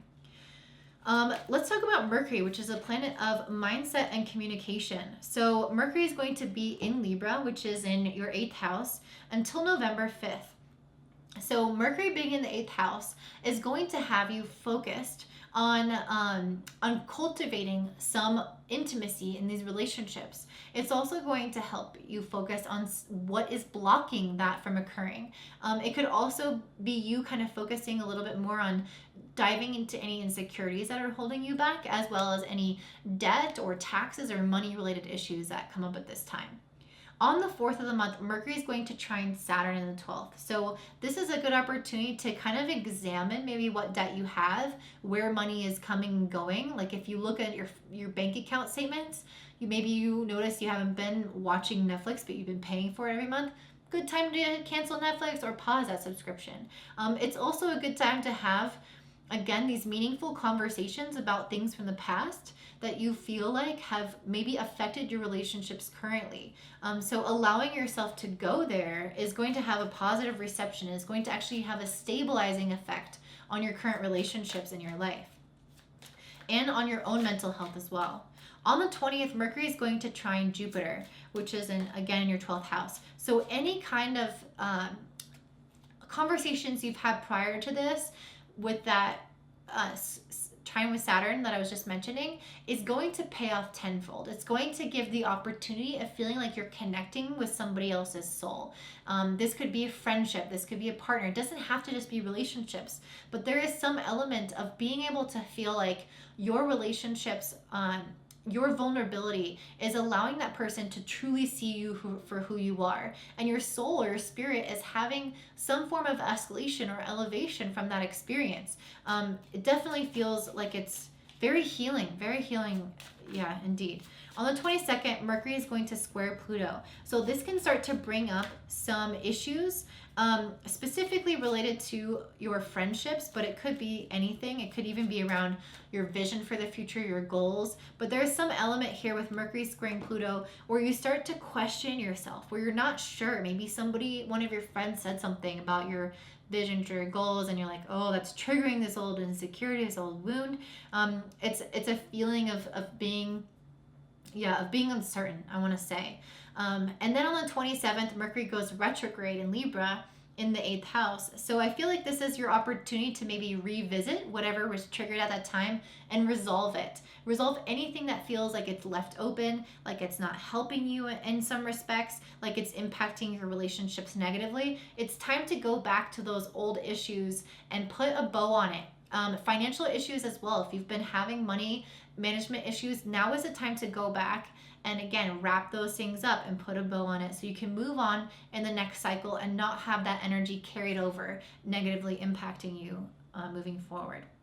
Let's talk about Mars, which is a planet of action, of motivation, of drive, decision making.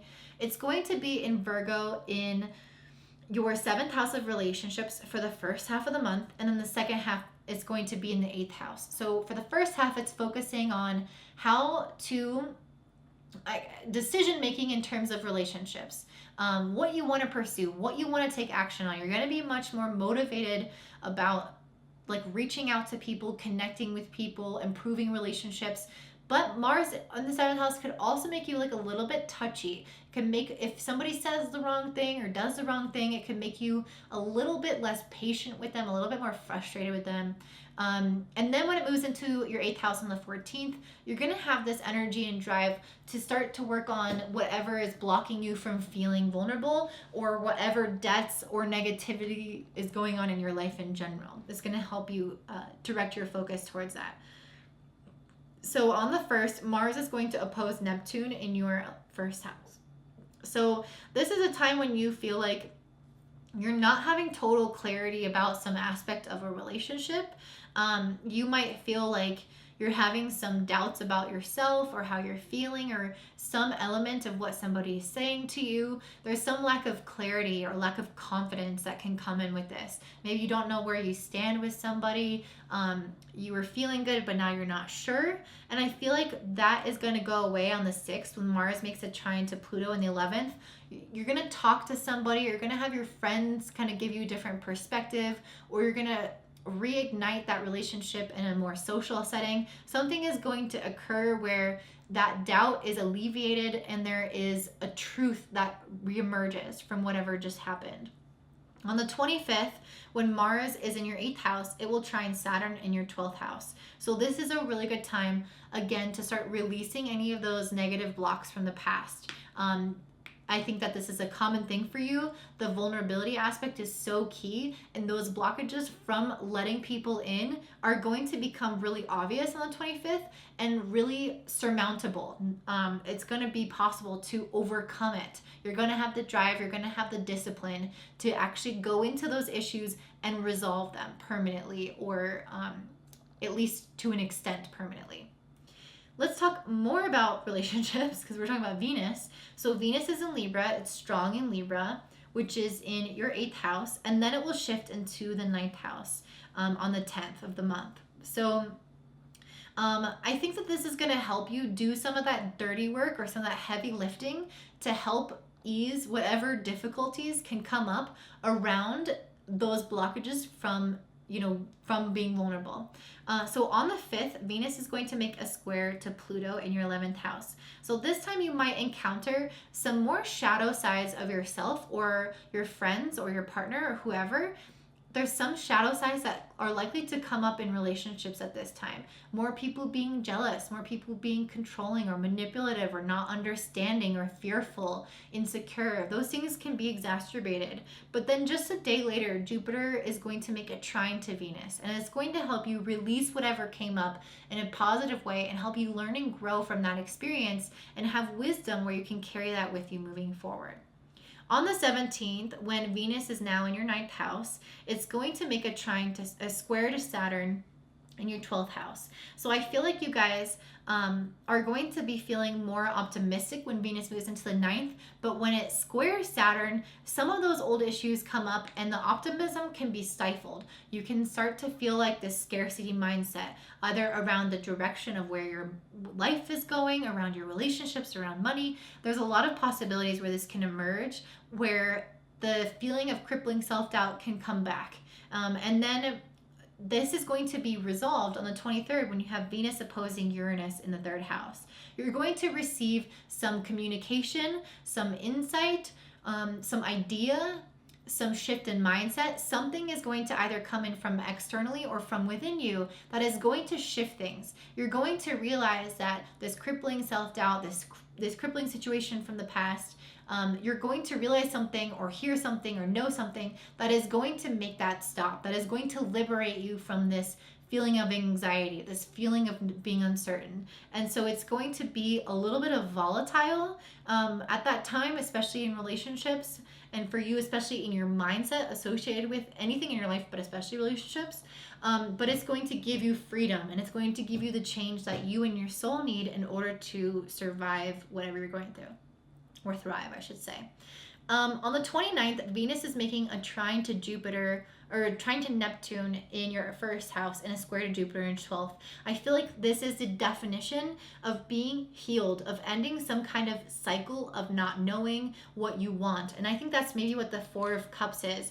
You're not sure, maybe it's like you're not sure how you feel about someone or some opportunity that's related to working with someone. There's some element of relationships that's very much at the focus.